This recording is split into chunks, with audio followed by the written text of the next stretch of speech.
Chapter 1506. Zhao Liangzi rubbed his nose. He thought that this little girl was too eloquent. Didn't he just say that she was lying to his face?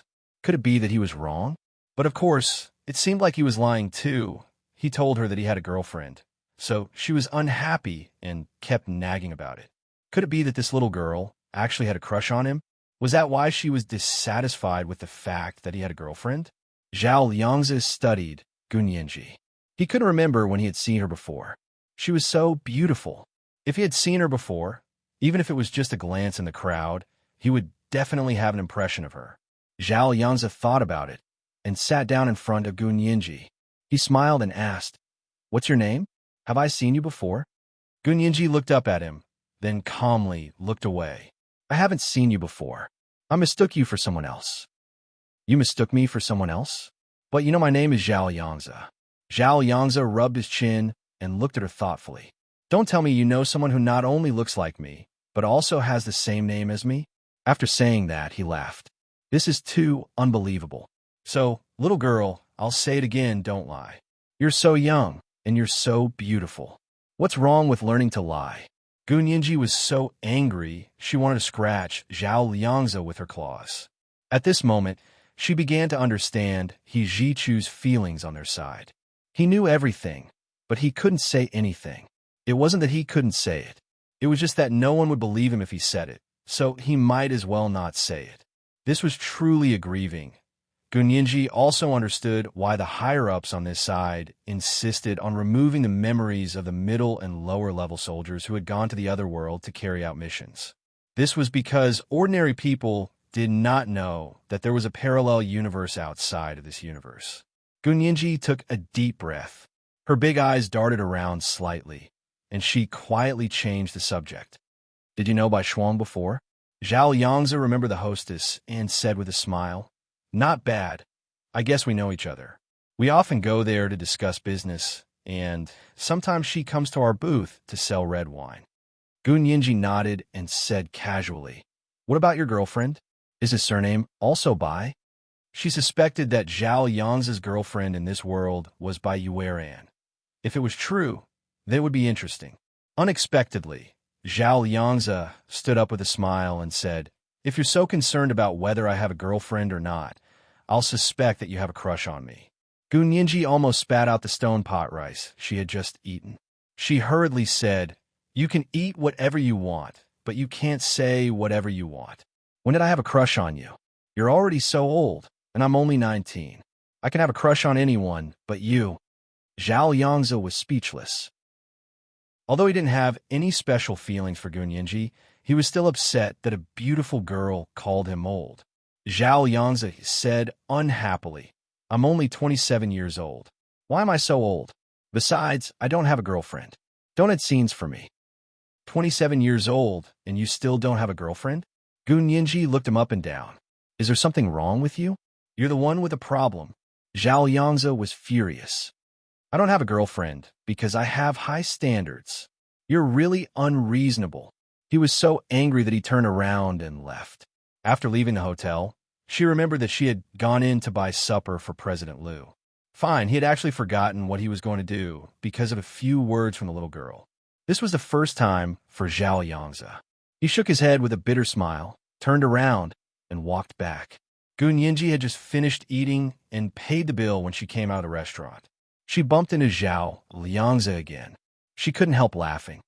"Mr. Zhao, we're really fated." Zhao Liangzi was originally very angry, but when he saw this infuriating little girl smile at him, it was like the first bud of a rare flower. Like a dewy begonia, it was simply able to sweep away all the accumulated anger and discomfort in his heart. His mood improved, and he reached out his hand to her. "All right, we didn't get to know each other until we fought. Come, let me reintroduce myself. I'm Zhao Liangzi, the technical director of the Liu Corporation. Mr. Zhao is so amazing." Gunyinji's eyes lit up. She reached out and shook Zhao Liangzi's hand. "What kind of technical director are you?" "Computer network system." Zhao Liangzi took out his business card. "Our Liu Corporation is the strongest company in the entire Huaxiao Empire's network security system. Of course, this is only part of our company's business. As expected, Gun Yinji sighed in her heart. Although he didn't have the support of the Special Operations Forces, Zhao Yangze was still a big shot in the computer network system. She took Zhao Yangze's business card and looked at it before putting it in her pocket. "Thank you, I'm going back." She waved her hand and was about to slip away. Zhao Yangze grabbed her arm. "Little girl, you've almost gotten all the information out of me. You haven't said anything yet. Where's your business card?" Gun Yinji looked at him and blinked innocently. "My name is Sirius. I just graduated from university and haven't found a job yet. Where'd I get business card?" She flipped and turned her wrist like a fish. She broke free from Zhao Yangze's shackles and flashed into the elevator opposite the restaurant's entrance. Zhao Yangze watched the elevator door slowly close. Gun Yinji made a face at him inside. He shook his head in amusement and anger. He went into the restaurant to buy supper for the big boss.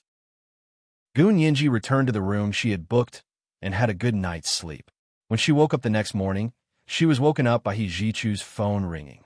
She yawned and sat up. She picked up her phone and swiped it open. "Hello, young Master He. It's so early. What's the matter?" Qin Jining had returned to the imperial capital yesterday and asked He Jichu for Gun Yinji's driver's license. He Jichu had gotten someone to do it for her overnight. He had Qin Jining bring it over early this morning.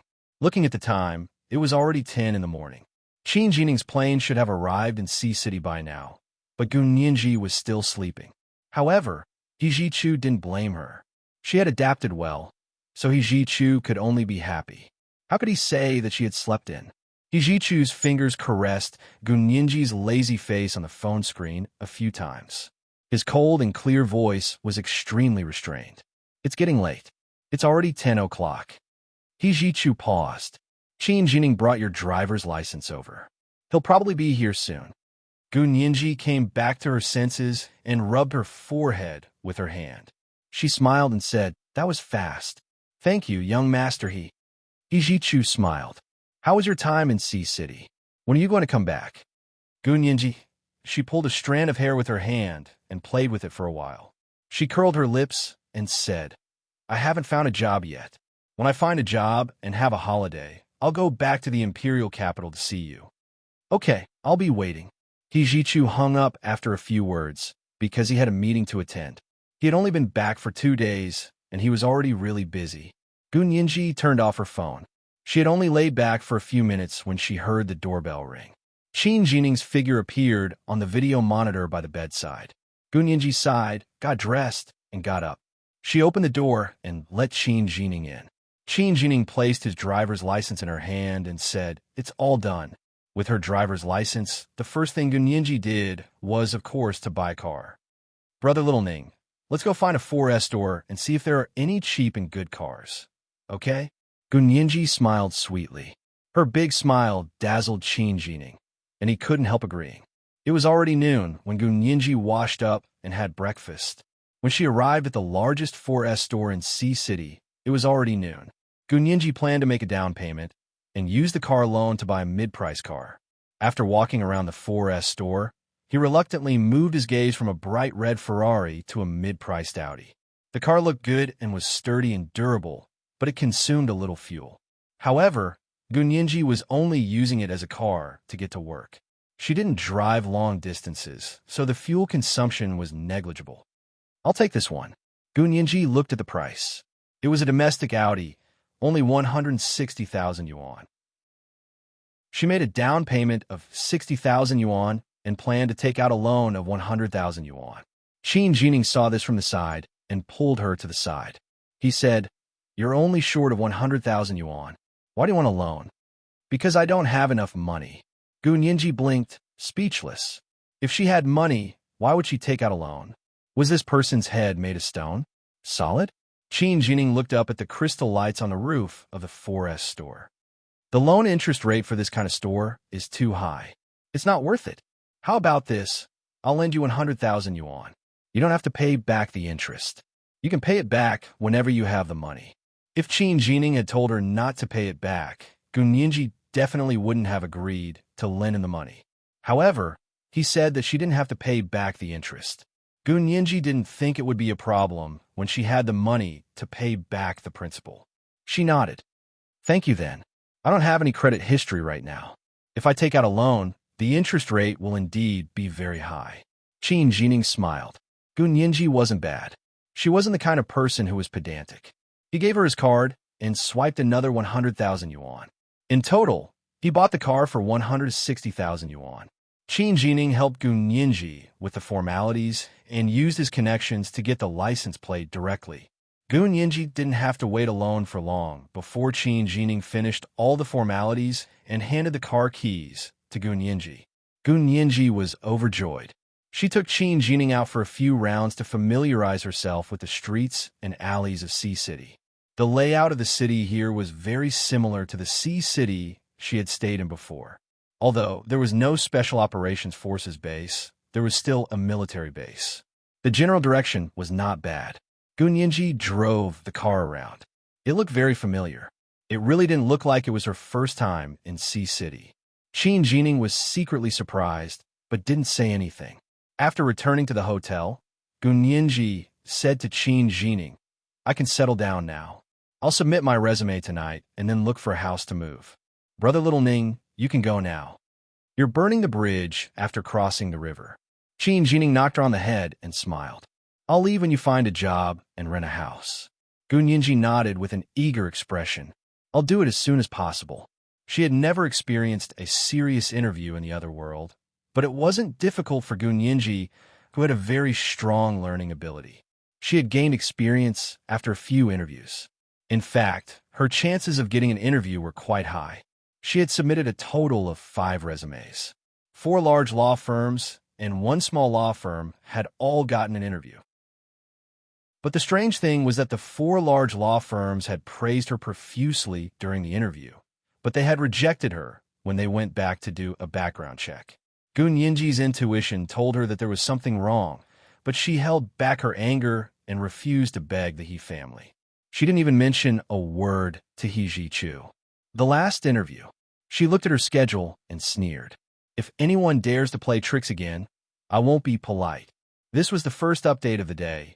Chapter 1495, I won't be polite. A reminder for everyone's monthly votes and recommendation votes. We'll continue to reward and update at 8 p.m. PS.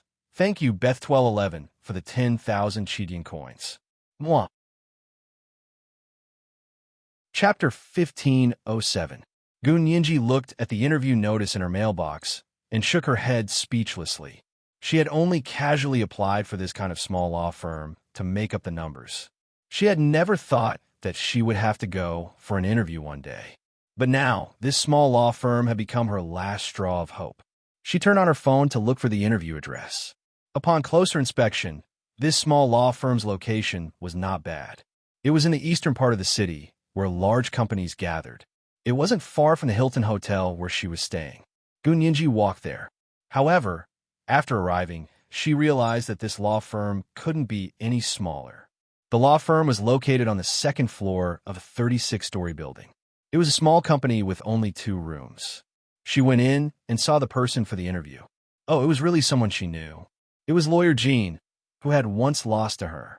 Of course, it was Lawyer Jean on this side, not Lawyer Jean on the other side. However, before Lawyer Jean on the other side lost to her, he was a top lawyer at a first-rate law firm. Later, he was fired because of a series of mistakes and lawsuits, so he went to work at He Ji-chu's law firm. Lawyer Jean on this side was obviously different from the other side. He was very amiable and explained the situation of the law firm clearly the moment they met. He also said that he thought she wouldn't come for the interview because with her education and the school she graduated from, she was definitely going to enter the best law firm in Sea City. Miss Gu, I won't hide it from you. I opened this law firm myself. It's a small business, and the lawsuits are all trivial divorce cases. Those large mergers and acquisitions, economic cases, or criminal cases don't have a chance to be handled by a small law firm like ours. Would you be willing to come? Gun Yinji smiled and said honestly, if you don't want me, I really don't have anywhere else to go. Why? This was also what Lawyer Jean was most puzzled about. Your education is very good. I offended someone. Those big law firms are concerned about connections, so they all rejected me. Gun Yinji also laid her cards on the table. I don't know if you mind my situation. She suspected that the person behind this was most likely Wen Shuyi or Qin Yaoguang. Their goal was to prove that she was nothing after leaving the He family. Gun Yinji actually wanted to grab that Miss Wen's wooden head and smash it against the wall a few times. She wanted to tell her that she didn't want the He family to help her, but that didn't mean that the He family had to become her obstacle. However, Gun Yinji wouldn't lower her head to them even if she had to. Lawyer Jean put down his pen in surprise. Did you offend someone? But you just graduated from school, right? How did he offend someone? Do you think they can stop you from entering a big law firm? Gun Yinji replied casually, I offended a rich kid at school, so I got bullied. So that's how it is. Lawyer Jean was filled with righteous indignation. I was the same back then, so I couldn't find a job anywhere. In the end, I could only open a small law firm to make a living. Gun Yinji, damn it, she was just making it up. Gun Yinji really wanted to give herself a thumbs up for being able to unite against a common enemy. Look at her luck. She would always show you a little bit of the golden edge of the dark clouds when a large dark cloud was about to strike. She would give you a little bit of hope that you could see but could not touch. She would numb you and destroy your fighting spirit. Gun Yinji made a face inside and immediately said, I already have a lawyer's license. You won't lose out if you hire me. I will work very hard to find cases for the station. Of course, Lawyer Jean couldn't ask for more. His small law firm had been open for 10 years, and he had accumulated some connections in the middle and lower class households. Although he didn't earn much, he was much better than the average salaryman. Recently, there had been more and more business. He really couldn't handle it alone, so he wanted to find a capable helper. The two of them hit it off and immediately signed an employment contract. Lawyer Jean gave her a starting salary of 8,000 yuan a month. After half a year, her salary could be adjusted again depending on her performance. The year-end bonus was 2 months' salary, and there was a certain commission for large cases. 5 insurance and 1 housing fund were provided. It could be said that it was a very sincere contract. Then he called the building management office to make an electronic door number for her so that she could take the elevator freely. Gun Yinji calmly looked at the floor, the second floor. She needed to take the elevator? Welcome to Jin's law firm. Lawyer Jean smiled so widely that his eyes couldn't be seen. He shook her hand. Maybe we'll become partners in the future. When can you start work? Thank you for thinking so highly of me, boss. I can come to work tomorrow. Gun Yinji's mouth was very sweet. I will continue to work hard. She took the contract and happily walked out of the door of Jin's law firm. Because it was only the second floor, she couldn't be bothered to wait for the elevator and went straight down the stairs. When she returned to the hotel, Qin Jining was in her room holding his phone. She didn't know who he was talking to, but the expression on his face was exceptionally gentle and affectionate. Gun Yinji's expression changed slightly. He was calling Wen Shuyi, wasn't he? How could she have forgotten about that? So there was a spy by her side who had told Wen Shuyi about the law firm she was interviewing for here, right? Gun Yinji was in a bad mood, so she wouldn't let anyone else be in a good mood, especially the person who had secretly done something to make her feel bad. Her emotions came on a whim. By the time she sat down in front of Qin Jining with a sullen face, tears were already streaming down her face like a broken string of beads. They hung on her fair and delicate skin, like a pear blossom in the rain, delicate and moving. Qin Jining looked up and was shocked. What's wrong? What happened? He forgot to hang up the phone. When Shuyi heard him and quickly asked, Ning, what's wrong? Who are you talking to? It's Miss Gu. Qin Jining wanted to hang up the phone, but Gun Yinji also spoke. She asked, Brother Little Ning, who are you talking to? Shuyi. Qin Jining felt like he was a microphone, passing messages between Wen Shuyi and Gun Yinji. Gun Yinji nodded and wiped her tears with a tissue. She said pitifully, Really? Brother Little Ning, you should go. You're too big, and my temple is too small. I can't afford to keep you. What do you mean? Qin Jining was anxious and quickly hung up the phone. He leaned forward and asked, What happened? What happened? You're asking me. Gun Yinji glared at Qin Jining. It's all your fault. You told everyone about my interview. Now, someone has ulterior motives, and those law firms have all rejected me. Are you satisfied? Are you happy? Qin Jining let out an ah and turned his head away guiltily. Well, maybe you're not capable enough. How can you blame others? Although he said that, he knew in his heart that it wasn't the real reason. With Gunyinji's education, ability, and lawyer's license, how could she not even get a junior position at a large law firm? Really? Gunyinji scoffed. Don't try to change the subject. Did you tell anyone else about my interview? You just have to answer yes or no. Qin Jining fell silent and didn't dare speak. Then don't say anything. Gunyinji began to reason logically. Did you tell Enshui? Qin Jining pursed his lips. He wanted to defend himself, but he had indeed told Enshui, so he didn't say anything. I'm not wrong, am I? Gunyinji stood up, picked up the pillow from the sofa, and hit Qin Jining hard on the head. As she hit him, she cried, Do you know how hard it was for me to get the interview? During the interview, they clearly said that they would want me, but the other party didn't want me after a background check. You're saying that I'm not capable enough. Let me tell you, if I wasn't capable enough, the other party wouldn't have done a background check at all. Gunyinji gave Qin Jining the middle finger and said fiercely, I hate that insidious girlfriend of yours, Enshui. She's trying to kill me. Qin Jining grabbed Gunyinji's hand to stop her from making such gestures. He said unhappily, Yes, I told Enshui, but she's not that kind of person. She won't interfere in your business. Really? You dare call her and confront her face to face? Gunyinji pointed at Qin Jining's phone. Call her and ask her if she's familiar with the people from the 4 law firms. She'll definitely lie to you and say she's not familiar with them. Qin Jining picked up his phone doubtfully. He had seen Gunyinji's hopeful and disappointed expression for the past 2 days with his own eyes. He couldn't help sympathizing with her. After some thought, he called Enshui. As soon as he dialed, Enshui immediately picked up. Qin Jining had suddenly hung up the phone just now. She had called but hadn't picked up. She felt a little uneasy and had been waiting for his call. When she saw that he had called, she immediately picked up and asked, Ning, what happened? Qin Jining's voice was very calm. She couldn't tell what had happened. He asked calmly, Shui, are you very familiar with these 4 law firms? He said the names of the 4 law firms, and when Shui denied it. I'm not familiar with them. What's wrong? Qin Jining looked at Gunyinji. Gunyinji showed Qin Jining the news report she had found. She had found it on the internet. It was the main investor of these 4 law firms. Among these 4 law firms, 3 of them had a common major shareholder, Qin Yaowang. There was also a law firm with a major shareholder surnamed Qin. Judging from the name, she should also be a member of the Qin family and a relative of Qin Yaowang.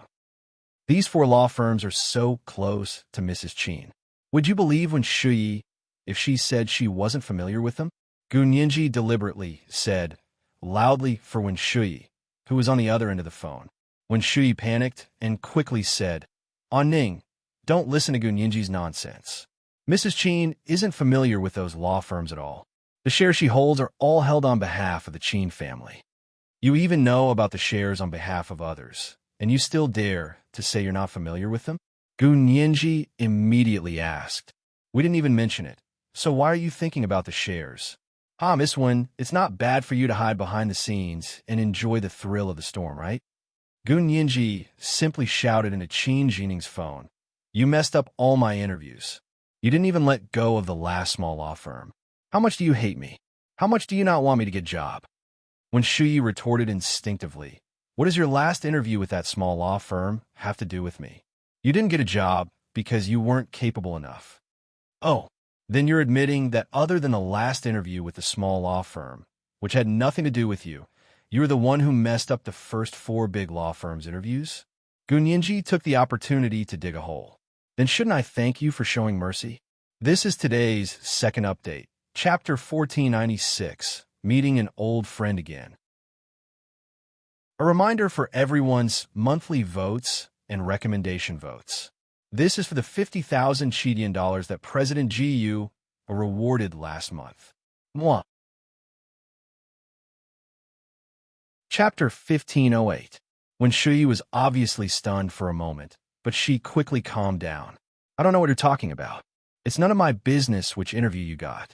It's because of your own ability that they didn't hire you.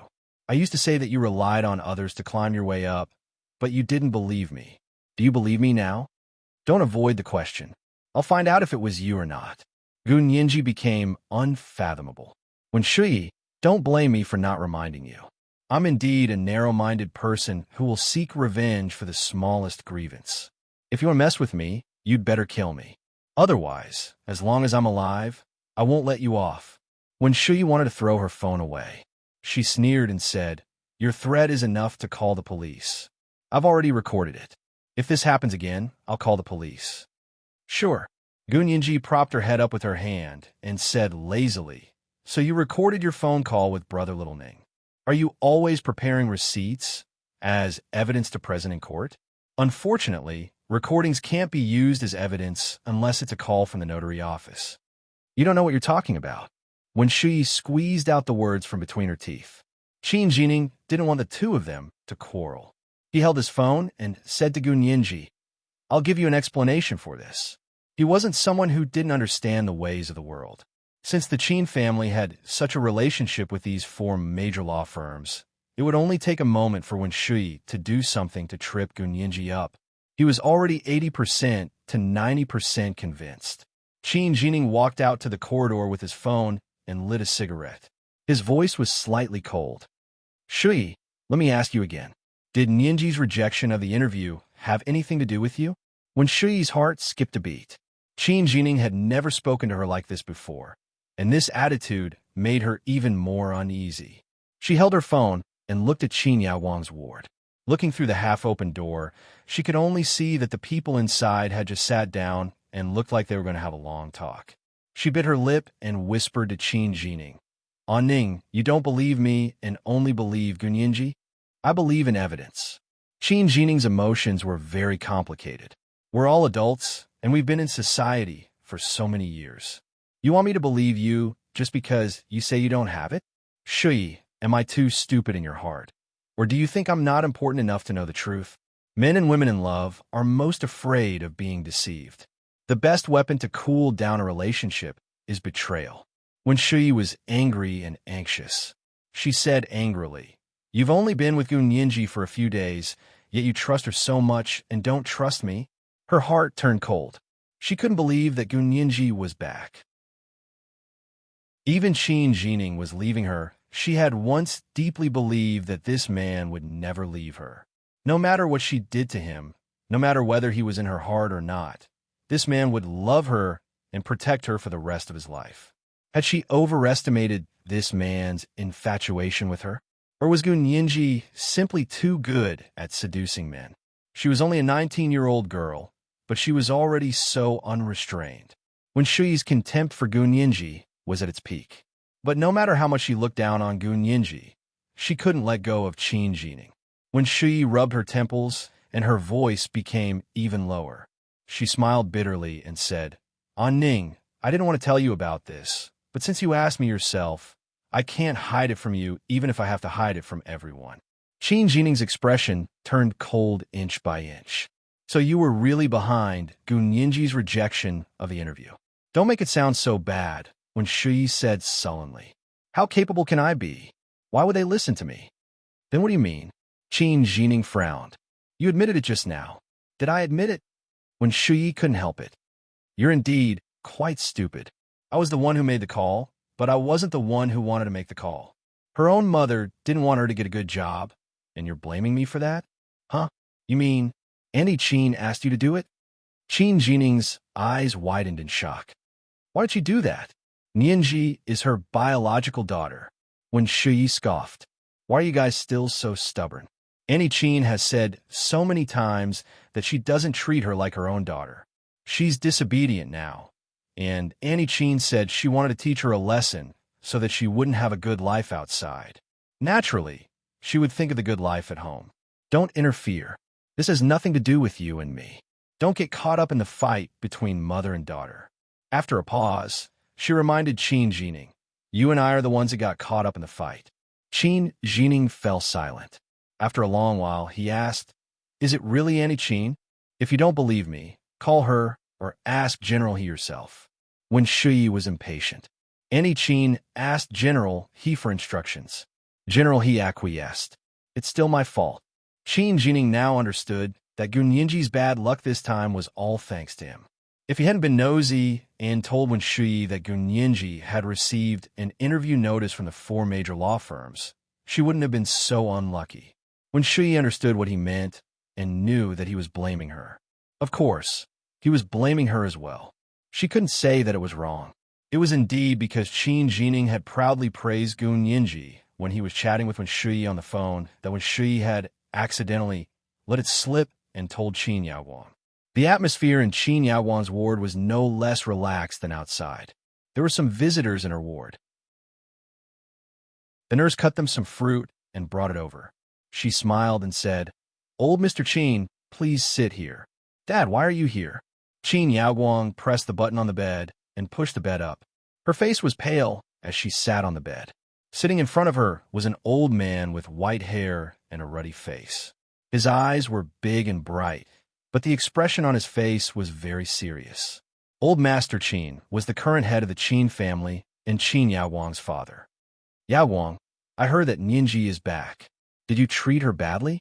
Master Qin's face was very solemn as he played with the 2 iron walnuts that had been wrapped in starch in his hands unhurriedly.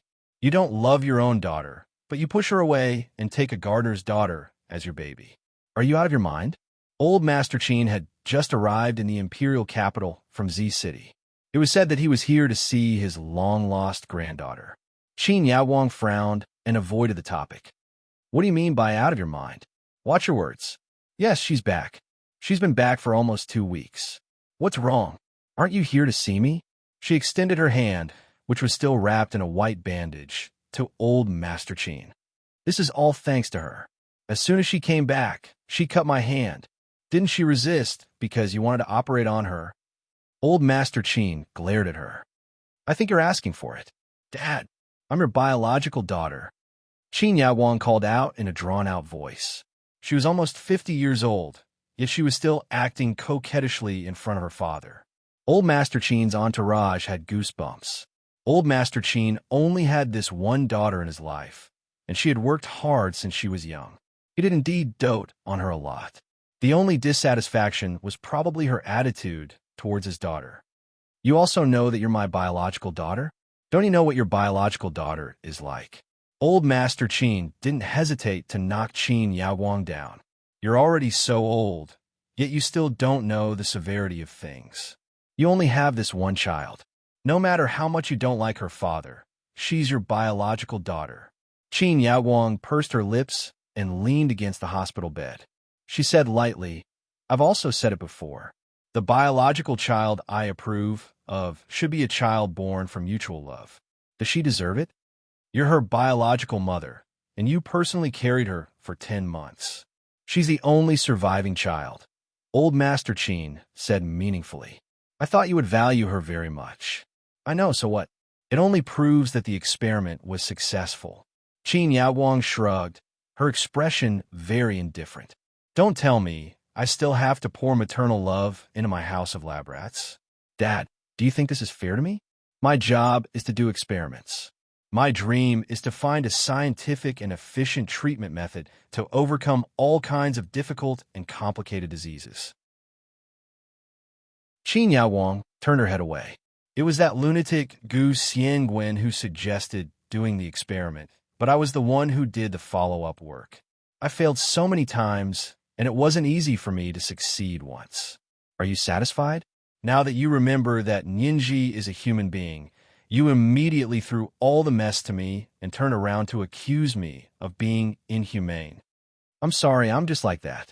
I can't have maternal love for experimental equipment and objects." Qin Yaowang straightened her neck and her face was red with anger. Old Master Qin was almost speechless. "Evil creature, you evil creature." Old Master Qin pointed at her and coughed violently. "Come with me to apologize to Ninji. You can't be like this in the future. No matter what, she's young Master He's fiancée. For Ninji's sake, for the He family's sake, treat her better." Old Master Qin fainted as he spoke, scaring Qin Yaowang so much that she almost fell off the hospital bed. "Dad, don't scare me. Are you okay? Call the doctor. Call the doctor." This was the Qin Corporation's private hospital. The chairman of the board of directors suddenly fell ill in his own hospital and immediately received first-class treatment. When Shuyi watched as the doctor ran in and pushed old Master Qin out, she quickly said into the phone, "I still have something to do. Talk to you later." She quickly hung up the phone and ran into Qin Yaowang's ward. Qin Yaowang ordered her with a cold expression, "Get me discharged.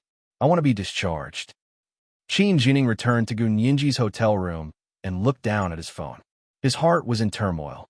Gun Yinji looked at him with disdain and said, "You can go. I'm moving away today, too." "Where are you moving to?" Qin Jining leaned against the door awkwardly. "I'll send you there." "I'm going to rent a house," Gun Yinji said as she began to pack her suitcase. She had already spent 15,000 yuan in the 3 days she had stayed here. She only had the 100,000 yuan He Jichu had given her. She had spent 60,000 yuan on the car and 15,000 yuan on the hotel. In addition to the food and things she had bought for the past few days, she only had about 20,000 yuan left. It was only enough for her to rent a small one-bedroom house in a cheaper residential area in Nanqing District. Gun Yinji had already made an appointment online to look at the house today. If it was ready, she could move in immediately. Qin Jining felt guilty. Although Gun Yinji had rebuked him, he didn't take it to heart. He followed her to Nanqing District to look at the house and watched her sign a half-year rental contract with the landlord. The small house here cost 3,000 yuan a month. After paying half a year's rent and deposit, Gun Yinji only had 2,000 yuan left in her bank card. The house had simple furniture, so it was okay to live in, but she still had to buy some daily necessities. Qin Jining followed her to the supermarket to buy kitchen utensils and bathroom supplies. Gun Yinji's taste in shopping was more picky. Qin Jining helped her pay for the whole set, which cost nearly 10,000 yuan. Gun Yinji was in too much debt to worry about. She said nonchalantly, "Put it on the account.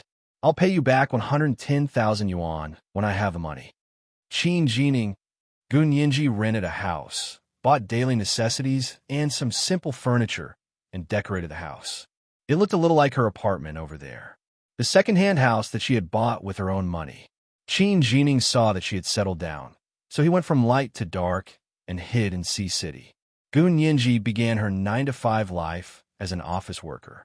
The work at the law firm was very simple.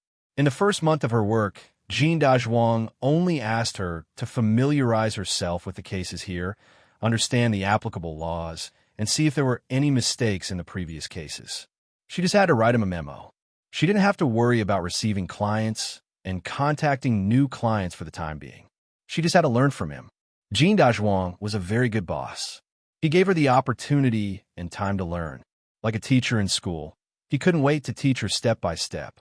Gun Yinji also studied very seriously. She wanted to figure out how the legal system here was different from the other side, so that she could really carry out her work and not make a fool of herself. In her spare time, she used her phone to surf the internet to understand the situation in the world. Only by knowing yourself and your enemy could you win 100 battles. Gun Yinji had always remembered Hua Xiaoheng's words. It was fine if she didn't make a move, but once she made a move, she had to have absolute confidence in killing the other party. Soon, Gun Yinji's first week at work passed peacefully. It was another Monday. When Gun Yinji woke up that morning, she felt cold. She pushed open the window and stretched out her hand. It seemed to have suddenly become cold outside. Autumn had officially arrived. The leaves of the ginkgo tree were scattered all over the street like small fans. It was just like the ginkgo tree at the entrance of Hua Xiaoheng's Special Operations Forces residence. Gun Yinji stared blankly at the street for a while and closed the window tightly. After washing up, she changed into a peach-colored wool cardigan and a black wool pencil skirt. She carried her Hermes platinum bag out the door. "Miss Gu, you're going to work?" The neighbor greeted her with a smile. "Have you had breakfast?" "I have fried rice cakes and xilongbeo here. I also have pan-fried rice cakes. Do you want something a little smaller?" Gun Yinji smiled and shook her head. She learned to speak Sea City's dialect. "I've eaten. Thank you, Granny." Okay. This bag is really beautiful. Where did you buy it? How much did it cost?" Gun Yinji blinked and said calmly, "This is a high-grade imitation I bought. It cost 1 or 2,000 yuan. The Hermes platinum bag that was worth hundreds of thousands of yuan wore a high-grade imitation hat and squatted in the corner, shivering. She drove to the Dongqing district. The building where she worked was called the Lu Building. It had a total of 36 floors and towered into the clouds. After parking the car, she didn't take the elevator. She took the stairs directly from the underground parking lot to the second floor. It was convenient and fast, and she could also exercise. She arrived a little late because of the traffic jam today. However, Jin Dazhuang didn't particularly care about attendance. When he saw her arrive, he just nodded casually and said, "I'm going out to meet a client today. Remember to stay here in the morning." Xiao Zhang at the front desk took half a day off today and will only be here at noon. If you leave, there will be no one in the office. Gun Yinji quickly said, "No problem, leave it to me." She had nothing to do the whole morning. She finished her daily work, and when it was lunchtime, Xiao Zhang at the front desk came. Both of them were young girls, and the boss wasn't around. They quickly got together and started gossiping. Xiao Zhang said mysteriously, "Lawyer Gu, do you know what kind of big shot is coming today?" Gun Yinji, "I don't know. In a small law firm, a street director was already a big shot." Xiao Zhang tugged at her sleeve. "It's really a big shot. I heard that the chairman of the Qin Corporation is coming." When I went upstairs, the entrance of the building was already under martial law. Gun Yinji, Qin Corporation? Which Qin Corporation? Gun Yinji asked carefully, thinking that it couldn't be such a coincidence, right? In the end, it really was such a coincidence. It's the Qin Corporation that runs a private hospital. Don't tell me you don't even know about the Qin private hospital? Xiao Zhang rolled her eyes at Gun Yinji. Gun Yinji smiled and said casually, "Is it very famous? I'm from the countryside, so I don't know."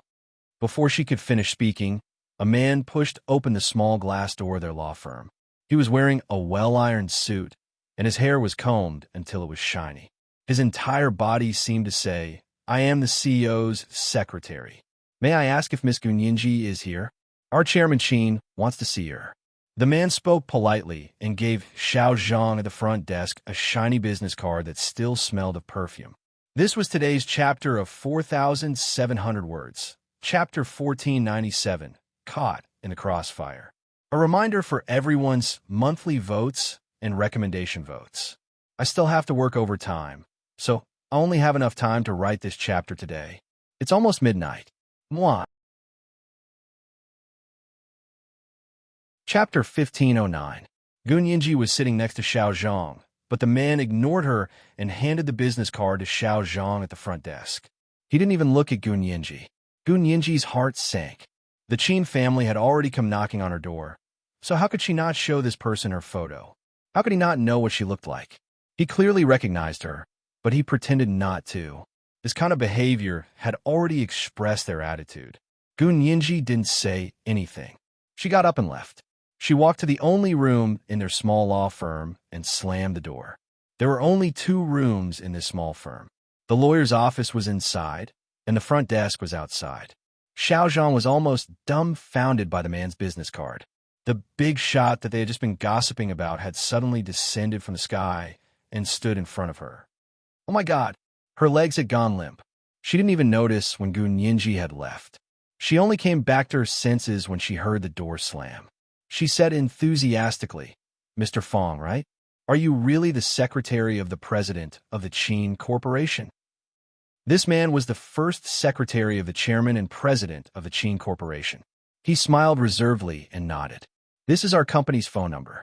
If you don't believe me, you can call to check. Our chairman's motorcade is still parked at the entrance of the building.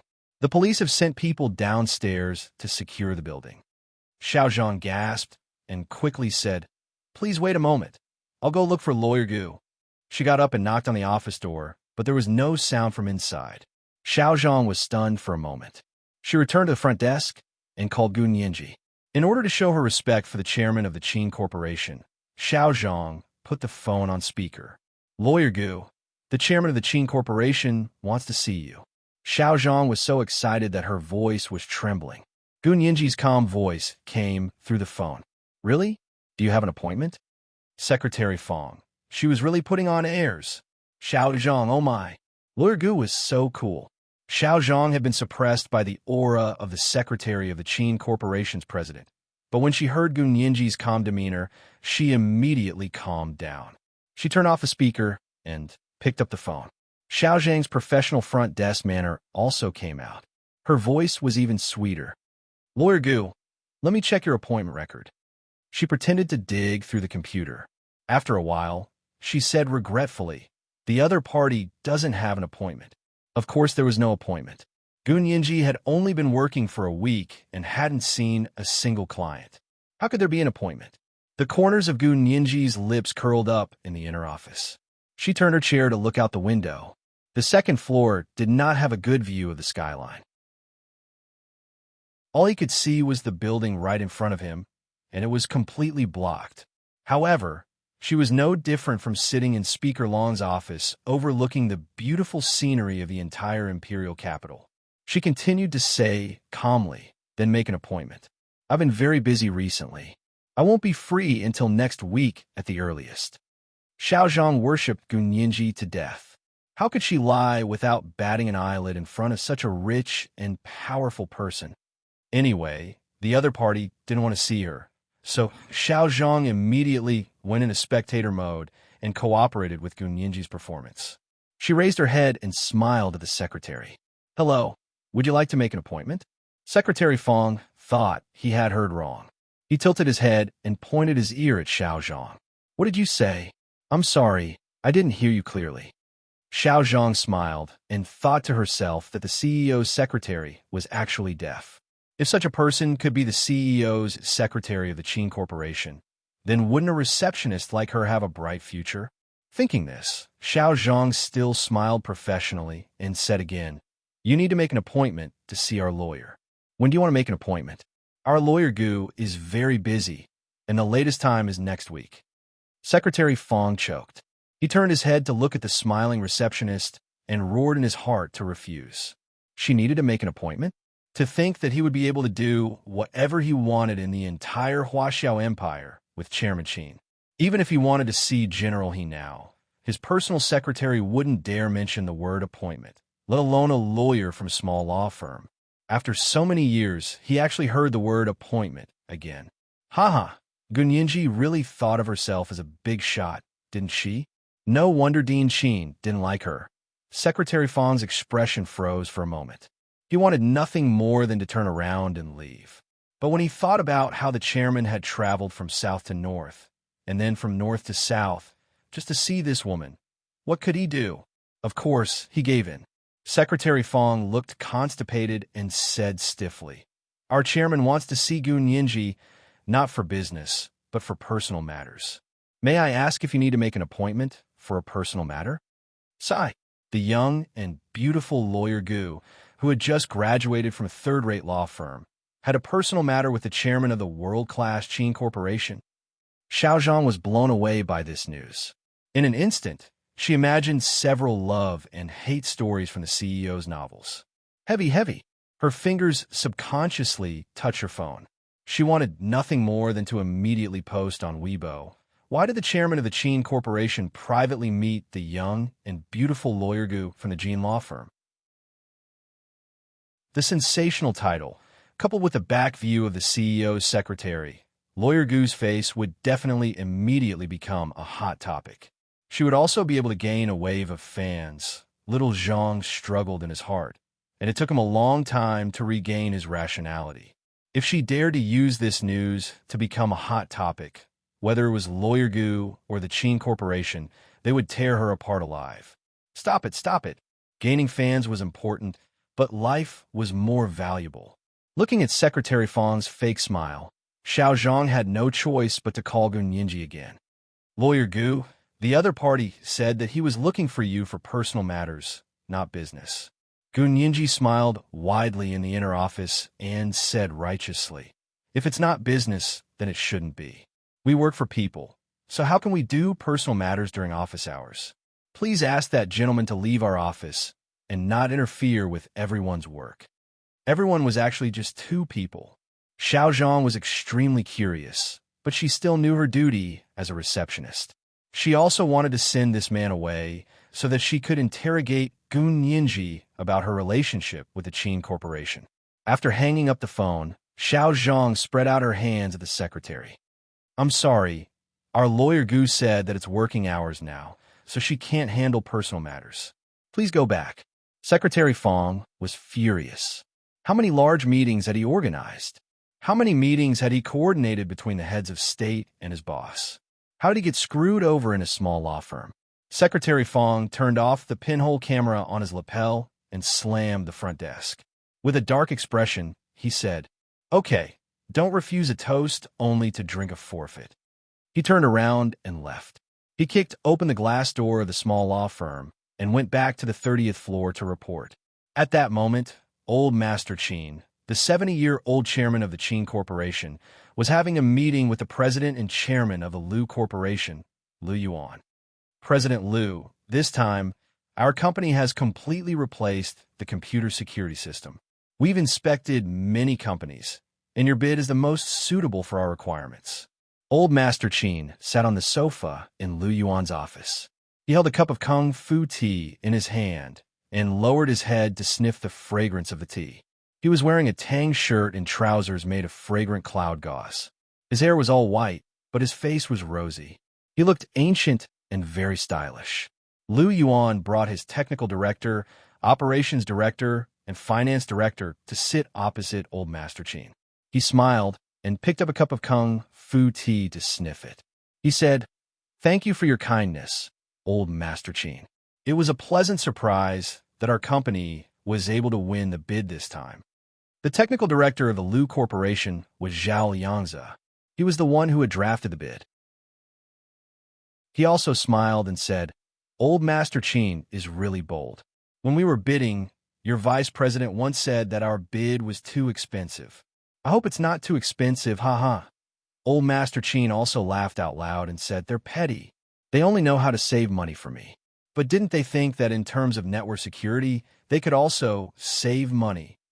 I believe in the technology of the head office. If you don't have a diamond, don't do porcelain work. It's too cheap. I'm worried that they don't have the ability. The Qin Medical Group's assets were now spread all over the world, and the security of the entire group's network system was even more urgent. It wasn't something that could be solved by installing a 3x0 system. In the end, old Master Qin still knows what's good for him. Lu Yuan smiled, and the corners of his lips curled into a happy arc. The lines at the corners of his long and narrow eyes rose, and he was so charming that people couldn't close their legs. The female secretaries and female executives on old Master Qin's side quickly retracted their gazes and didn't dare to look anymore. If they continued to look, they would probably fall into an extramarital relationship. They quickly agreed on the general direction of the cooperation, and the specific contract would be negotiated by the executives, lawyers, and accountants of both sides. The total value of the entire contract could exceed 1 billion yuan, and each clause had to be verified by the lawyers and accountants of both sides. Zhao Yangze led them out of Lu Yuan's office and went to the conference room next door to discuss the contract. Only Lu Yuan and old Master Qin were left in the office. They drank kung fu tea and chatted until Secretary Fong's slightly urgent knock on the door interrupted their conversation. Come in. Lu Yuan glanced at old Master Qin and asked the people outside to let him in. Secretary Fong walked in with a sullen face and nodded at Lu Yuan. CEO Lu. Lu Yuan smiled at him. Hello, Secretary Fong. I was wondering why old Master Qin didn't bring his most trusted Secretary Fong when he came to our place. This compliment was just right. Old Master Qin and Secretary Fong both laughed. Secretary Fong composed himself and said to old Master Qin, Chairman, Gunyinji said that you can only see her if you make an appointment. Old Master Qin, Lu Yuan, Secretary Fong was extremely happy to see the expressions on the faces of these two people. As expected, it was better to be wrong than to be wronged alone. He felt comfortable when he saw that others were unhappy as well. The corners of old Master Qin's mouth twitched. What did you say? She really wants to make an appointment? What exactly did you say? Secretary Fong glanced at Lu Yuan. Lu Yuan stood up, and put his hands in his trouser pockets. He said calmly, "I'm going out for a while." Old Master Qin waved for him to sit down. President Liu isn't an outsider. There's no need to avoid him. He explained to Liu Yuan, "It's like this. This Gunyinji is actually my granddaughter. She was born to my good-for-nothing daughter before she married General He. She only gave birth to this one child in her life, and they're like fire and water. I couldn't stand it anymore, so I wanted to meet this child and be a peacemaker for the mother and daughter." Liu Yuan replied with an "oh," and sat down with a smile. So that's how it is. Old Master Qin is already so old, but he's still worried about his children. Not at all. Old Master Qin shook his head with emotion.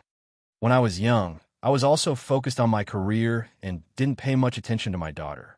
By the time I remembered to care more about her, she had already grown up and become an adult. She had her own values and principles. It was too late. Liu Yuan smiled, but didn't say anything. This was someone else's family matter, so it wasn't appropriate for him to interrupt. Old Master Qin played with the iron walnut and said to Secretary Fong, "You also need to make an appointment for private matters? Didn't you make it clear?" "I did." Secretary Fong took out the pinhole camera he had on him. "I recorded it all. Take a look for yourself." Otherwise, if Old Master Qin thought that he was playing tricks, he really wouldn't be able to explain it clearly. Secretary Fong transferred the contents of the pinhole camera to his phone and showed it to Old Master Qin. Liu Yuan sat opposite him.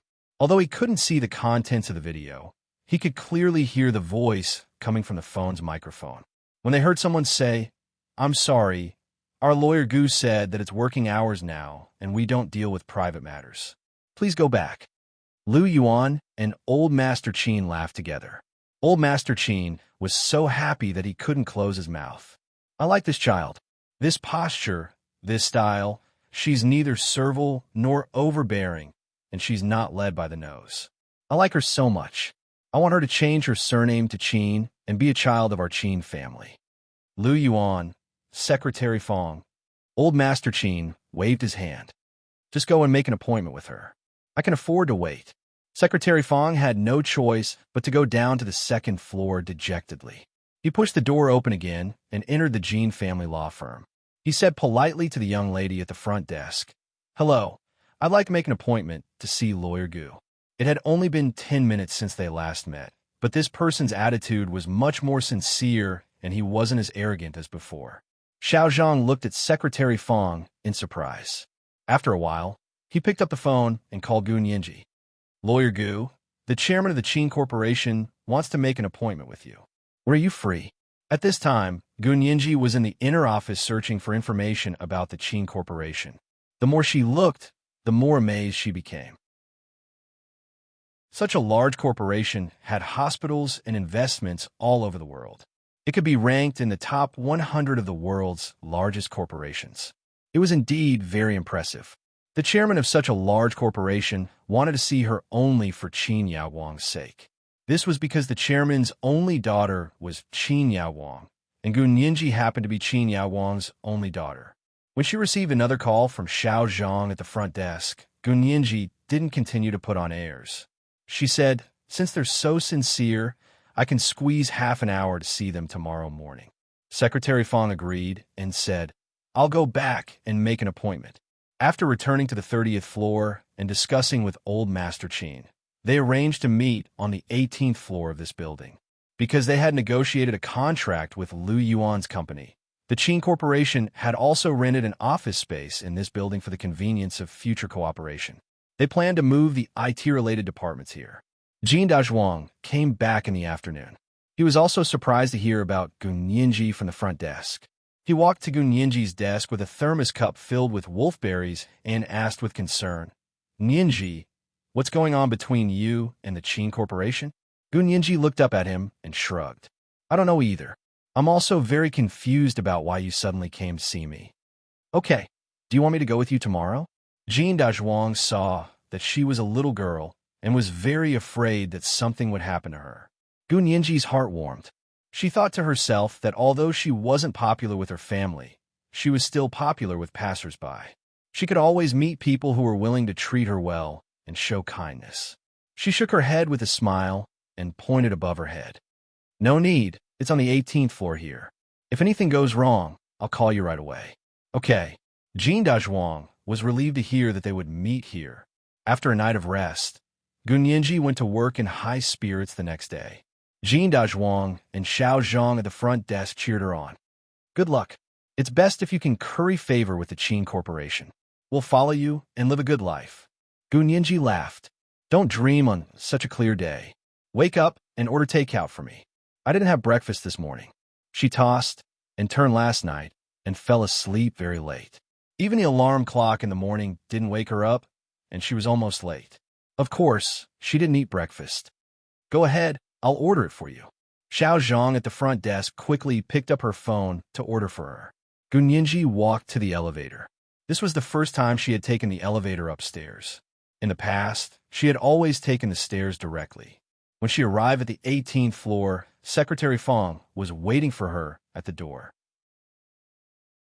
As soon as he saw her coming out of the elevator, he quickly walked over and said, Miss Gu, this way please.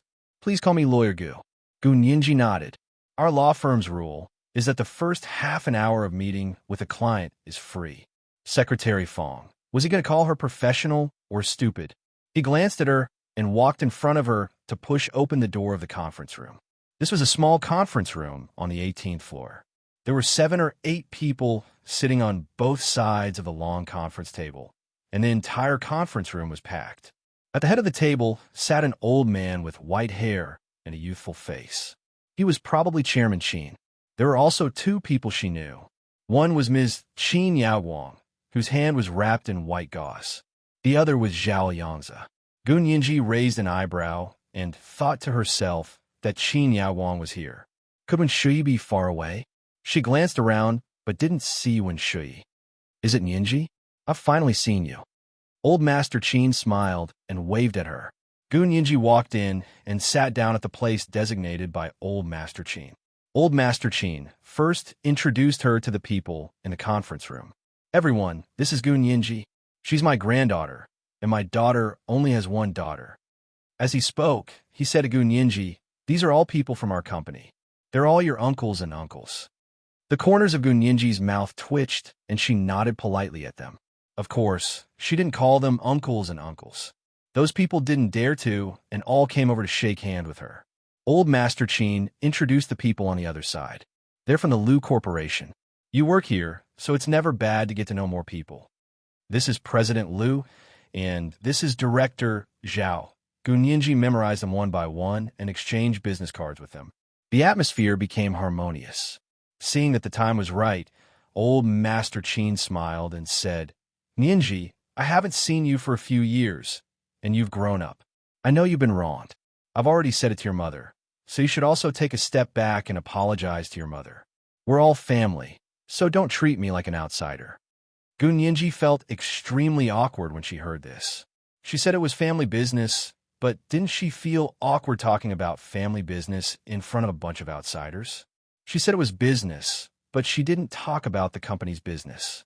So he wanted to use outsiders to pressure her to shake hands with Qin Yaowang? Gunyinji smiled and said aloofly, Mr. Qin, I'm here today for business. Old Master Qin laughed loudly.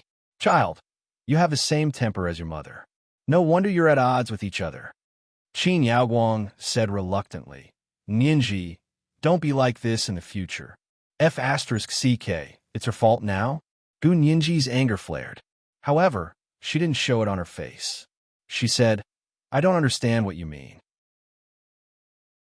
May I ask what it's for? Ninji, Old Master Qin said earnestly, your mother doesn't have bad intentions. She's just straightforward. She's been doing scientific research all her life, so her words aren't pleasant to hear. If she offends you, Gunyinji couldn't help it anymore. She smiled and nodded. Indeed, Mrs. Qin really isn't an ordinary straightforward person. She's like an earthworm that has turned into a spirit, and her intestines are open to the end. To be able to say to her own daughter that she didn't treat her as her own daughter, and that she was just someone else's medicine, this kind of straightforward person could only be explained by an earthworm that has turned into a spirit. This was today's chapter of 5,500 words. Chapter 1498, Diamond and Porcelain Work. Reminder, monthly votes and recommendation votes. 5,500 words was actually equivalent to 2 chapters. Moi. Chapter 1510. As soon as Gu Ninji finished speaking, the meeting room fell silent. Many people were having a hard time holding it in. Old Master Qin's expression darkened. Zhao Liangzi couldn't help it. He stood up and held back his laughter. "Excuse me." After leaving the small meeting room, he rubbed his stomach and laughed so hard that he couldn't stand still. "Ha ha! An earthworm has become a spirit. An earthworm has become a spirit. This girl's words are poisonous." The other people in the meeting room were older than him. They were all old foxes, so they could still hold it in. Only Qin Yaowang was furious. Her expression changed drastically. Red, orange, yellow, green, blue, and purple were all present. It could be said that she was very angry. She stood up with a swoosh and kicked Gu Ninji, who was sitting next to her. She said in a low voice, "Is that how you talk to your biological mother? Why did I give birth to you in the first place?" If it weren't for the fact that her hands were still wrapped in bandages, based on her personality, she would have slapped her. Now that she couldn't hit with her hands, she could only kick with her feet. Gu Ninji hadn't expected Qin Yaowang to be so straightforward that she would kick her in front of so many people. However, it was obvious that Qin Yaowang didn't have any martial arts background, so this kick looked domineering. In fact, with Gu Ninji's skills, she could have dodged it. However, the small meeting room was crowded with people. Next to her was Lu Yuan, the chairman and CEO of the Lu Corporation. If she dodged, Qin Yaowang's kick would have landed on the CEO. Gu Ninji didn't want others to take the blame for her, so she could only quickly turn her head away. She planned to use her back to withstand Qin Yaowang's fierce kick. Unexpectedly, her seat was suddenly dragged by a strong force. The entire seat slid backward and then stopped. Her shoulder was held tightly by someone, so she didn't fall off the seat due to the inertia. Qin Yaowang kicked out, but she didn't expect to kick empty air. Unable to stop his momentum in time, he fell hard onto the ground without a care for his image. "Yaowang, Dean Qin, are you okay?" The people from the Qin Corporation immediately surrounded her. With Secretary Fong as the leader, they helped Qin Yaowang up. Qin Yaowang's hair was messy, and her forehead was covered in beads of sweat. She glared in Gu Ninji's direction and gritted her teeth, as if she had a deep grudge against her. Gu Ninji shrugged and said innocently, "Everyone saw it. She was the one who started it. She wanted to kick me, but I just dodged to prevent her from doing so." After saying that, she turned to look at the person who had just saved her. Her big bright eyes were filled with gratitude. "Director Lu, thank you for saving me. Otherwise, Madame Qin's kick would have killed me or crippled me." The corners of Lu Yuan's mouth twitched. He thought to himself, Qin Yaowang's kick would at most leave a footprint on her back. If she wasn't dead, she would be crippled. That woman might not be that capable. However, he also knew that because of his interference, Qin Yaowang had not been able to kick Gu Ninji down. Instead, she had fallen to the ground with a big split. Not only had she made a fool of herself, but she had also likely sprained her leg bone. Under such circumstances, of course, the more serious the consequences of Qin Yaowang's attempt to kick Gu Ninji, the better. He withdrew his hand from Gu Ninji's shoulder and nodded with a smile. He said gently, "When I see injustice on the road, I draw my sword to help. Don't take it to heart. I believe that no matter who is sitting in my position, they will save you." His voice wasn't very deep, but it had a magnetism that tugged at one's heartstrings. His tone was also gentle, which formed a strong contrast with his tall and stalwart figure. Not to mention that handsome face, it was so charming that it didn't even know it. Gu Ninji, who was obsessed with his voice and looks, secretly gave President Lu a thumbs up in her heart. Old Master Qin's expression changed again before he scolded Qin Yaowang. "Yaowang, you're too reckless. How can you lay your hands on your own daughter? No matter how harsh she says, you can only endure it. Who asked you to be a parent? Do Do you think it's that easy to be a mother? What did I teach you in the past? What did your mother teach you when she was alive? Haha, I really can't afford to have this daughter. Qin Yaowang's eyes were like cold stars as she glanced at everyone in the meeting room. Her gaze swept past Lu Yuan's face and finally returned to Gun Yinji's face. Everyone saw how she humiliated me in public. It seems like we really aren't compatible. Whatever happens to you in the future has nothing to do with me. Don't use my name to swindle people outside. I'm sorry to disappoint you, President Liu. I'll still say the same thing. I've never treated her as my biological daughter. Gun Yinji's heart burned when she heard this, and she interrupted her without hesitation. Mrs. Qin, you've said it many times, and I'll tell you again. I've never known you, nor have I ever treated you as my biological mother. You keep saying that you don't treat me as your biological daughter, but you keep going around proclaiming that I'm your biological daughter. What do you mean by that? If you don't say it, no one will know. But not only did you proclaim it everywhere, but you also interfered in my business. I'm warning you, I've tolerated you for a long time. If you dare to touch me again, I'll make you an internet celebrity in the entire Huaxia Empire, a biological mother who humiliates her biological daughter in every possible way. I'll make your name go down in history. Gun Yinji stood up and gently patted the non-existent dust off her sleeves, as if she couldn't wait to dust Qin Yaowang off like dust. Qin Yaowang glared at Gun Yinji and said in disbelief, "Are you threatening me? Is that how you talk to your biological mother?" Mrs. Qin, you just said that you've never treated me as your biological daughter, and now you're saying that I'm talking to my biological mother. What do you mean? Gun Yinji rolled her eyes. Or do you mean that you don't have to treat me as your biological daughter, but I have to treat you as my biological mother, and you can hit and scold me as you please, right? Qin Yaowang sneered. It's good that you know your limits. I really don't treat you as my biological daughter, but I did give birth to you, so how dare you not treat me as your biological mother? Clap, clap, clap. Gun Yinji stood up and raised her hand to clap a few times. A smile appeared on her face. Mrs. Qin, it's a good thing you're a doctor, not a lawyer, and not a real scientist with your ability to pester people endlessly. Your logic is so lousy that it's earth-shattering. Did I say something wrong? Qin Yaowang looked at the people in the conference room. You guys be the judge. What did I say wrong? I'm a mother, and she's a daughter. Can she erase this fact? Yes, you're a mother. You can refuse to acknowledge me as your daughter, but as your daughter, I can't refuse to acknowledge you as my mother. Isn't that what you mean? Gun Yinji put her hands behind her back and stood up straight. She looked at Qin Yaowang like lightning. Qin Yaowang's lips parted and she frowned. She said vaguely, "If you really treated me as your mother, would you have said such disgusting things just now? If you treated me as your mother, would I not treat you as my biological daughter?" In one sentence, she had confused the relationship between the two of them into that Qin Yaowang, her mother, didn't acknowledge her because Gun Yinji was unfilial. Gun Yinji actually wanted nothing more than to draw a clear line between her and Qin Yaowang. She could even go to court to break off their mother-daughter relationship. However, she couldn't let others think that she was unfilial, so Qin Yaowang did not acknowledge her.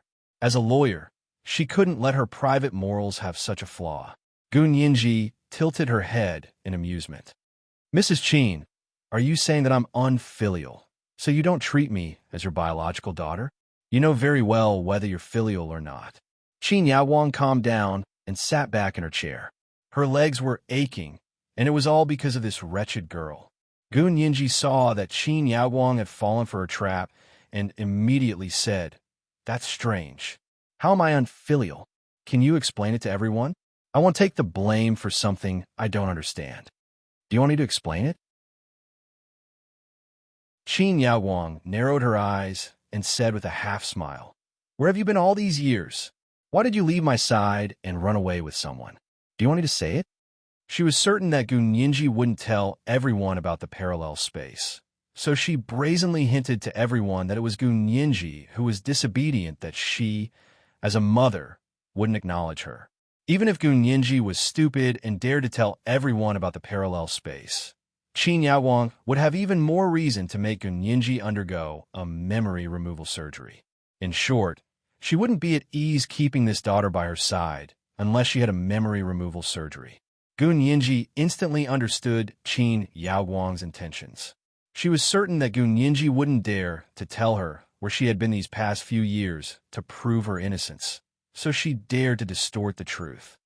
But since Gun Yinji had dug this trap, how could she not have considered this problem? This time, she wanted to shut Qin Yaoguang's mouth once and for all so that she wouldn't dare to bring up the matter of her biological daughter again. Gun Yinji stopped smiling, and her expression became even more pitiful. Mrs. Qin, what do you mean? Are you saying that I haven't been by your side for the past few years and haven't fulfilled my obligation to support you?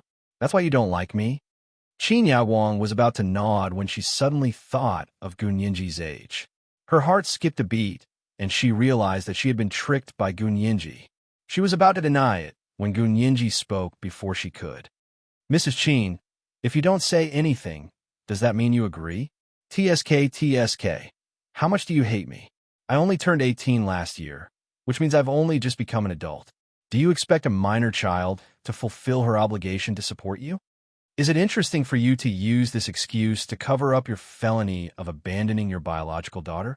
Gun Yinji spread her hands in front of everyone and said aggrievedly, Everyone, listen up. I was abandoned by Mrs. Qin when I was 12 and was adopted by a kind-hearted person. I haven't been by Mrs. Qin's side for so many years. So how can I be filial to Mrs. Qin? I won't talk about Ms. Qin's ridiculous idea of having a minor to support her.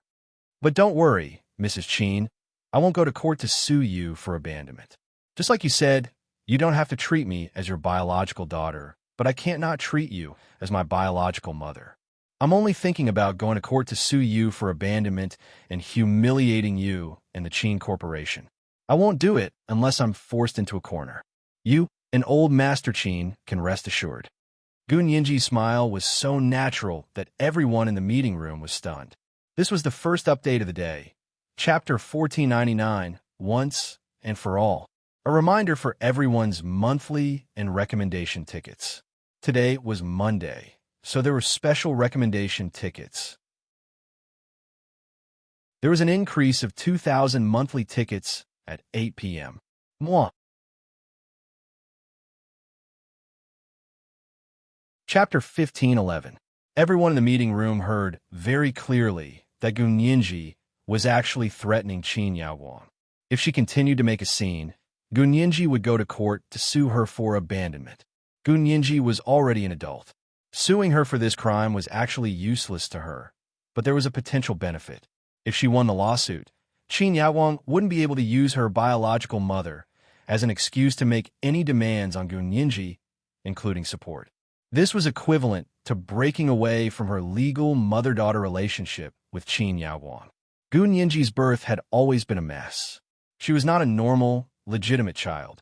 The senior executives of the Qin Corporation knew this very well. At that time, if someone with ulterior motives took advantage of it, it would deal a heavy blow to the reputation of the Qin Corporation. It was very likely that it would directly set off a storm in the stock market. If there was a selling frenzy, each of them would have to bear a huge loss. These people were all senior executives of the Qin Group and held shares of the Qin Group in their hands. They had to think about their own interests. Moreover, Qin Yaoguang had indeed gone too far today. After being mocked by the young lady, she wanted to kick her. Not only was her mother unkind, she even accused her daughter of being unfilial. That was too much. Seeing that the situation was hopeless, Qin Yaoguang could only take a deep breath and close her eyes. She didn't want to see Gun Yinji being sharp-tongued. It was her nightmare. She didn't expect to see someone sharp-tongued again after so many years. Old Master Qin saw that the mother and daughter had fallen out, so he had no choice but to mediate. Yinji, your mother was wrong. I'll teach her a lesson. If you need anything in the future, just come to me. Don't worry about your mother. As he spoke, he walked over and very kindly stuffed his business card into her hand. This is a name card that I only give to my close friends and family. Keep it well. It's not easy for a young lady outside. If you don't rely on your family, should you rely on outsiders? Old Master Qin patted her on the shoulder. Gun Yinji took a step to the side and said dryly, I don't rely on others. I only rely on myself. Mr. Qin, Is there anything else? If not, I'll be leaving first. She looked at her watch. 25 minutes had passed. Old Master Chin sighed. I was going to be the peacemaker today, but I didn't expect things to turn out like this. All right, you can go back first. I'll give you a call in a few days and find you a good job. How can my granddaughter work in a small law firm like that? Chin Yaowang pursed her lips and said to Old Master Chin in a drawl, Dad, you really take her seriously. You're just a small law firm employee, but you sure are arrogant. Gun Yinji was mocked by Chin Yaowang, but she wasn't angry at all. She seemed to have a good temper and said with a smile, Ms. Chin, this isn't putting on airs. This is a professional attitude and professional ethics. Of course, different professions are worlds apart. You're a doctor, so you don't understand the rules of the lawyer profession. She glanced at the people in the conference room and saw that some people really didn't think much of her, especially the so-called senior executives of the Chin Corporation. She raised her brows and lightly smiled. Our law firm may be small, but it's registered with the Industry and Commerce Department and licensed by the Bar Association. We're not a private hospital that disregards the law. If we don't take ourselves seriously, how can we expect others to take us seriously? Chin Yaowang's pupils constricted as she said coldly, Who are you saying is ignoring the law? I'm talking about whichever private hospital is ignoring the law. Gun Yinji raised her chin slightly with a haughty attitude. You think you can spout nonsense just because you're a lawyer? Be careful, or I'll sue you for slander. Chin Yaowang said coldly. Her eyes were abnormally cold, and she looked at her like she was looking at a lab rat. Gun Yinji chuckled and shook her head. Ms. Chin, you really know how to splash dirty water on your own head. I said private hospitals that disregard the law, but I didn't mention your Chin Corporation's private hospital. There are so many private hospitals in the Huaxiao Empire. Why do you think I'm talking about your hospital? Don't tell me. You have a guilty conscience? Gun Yinji. Miss Gu, be careful with your words. Don't talk nonsense. The senior executives of the Chin Corporation and Chin Yaowang sternly criticized Gun Yinji as if she had said something treasonous. Gun Yinji shrugged. Do you have to be so guilty? When I said that it was a private hospital that disregarded the law, all of you jumped up like mad bulls that saw red. Let me tell you, I'm a lawyer. The more you act like this, the more curious I am. She dragged out her voice with a sly expression. Her eyes were fearless, and she could even look at Old Master Chin for a long time. Old Master Chin looked at her for a while and suddenly burst into laughter.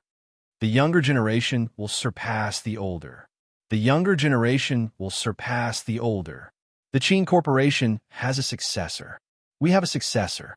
Gun Yinji, it's over. Did she make this old man lose his mind from anger? Gun Yinji frowned slightly and looked at Old Master Chin suspiciously. The president of the Lu Corporation, Lu Yuan, said leisurely, Lawyer Gu is very ambitious. Back then, I was also poor and started from scratch.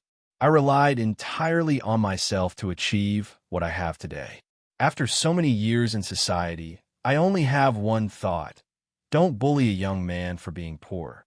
He took the initiative to reach out his hand to Gun Yinji. His attitude was very humble. Lawyer Gu, our company has been talking about a new law firm recently. We're recruiting more than one partner. If you're interested, you might as well join the bidding. Gun Yinji was overjoyed. She shook Lu Yuan's hand a few times. CEO Lu, is what you said true? I'm an honest person. I'll take anything you say seriously. How could I not keep my word in front of so many people from the Chin Corporation? Lu Yuan smiled. The most important thing in business is credibility, especially since we're in the business of cybersecurity. We know the importance of credibility more than anyone else. Okay. I'll go back and check your company's bidding requirements and make a bid right away. Gun Yinji was so excited that she couldn't wait to go back and start working. This was her first big deal in this side of the world.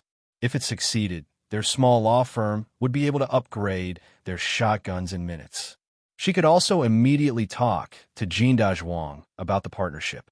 At that time, she would no longer be a small employee who worked with others. She would also be a boss. Gun Yinji's heart finally calmed down. She hated that kind of floating state. She was like duckweed without a foundation. Okay, I'll wait for your good news.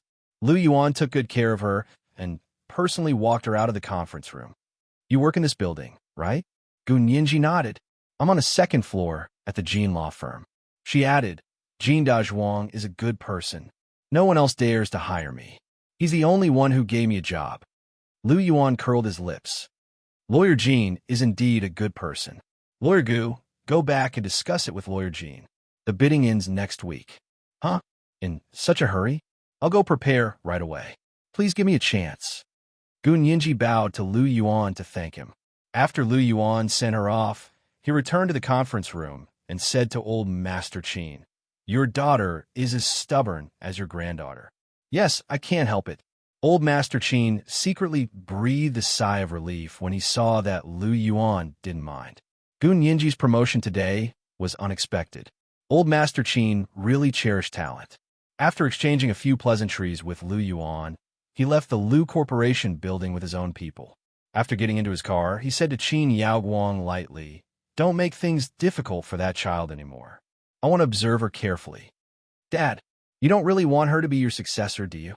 Qin Yaoguang's eyes widened. What's so outstanding about her? Do you all treat her like a treasure? Don't worry about that. I know what I'm doing. Old Master Qin glared at her. Mind your own business. You don't have to worry about anything else. Gu Nianji returned to her law firm and told Jean Dazhuang that the Lu Corporation was talking about a new law firm. She wanted to try out the bid. Jean Dazhuang was shocked and said, Do you know how big the Lu Corporation is? Why would they take a fancy to small potatoes like us? Lawyer Jean, I know, but they won't only work with one law firm, will they? We just need to take a small part of their business, and it'll be enough for us to grow stronger. Don't you want to make a small law firm into a big law firm? With all due respect, the difference between us and a big law firm is only the number of people we hire. Our professional standards aren't inferior to theirs at all. Gu Nianji dared to say such big words because she had just gone through a large-scale selection in the other world and formed her own team. She knew who a large team needed and how to select them. Moreover, Jean Dazhuang in the other world was a big law firm's lawyer. In terms of professional standards, the two of them were on par. The only difference was their fate. She patted Jean Dazhuang, who was almost petrified. Lawyer Jean, we can do it. All the best. The receptionist, Xiao Zhang, was also extremely excited. She jumped over and said, I knew I wouldn't be a receptionist in this small law firm for the rest of my life. This is a good opportunity for a small law firm to become a big law firm.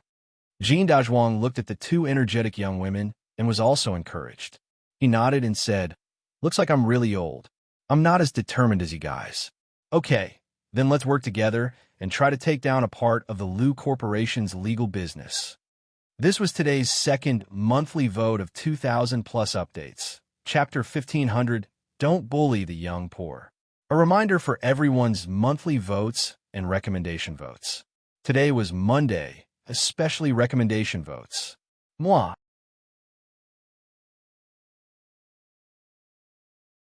Chapter 1512. For the next week, Gu Nianji was completely immersed in drafting the bid document. She worked overtime from dawn to dusk and only slept 2 to 3 hours a day. By the end of the week, she finally finished the entire bid document. Looking at her watch, it was already 10 a.m. She could finally sleep before 4 a.m. that day. After a whole day, she still drank some milk in the morning. Her stomach growled, so she put on her coat and headphones. Listening to music, she went downstairs to buy a wonton from the all-night shop. She also took the opportunity to get some fresh air. Running between the office and the apartment every day was exhausting. In front of the shop, several couples were waiting in line for supper. They snuggled up to each other and only had eyes for each other when they talked. When they were happy, they kissed and unscrupulously displayed the beauty of youth and the sweetness of love under the night sky. Gu Nianji accidentally saw it, and her heart suddenly ached like a needle. She used to have such a beautiful life. She used to have a man she loved. The feelings that had been suppressed for a long time finally exploded that night. She looked up at the night sky. In the dark blue sky, a lone star shone in the sky. Her headphones were playing the single If Love Had Providence on repeat recently. On this lonely night, it made her tears flow like a fountain. The star in the sky appeared. Do you know that I'm starting to miss it again? How much love can only look at each other from afar, like the moonlight shining on the sea. Hijichu sat in the car and quietly watched Gunyinji's thin figure under the night sky. His shimmering almond-shaped eyes deepened. After a while, he opened the car door and walked to Gunyinji's side. He reached out and gently wrapped his arm around her shoulder. He took off one of her headphones and put it in his ear to listen to music with her. Gunyinji had stayed up for several nights and happened to be in a state of extreme longing. For a moment, she was in a daze. She saw a tall figure in military uniform standing beside her, and Hua Xiaoheng's handsome features immediately appeared in her mind. She watched in a daze as he bent over with a smile and took away one of her headphones. "Hua Xiao, you're here," she murmured. Her bright eyes were unfocused, but she saw someone else through Hijichu. Hijichu tightened his grip and didn't say anything. He pressed her head against his chest. He was wearing a military uniform. He was tall and had a wide leather belt around his thin waist. His face was cold and indifferent. His gaze swept across the crowd, and the couples in the queue before and after them hid far away. Gunyinji's shoulder hurt from Hijichu's grip. When she came back to her senses, she saw that the person in front of her was not Hua Xiaoheng, but Hijichu. She wiped the tears from the corners of her eyes, as if nothing had happened, and whispered, "Young master He, why are you here?" Hijichu stroked her head and said coldly, "I missed you, so I came." Gunyinji, she averted her gaze and purposely changed the topic. She muttered, "You only know how to play for privileges." Hijichu, what a heartless little fellow. Who was he trying to get special privileges for? Recalling how Gunyinji had mistaken him for someone else, Hijichu was so angry that his liver hurt. But what could he do? Of course he forgave her. Hijichu didn't say anything else and followed her in line. When they arrived at the store, he bought 2 bowls of wontons to go. He carried 2 plastic bags in one hand and held Gunyinji's hand in the other as he walked back to her apartment with her. Perhaps it was because it was the middle of the night, when people were the most vulnerable. Gunyinji didn't shake his hand off. Instead, she allowed him to hold her hand as they walked into the elevator. Gunyinji turned off the song player on her phone and took her other headphone back. She took the opportunity to pull her hand away and asked, "What are you doing here?" Hijichu raised an eyebrow. Gunyinji immediately said, "Don't say that you missed me. That's a terrible reason. Do you think I'll believe you?" Hijichu looked at her silently for a while and curled his lips. A smile flashed across his sparkling almond-shaped eyes as he said, "Yes, you're indeed very smart. I'm here on business." "That's more like it." Gunyinji became proud of herself. She raised her right index and middle fingers and pointed at her eyes. "My eyes aren't for show. No matter what kind of monster or snake they are, they can't escape my sharp eyes." Hijichu's expression was cold. "Sister? Gunyinji, if you don't get beaten up for 3 days, you're going to tear the roof tiles apart, aren't you?" Gunyinji giggled and cupped her hands. "I'm used to saying that. Don't blame me, young master He." Calling me young master He is too formal. Hijichu leaned against the inner wall of the elevator with 2 plastic bags in one hand and one hand on the armrest. He crossed his long legs in front of him and smiled faintly. "Call me brother He. Gunyinji. Young master He, your appearance is an eyesore. When you called yourself sister just now, I didn't say that you were an eyesore." Hijichu glanced at her. His sparkling almond-shaped eyes contained emotions that Gunyinji couldn't understand. Gunyinji shrugged. All right, she had indeed taken advantage of Hijichu just now. "Brother He, you're a magnanimous person. Don't lower yourself to my level." Gunyinji bowed, making Hijichu purse his lips and laugh. His expression had always been cold and indifferent, but when he smiled, it was as if the ice had suddenly broken and the spring water had melted. It was extremely beautiful. Gunyinji quickly looked away and lowered her head to ponder Hijichu's intentions. The elevator dinged as they arrived at their floor. Hijichu walked out first. He stood at the door and waited for Gunyinji to open the door. Gun Yinji tilted her head to look at him and smiled. Don't you have a key? She knew that although she had come to Sea City to live alone, He Jichu and He Chengjian's men had been secretly protecting her at all times. Of course, it could also be said that they were monitoring her. She didn't believe that these people didn't have a key to the house she rented. Of course, He Jichu had a key, but how could he take it out in front of Gun Yinji to open the door? Just like when Gun Yinji was there, Hua Xiaoheng also had a key to the place where she lived, but he had never used it without her consent. He Jichu looked at the door lock and gestured for Gun Yinji to open the door. Gun Yinji nodded and walked over to open the door. She smiled and said, "My house is very small. It can't even compare to the small closet where young master he keeps his shoes." He Jichu didn't say anything and followed her in. He put down the 2 plastic bags and walked around Gun Yinji's room. The 1-bedroom, 1 living room was less than 50 square meters. It was indeed very small, but it was enough for 1 person to live in. The furnishings and appliances in the room were all newly bought. It was obvious that they weren't cheap. Under the most difficult circumstances, Gun Yinji didn't make her life difficult. This was also Gun Yinji's characteristic. She had always been a very optimistic girl. Jichu took out a bowl and chopsticks and called Gun Yinji over to eat the wontons. Gun Yinji smiled and said, "You've become the host. Eat it, you're so talkative." Jichu took a few wontons from his bowl and gave them to Gun Yinji. "The wontons here are really good. They're the best in Sea City. You're quite lucky." Gun Yinji narrowed her eyes and smiled. She wouldn't tell Jichu that there was also such a delicious wonton shop in Sea City in the other world. It was hidden in the streets and alleys of Nanching. Although the address was different, the name of the wonton shop was exactly the same. The taste was also very similar. After eating the wontons, Gun Yinji felt sleepy.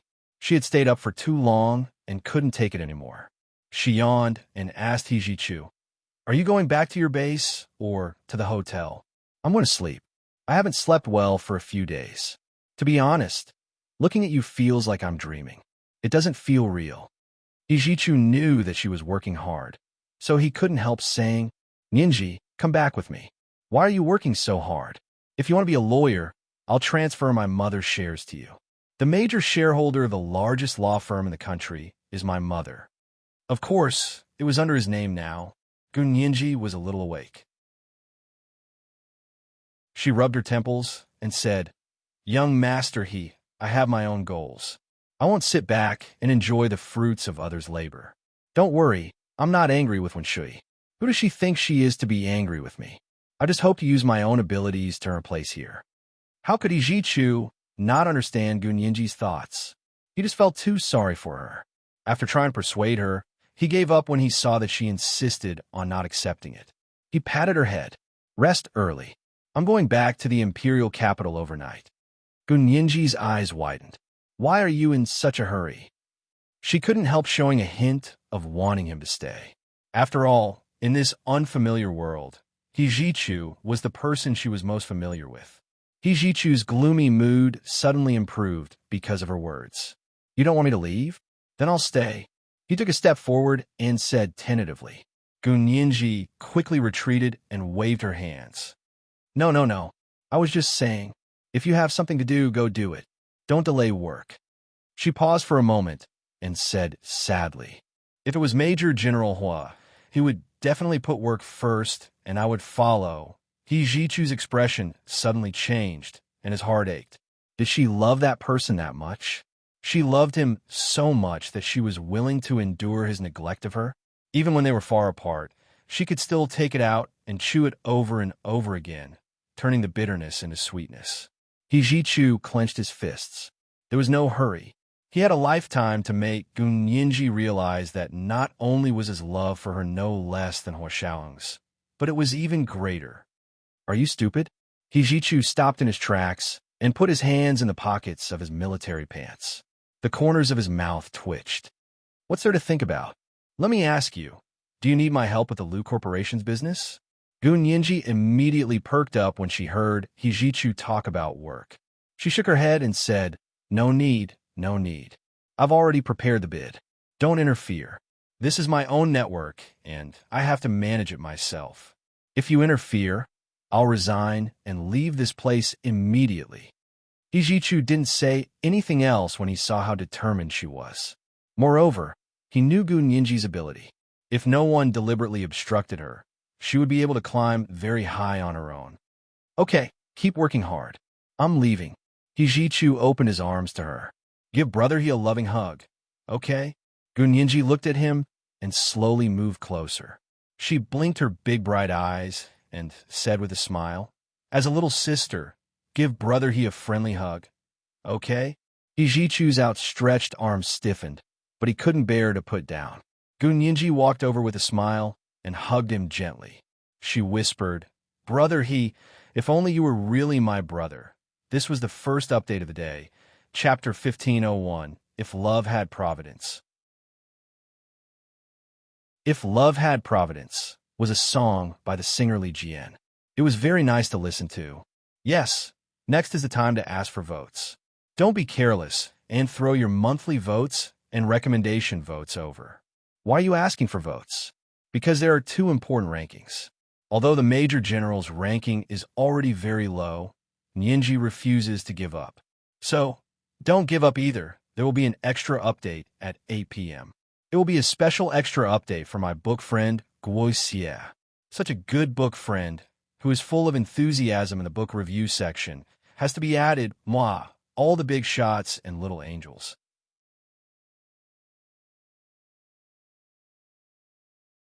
Chapter 1513. I'm your brother He, not your biological brother. You have to understand. Hijichu was moved to refuse. Gu Ninji let go of her hand in embarrassment and stole a glance at Hijichu. She saw that he was looking down and expressionless, so she had no choice but to find a way out. Haha, I was just saying, the He family has such a high threshold, I can't get in either. Young Master He, please don't take offense. I'm not that lucky to be young Master He's biological sister.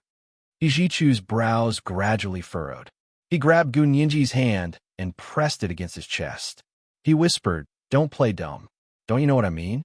Gu Ninji blinked her large eyes vigorously, her long eyelashes fluttering like 2 rows of tiny fans. Her curvy lips curled up cutely, revealing faint dimples at the corners of her lips. Young Master He, have you forgotten? Didn't you say you wanted me to treat you as a brother? You're not keeping your word. She was referring to the time in the other world. Hijichu was momentarily speechless. That was then, this was now. At that time, he had made up his mind not to come back. Of course, he could only settle for the next best thing, which was to be Gu Ninji's only family member and watch her and Hua Xiaoheng be together. But now, Hua Xiaoheng couldn't come over, and Gu Ninji couldn't go over either. So why couldn't he be with her? Hijichu gazed at Gu Ninji's faint smile and caressed her face. I know it's too early to say this, but no matter how long it takes, I'll wait for you. With that, he immediately turned to leave. His footsteps seemed a little panicked. Gu Ninji stared blankly at Hijichu's back for a long time before closing the door. Leaning against the door, she looked at her room. Although it was decorated almost exactly the same as her small apartment, she knew that it was different. No matter how similar it was still different. Hijichu rushed back to the imperial capital overnight. It was already 2 in the morning by the time he got home. He entered the house and casually asked, Is my dad asleep? The orderly quickly said, Sir, General, he is still in the study. You're still up so late? Hijichu frowned. Didn't I tell you? He wanted to urge the bureau chief to rest early. He's not in good health.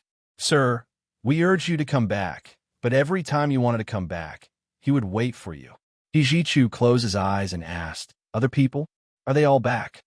The orderly looked at Hijichu carefully and pondered for a moment before asking, Are you referring to Mrs. Qin? She's not back yet. Hijichu's expression instantly turned cold. Who told you to talk about Mrs. Qin? There was only one Madam Qin in this family, and that was his mother, Qin Suan. Qin Yaoguang had married into the family when he wasn't at home. Hijichu didn't believe that his father, He Chengjian, hadn't instructed him to address her. The orderly scratched his head and whispered, It was Miss Win's order. We used to call her Annie Qin, but when Miss Win was around, Annie Qin was a form of address between relatives. We had to call Annie Chin Mrs. Chin. He Ji-chu snorted. When Shui is no longer a military personnel, nor is she my personal secretary. Pass down the order. Her words are invalid. The orderly quickly saluted and said loudly, "Yes, sir." After giving instructions to the family, He Ji-chu went straight to He Chungjin's study on the second floor and gently rang the doorbell.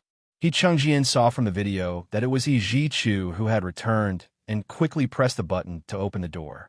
The door to the study opened silently. He Ji-chu walked in and closed the door. He Ji-chu walked around the multi-treasure pavilion that was used as a partition and walked into the inner room. He saw He Chungjin sitting behind the desk and looking up at him with his presbyopic glasses. He took off his glasses and smiled as he pointed at the chair in front of him. "Sit, Ah-chu. I'm very happy that you came back so late to see me." He Ji-chu, "I guess you won't be happy later." He placed the evidence he had brought back from Sea City on He Chungjin's desk. It was just a small flash drive. "Dad, I went to Sea City and learned something interesting. I wonder if you're interested in taking a look?" He tapped the desk with his hand and asked calmly, "What is it? If you think it's interesting, then it must be very interesting." He Chungjin chuckled as he plugged the flash drive into his laptop and pressed play. He Ji-chu leaned back in his chair and placed his hands on the armrests. He said coldly, "This is what my people found out. Look at what your precious wife has done since Ninji went to Sea City." He Chungjin looked at the evidence displayed on the computer. She had instructed Wen Shui to call the 4 big law firms in Sea City and hinted at them not to hire Gun Yinji. She had gone to Sea City with old Master Qin to apologize, but it was actually a humiliation. After being humiliated by Gun Yinji's rebuttal, she was still unwilling to give up and tried to create a bigger obstacle, but was stopped by old Master Qin. He Chungjin's expression darkened. "So, she still interfered in Yinji's matter?" "Yes. That day, you personally promised Ninji that you wouldn't interfere in her affairs outside. You also guaranteed for Mrs. Qin and Wen Shui that the two of them wouldn't interfere in her affairs." He Ji-chu's voice became colder as he said mockingly, "But now you see, the two of them are pretending to be obedient. They don't even take your words to heart." He Chungjin stared intently at the video of Gun Yinji arguing with Qin Yaowang in the conference room alone. He couldn't look away at all. When he heard Gun Yinji say that Qin Yaowang was an earthworm that had turned into a spirit, he couldn't help laughing. He pointed at Gun Yinji's image on the computer screen and said with a smile, "This child is so mischievous. How could she even think of that?" He Ji-chu didn't laugh at all. He looked at He Chungjin coldly. "You think it's funny? You think it's funny to see so many grown men threatening a little girl? What's the hurry?" He Chungjin rolled his eyes at He Ji-chu unhappily. "Look, she didn't lose out. Let me tell you, a person can only become a superior person if they can remain calm in the face of danger, remain calm in the face of poverty, and remain calm in the face of success. Ninji is really a piece of unpolished jade." He looked at her thoughtfully. "She is indeed worthy of the position of young madam of the He family. Even if she isn't that capable, she can still take the responsibility. Because other than her, I won't marry anyone else," He Ji-chu said casually, as if it would rain on a cloudy day and the sun would shine on a sunny day. He Chungjin glared at him. "Do you think I'm blind and can't see it? Otherwise, why would I go through so much effort to get her back?" He Ji-chu was speechless. He raised his left index finger and rubbed it against his nose. He coughed lightly. "She's a qualified young madam." "What about madam? Do you think she's qualified?" It was obvious that the He Ji-chu was referring to wasn't Gun Yinji, but Qin Yaowang. He Chungjin's eyes drooped in disbelief. "I thought she was just a straightforward person who didn't have so many twists and turns in her mind as a researcher. I really didn't expect her to be able to bully Ninji like this. It's a little too much. Yes, she can choose not to treat Ninji as her own daughter, but she has no reason to treat Ninji as her enemy." He Ji-chu slammed the desk and said angrily, "How could she not know what it means for a young person who has just started her career to prevent her from finding a good job? She keeps saying that she doesn't treat her as her own daughter, but whenever something happens, she has to mention it.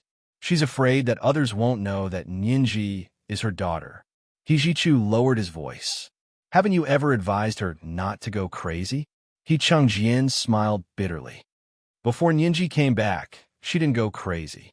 He Jichu. Gu Xiangwen had sent Gu Ninji to their house when she was 6 years old. In the past 6 years, the number of times Qin Yaowang had visited her could be counted on one hand. At that time, she had treated Gu Ninji with a businesslike attitude. Although she wasn't enthusiastic, she wasn't as overboard as she was now. She hadn't expected that 7 years later, when Gu Ninji, who had grown up, returned, she couldn't even maintain a businesslike attitude. He Jichu stood up. I still plan to move out. Dad, I don't want to interfere with your life. Please don't interfere with me in the future. Really, it's good for me, for you, and for this family if I move out. Achu. He Chengjian quickly stood up and looked at him anxiously. I haven't said my decision yet. Why are you in such a hurry? I have no intention of forcing you to make any decision for me. He Jichu looked at his father calmly. Really, I just can't control myself. Especially after seeing the video of her trying to beat Ninji up, I can't bear to live under the same roof as Mrs. Qin as if nothing had happened. Only now do I understand why Ninji really wants to leave this family. He Jichu was a little disappointed. In the end, he still couldn't give her a true sense of security. She couldn't relax like she did when she lived by Hua Xiaoheng's side. But it didn't matter. This also explained why Ninji couldn't fall in love with him yet. If he knew what he was lacking, he would be able to correct it and do better. When that day came, it would be natural for them to be together. The next day, He Chengjian sat in his bulletproof car and went to the He family cemetery. The best grave in the cemetery was for Qin Suan, and the one next to it was for himself. He placed a bouquet of flowers in front of Qin Suan's tombstone. He Chengjian took out a handkerchief and carefully wiped the photo on Qin Suan's tombstone. The woman in the photo had a plain appearance. She had thin eyebrows, light-colored lips, and a slightly high nose. However, it was a little abrupt on her relatively flat, oval face. Her eyes were neither big nor small, and her eyelids were always drooping. She looked at people as if she was mocking them. No one would have thought that this kind of appearance would make He Chengjian, the only son of the He family, who was elegant, handsome, and arrogant, fall in love with her. He loved her so much that he couldn't extricate himself. He had even broken off the engagement with his fiancée, Qin Yaowang, who was from the famous Qin family and was even more beautiful, and married Qin Suan, an orphan girl from the Qin orphanage. However, He Chengjian knew that his wife was intelligent and intelligent. He didn't even think that she wasn't good-looking at all. In his eyes, her thin eyebrows were like distant mountains. Her light-colored lips were like clear water hibiscus. Her tall nose was imposing, and her mocking expression had personality. Not to mention that when she shone in court, she was simply charming. He looked at his wife's photo and said in a low voice, Suan, I know you don't like to owe people favors. Yao Guang saved Jichu's life, but I can't let Jichu be unhappy because of outsiders. I think you'll understand. After returning from the cemetery, he went to the Qin family's private hospital to see Qin Yaowang. Qin Yaowang had just returned from Sea City and planned to stay in the hospital for a few days before going home. When she heard that He Chengjian had come to see her, she was so happy that she didn't even comb her hair. She ran to the door barefoot and reached out her hand happily. Chengjian, you're here to see me. He Chengjian nodded and didn't hold her hand. He said lightly, How's your injury? Her hand was already much better. There was only a light layer of gauze wrapped around her palm. Qin Yaowang's heart was even sweeter. She smiled and walked in with him. I'm much better. When Shui walked out of Qin Yaowang's ward and said with a smile, General, he is here. He Chengjian glanced at Qin Yaowang. Qin Yaowang quickly said, Shui is my assistant now. He Chengjian grunted and didn't go in. He said, That's good. Ask her to go to the He family's house to pack up your things and take them all away. Huh? Why do you want to take them away? Qin Yaowang was a little dumbfounded. She had just fallen from the great ecstasy of He Chengjian taking the initiative to see her. Her mind was in a daze, and she couldn't think. There are some problems between us that we can't get along with. We'll live separately for the time being. He Chengjian said this and turned to leave. This was today's second update for the book Friend Guisia. Chapter 1502, That Time. Yes, next was the time to ask for votes. Monthly votes and recommendation votes. Don't be careless and throw them over. Moi, all the big shots and little angels.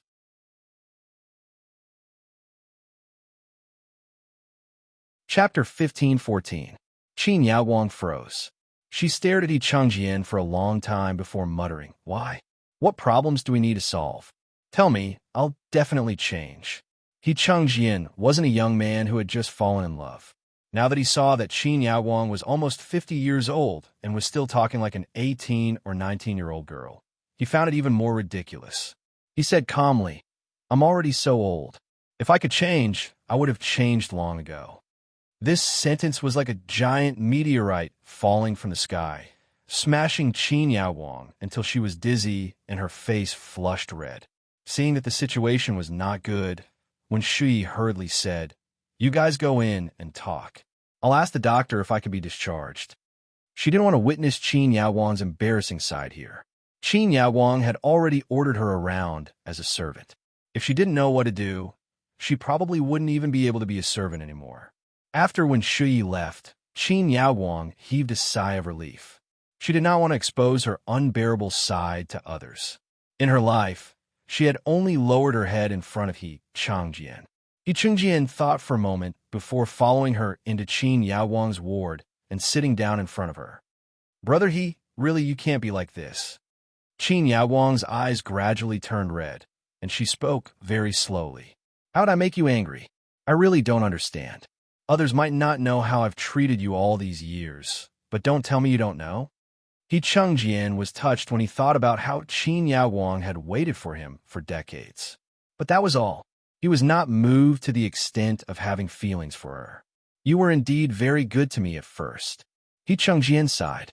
"But you treated your own daughter, big brother He. Could it be because of Nianji?" Qin Yaowang's heart sank, and she became even more nervous. "Is it because of Nianji?" "Yes." Yi Chengjian was very honest with her. "What you promised me was all against my will. You know, I usually don't think badly of others, but once I find out that they're not what they seem to be, I'll definitely think of the worst." That is to say, he would not prejudge anyone as a bad person until he found out what was really bad about the person. Qin Yaowang was so angry and anxious that she couldn't even speak clearly. "Brother He, I had no choice. When I see her, I can't control myself." Yi Chengjian frowned slightly. "I don't understand. As soon as I saw her, I felt like I'd betrayed you." Qin Yaowang's eyes were brimming with tears. Her exquisite lips kept opening and closing, making one feel pity for her. Yi Chengjian was stunned. He looked up and said, "No way. When you saw Nianji, why did you feel like you betrayed me?" "Because I'm yours. I'm yours alone, but I gave birth to a child with someone else." Qin Yaowang held her chest. "Brother He, is it because of this that you don't want to be with me?" "What nonsense are you talking about?" Yi Chengjian finally understood and was speechless. "If it weren't for Nianji, you would never have had the chance to marry into the He family. I hope you understand that." Qin Yaowang's eyes dimmed in an instant. She was silent for a long time before saying, "So all the things I've done for you all these years aren't as useful as Gunyanji?" Yi Chengjian stood up and said coldly, "You saved Ah Chu. Suin and I are both grateful to you. This will never change, but it doesn't mean that you can do whatever you want. You know me. I'm clear about public and private matters, and I won't mix them up." Qin Yaowang's face was pale, and she smiled sadly. "How did I do whatever I wanted? Didn't I just block a few of Gunyanji's jobs? Is it worth making such a big deal out of it? You still think you're right?" Yi Chengjian realized that Qin Yaowang was really confused. "You think you only blocked a few of Nianji's jobs? But to me, you made me break my promise. You call this making a big deal out of nothing?" Who was Yi Chengjian? The highest leader of the Huaxiao Empire's military, a person whose words carried weight. "But Gunyanji is my daughter." Qin Yaowang was still indignant. "I'm doing it for her own good. What's the point of being in that place? Only when she can't survive in Sea City will she think of coming back to beg us. Only then will she obediently marry Ji Chu. Brother He, do you really not understand? or are you pretending not to understand? The more He Changjian listened, the more annoyed he became. What do you mean? In your eyes, is my son that bad? Do you have to use such a shameful method to force Nianji to submit? How can she really fall in love with him if you do this? Qin Yaowang, are you really an earthworm that has turned into a spirit? Not only have your intestines been penetrated to the end, but even your brain has been penetrated. What did you say? Qin Yaowang's expression changed drastically. She looked at He Changjian in disbelief. How'd you know? You sent someone to spy on me. You have a video. Qin Yaowang immediately understood what the problem was when she heard an earthworm that has turned into a spirit. This was the greatest humiliation in her life, second only to He Changjian breaking off his engagement. He Changjian smiled. Spy on you? You're overthinking it. I only did this to protect Nianji. If I didn't do this, I really wouldn't have known that you treated Nianji so badly. He approached her. Qin Yaowang, what are you thinking? Gu Nianji is your biological daughter. What do you want by making things difficult for her? Can't you just turn a blind eye to her like you did before? Qin Yaowang collapsed on the sofa and took 2 deep breaths. She turned her head and said, all right, stop talking. If we're separated, then so be it. We also need to calm down. He Changjian nodded. Okay, hurry up and send someone to take your things away. I won't see you for now. He turned to leave, but Qin Yaowang said faintly from behind him, You don't want me anymore? He Changjian didn't turn around. With his back facing Qin Yaowang, he frowned imperceptibly and said, Back then, our engagement was the idea of our parents. I told you clearly from the beginning that I didn't have feelings for you. But didn't you know that I fell in love with you at first sight? Qin Yaowang's voice was exceptionally sad and fragile. She had thought that even if she didn't feel anything at first, she would definitely feel something in the future. She wasn't wrong to think that way. There weren't many couples who fell in love at first sight. Most people fell in love with each other over time. But after I met Suin, I finally understood what it felt like to truly love someone. He Chengjian looked up at the voice-activated light at the door of the ward. I still remember the first time I saw her. That day was the first day of school at B University. I had something to do and passed by B University. I saw everyone picking up the new students. I saw a back figure in the crowd that looked almost exactly like you. I thought it was you, so I went over and patted her shoulder to stop her. When Qin Suin turned around, He Chengjian knew that he had recognized the wrong person because the two of them looked completely different.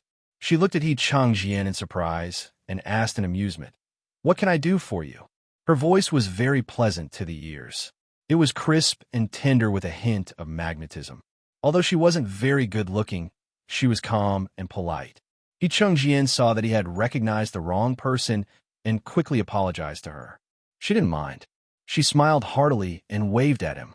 Then, she dragged a large, shabby suitcase into the crowd. That was the first time they had met. He Chengjian didn't take it to heart at first. He just thought it was funny that someone's back view was so similar. When he came back and told Qin Yaowang about it, the two of them laughed for a long time. The next time he saw Qin Suin was at the debate competition at B University. He had originally gone to support Qin Yaowang, but he was captivated by Qin Suin's eloquence. That night, all the lights were focused on her, making her unattractive face look even more radiant. He Chengjian began to pay attention to her. He even appeared by her side intentionally or unintentionally and became friends with her. Unknowingly, his attention to her had changed. When he realized that he had truly fallen in love with this unprepossessing but extremely intelligent girl, he immediately explained the situation to his father and then broke off the engagement with the Qin family. At first, Qin Yaowang didn't know that he had fallen in love with Qin Suin. She thought that he had fallen in love with the daughter of another aristocratic family, so she had been very remorseful. Because at that time, with the Qin family's background, her engagement with He Changjian was a proper way to climb the social ladder. Hearing He Changjian reminisce about the past, Qin Yaowang's expression became even more dismal. She lowered her head and wiped her tears with the back of her hand. She sobbed and said, So after all these years of hard work and sacrifice, I still couldn't move you. I was the one who met you first. Actually, I told you a long time ago that you don't have to waste your time on me. At that time, there were so many people pursuing you. Even that lunatic genius had a soft spot for you. Why can't you let it go? At that time, Qin Yawang was indeed a popular figure on campus. Not only was she beautiful, but she was also very smart. She was a school belle in medical school, and she was engaged to He Changjian. In the eyes of her classmates, she was a winner in life. However, He Changjian suddenly broke off the engagement with her and turned to pursue Qin Suan, which made Qin Yawang disheartened. She couldn't stay in school anymore, so she had no choice but to transfer abroad to complete her medical degree. It was also because of He Changjian's guilt towards Qin Yawang that the He family became the Qin family's help, allowing them to obtain a lot of benefits. If it weren't for the He family, the Qin family wouldn't have been able to develop to its current scale in more than 20 years. It was indeed my fault for breaking off the engagement back then, but in the past 20 to 30 years, your Qin family has already received enough benefits from our He family. He Changjian was a little impatient. Even if you had married me back then, your Qin family would have only received so many benefits. So, to be honest, I don't owe you anything. Qin Yawang choked for a moment. She lowered her head and said, "You only know how to talk about benefits, but what about my feelings? After all these years, you really don't owe me any feelings?" "I can't help that." He Changjian opened the door to the ward. "I tried to accept you. Otherwise, why would I marry you? I even agreed to let you use my frozen sperm to do a test tube baby. If that test tube had succeeded, would you not have been so heartless?" Qin Yawang wanted to cry and laugh at the same time. She had used He Changjian's frozen sperm to fuse with her own egg cells to make 4 or 5 fertilized eggs. Only one of them had successfully implanted in her body. However, 2 months after the successful pregnancy, she had a natural miscarriage. She had once been so successful, but it was in this matter that she was extremely frustrated. Most people would choose to get up from where they had fallen, but she, on the other hand, fell into the same pit over and over again. He Changjian said calmly, "But it didn't work. This means that we're really not suitable for each other. I gave you a chance, but you didn't cherish it." He left Qin Yawang's ward. Qin Yawang looked at his back, her face blank. The next day was Monday. Gun Yinji brought the copy of the bid she had made and went to work in high spirits. She arrived at the second floor of the Lu Corporation building early. She saw that Jin Dezhuang and the receptionist, Xiao Zhang, were even earlier than her. She smiled and said, "You guys are also very nervous?" "Of course. This bid document concerns whether or not I, Xiao Zhang, will be able to make a comeback from now on. I'll be a carp that leaps through the Dragon Gate and successfully ascend to the front desk of a big law firm." Xiao Zhang held Gun Yinji's hand, his eyes shining with excitement. He touched the folder in her hand. "I just turned the koi today. I'll share some good luck with your bid document." This was the first update of the day. Chapter 1503, Good Luck for Koi. Yes, next was the time to ask for votes. Don't be careless and throw your monthly votes and recommendation votes over. There will be a Valentine's Day update at 8 p.m. Moi. All the big shots and little angels.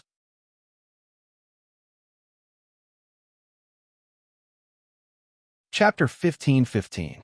Gun Yinji looked at Xiao Zhang's hand at the front desk and was speechless. Jin Dezhuang walked over with his goji berries in his hands and said slowly, "I'll go with you. You've already sent the bid, right?" "Yes, they've already received it." Gun Yinji picked up the coffee that Xiao Zhang had made for her and took a sip. "This is a copy. After they receive it, they'll screen it based on the content of the bid. If it's shortlisted, they'll receive a call today or tomorrow." That day, the three of them were not in the mood to work. They had been waiting anxiously for the call. Finally, before they got off work in the afternoon, Xiao Zhang at the front desk received a call from the Lu Corporation as he wished. "Lawyer Gu, Lawyer Jean, we've been shortlisted. We'll go to the site tomorrow." Xiao Zhang at the front desk jumped and shouted. He was extremely happy. Gun Yinji breathed a sigh of relief and quickly took a big gulp of water. She smiled and said, "Look at me. I'm so nervous that I didn't even dare to drink water. I was afraid that if I drank too much water, it would delay the call." Then you can't drink water tomorrow either. Otherwise, it wouldn't be good if you missed the on-site bidding. Xiao Zhang took the water cup from Gun Yinji's hand seriously. Leave it with me. I'll return it to you when you pass.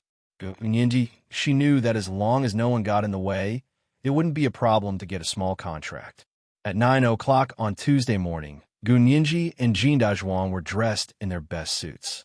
They carried their laptops to the Lu Corporation's conference room on the 30th floor and waited for the interview. They were the smallest law firm and were ranked last among all the law firms that were bidding on the spot. They waited from 9 o'clock in the morning until 3 o'clock in the afternoon before Gun Yinji and Jin Dazhuang were called in. The person in charge of the on-site bidding was already so tired that he was swaying left and right. He didn't want to listen to them at all. The bald male supervisor sitting in the middle frowned as he looked at the Jin law firm's bid document. He muttered, "Why did something strange sneak in? How did the legal department screen? How dare such a small law firm come to our company to bid for business? Are they looking down on our Lu Corporation?" Gun Yinji coughed softly and said, "Sir, your microphone is not turned off." Therefore, everyone heard his muttering. There was an awkward laughter in the conference room. The bald male supervisor did it on purpose. He didn't expect the two of them to be so tactless. He shook their bidding documents impatiently. "Your law firm is so small. Why would you want to bid for our business? Was there a mistake somewhere? Why don't you go back first, and I'll check with the department in charge of screening the bidding documents." Holy shit, a mistake?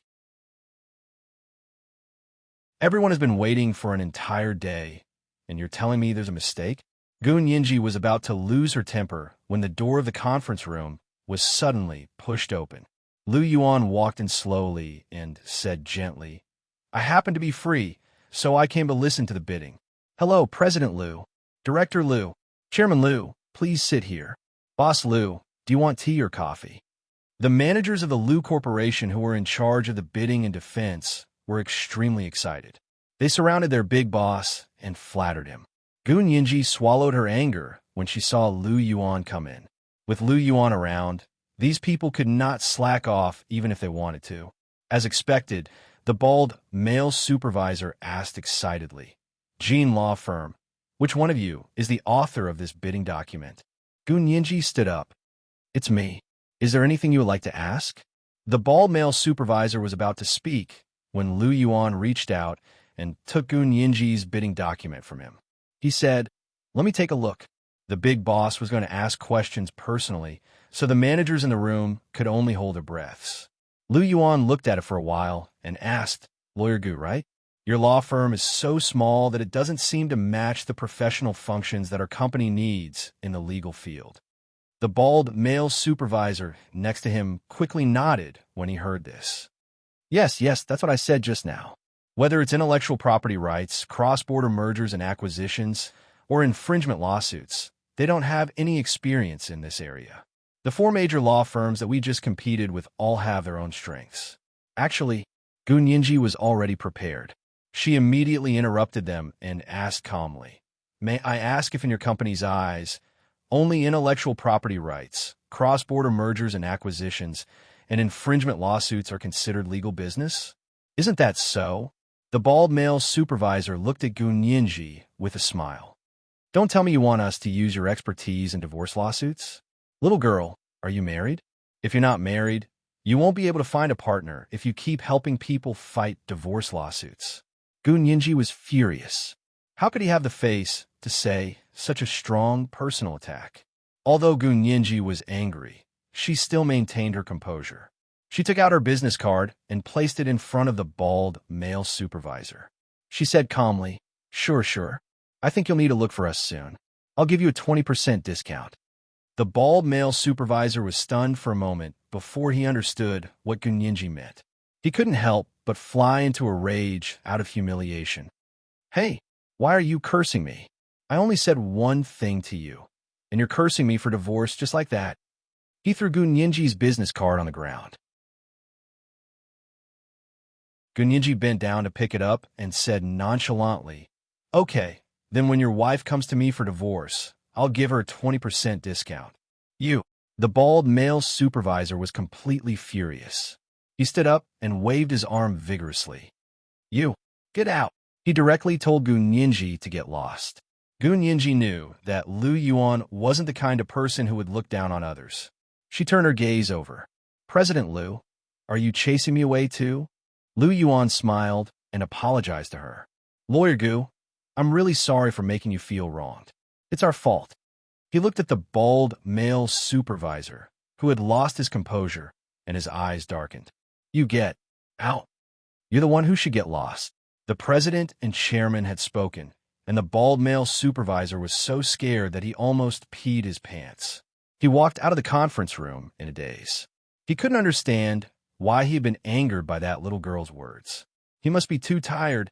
He must be. However, he had to teach this small law firm a lesson. In the large conference room, Gunyinji spoke with confidence. President Liu, I know that our law firm is indeed very small, but small has its advantages. Our business is close to the people's livelihood and has a close relationship with ordinary people. We're good at dealing with ordinary people. We know their needs and demands.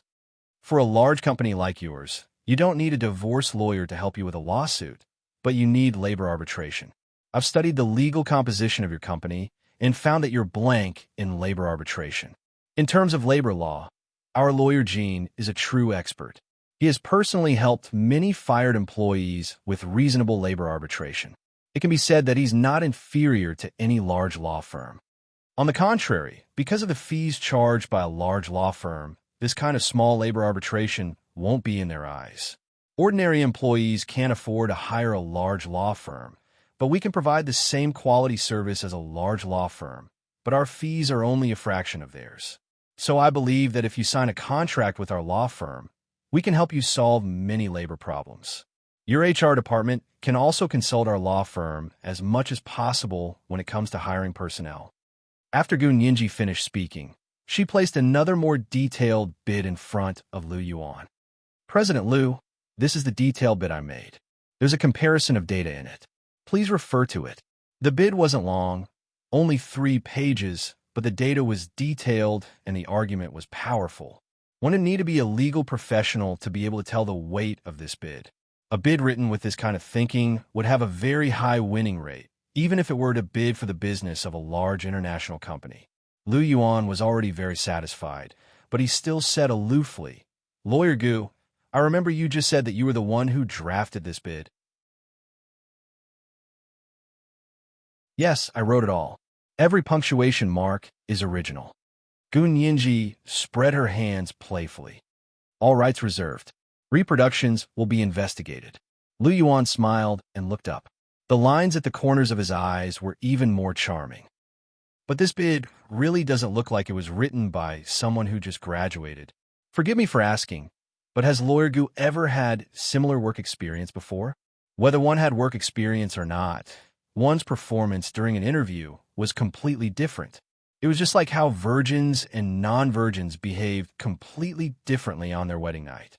Any experienced man would be able to tell at a glance. Gu Ninji was stunned for a moment and chose not to say it. I'll tell you this question when I have the chance in the future. Okay? Okay, I'll wait and see. Lu Yuan stood up and said to the other supervisors in the conference room, I think they're not bad. We're really lacking in this area. Their addition can fill in the gap in this area. He actually accepted Gu Ninji's words completely. The supervisors understood as soon as they heard this and quickly said, Congratulations! You're the first contract law firm we've accepted. Come, Lawyer Gene, Lawyer Gu, sign the contract here. The big boss had already said it was fine. They weren't idiots like before. What good would it do to go against the big boss? Gu Ninji and Jin Dazhuang practically floated back to the second floor. The receptionist, Xiao Zhang, rushed over nervously. Lawyer Gu, Lawyer Jin, how was it? Did you pass? No. As if. Gu Ninji shouted and jumped up with Xiao Zhang in her arms. We're rich. We can hire now. Xiao Zhang, you're the beauty of the front desk. Xiao Zhang was also extremely happy. I don't have to change jobs. I want a promotion and a raise. Jin Dazhuang was so angry that his nose was crooked. Xiao Zhang, you despise the poor and love the rich. Oomph. In the end, Gu Ninji and Xiao Zhang laughed even harder. Jin Dazhuang was angry for a while, Then he also laughed and said, "People go up and water flows down." I don't blame Xiao Zhang for thinking that way. I was the one who was stuck in my own ways. I admit my mistake. From now on, we will work together to make the law firm bigger and stronger. Their law firm had good news, and so did the Lu Corporation. A week later, the Lu Corporation announced the good news of their in-depth cooperation with the Qin Corporation in terms of network security. They were also negotiating a new contract with the government to provide technical support for the country in terms of network security. The Lu Corporation's stock price rose in response and doubled in a week. Of course, the Lu Corporation had to celebrate such a joyous occasion. Therefore, the CEO's office announced that the company would hold a grand celebration. This meeting would not be held in C City, but in H City, known as the Pearl of the East. H City was a metropolis in the south of Huaxia Empire. It had one of the 3 best deep-water ports in the world, Victoria Port.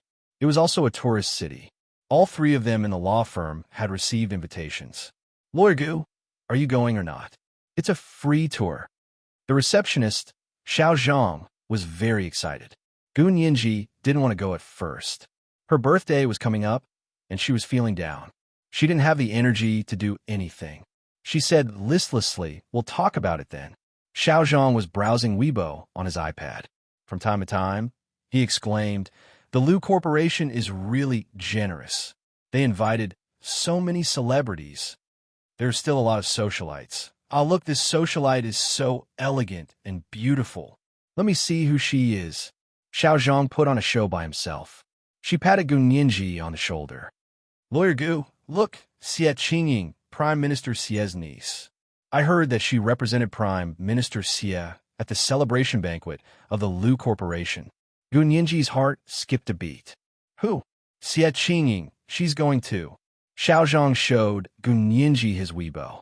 Gu Nianji looked at Xie Qingying's graceful figure in an evening gown on Weibo's trending page, and her heart burned. For Xie Qingying, she had to go. He finally had the chance to approach the Xie family quietly. This is today's second Valentine's Day update, Chapter 1504, Good News. P.S. Thank you to Little One Kiss for the 10,000 Qidian coins yesterday. Yes, next is the time to ask for votes. Don't be careless and throw your monthly and recommendation tickets over. Mwah, all the big shots and little angels.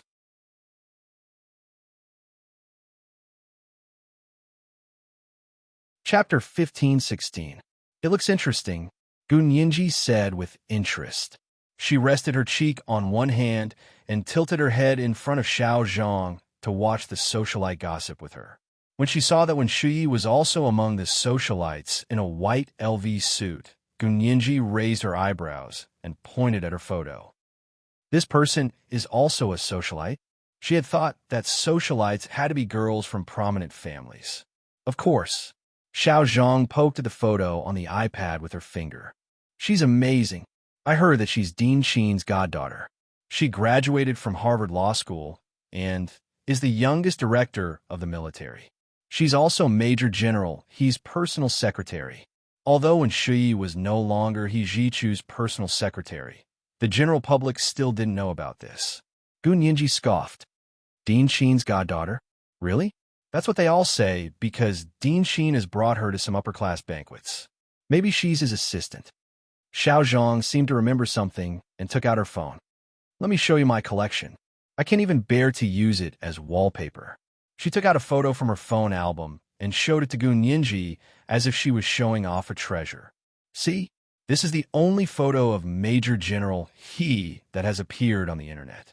You don't know how many ignorant girls you've captured." It was a photo of He Zhichu at work when he was promoted. The young Major General was in high spirits. He faced the camera silently and indifferently. His almond-shaped eyes were as deep as the sea and as dark as the night. He didn't say a word, but he could make people plunge into his deep eyes and drown in them. Gu Nianji looked up at Xiao Zhang. "Are you also one of the ignorant girls?" "I used to be." Xiao Zhang corrected her. "When I was young and ignorant, I was his brainless fan. But when I grew up, I knew that I couldn't be Mrs. He. So I hid my love deep and didn't let anyone know." Gun Yinji looked at her again. Don't let anyone know.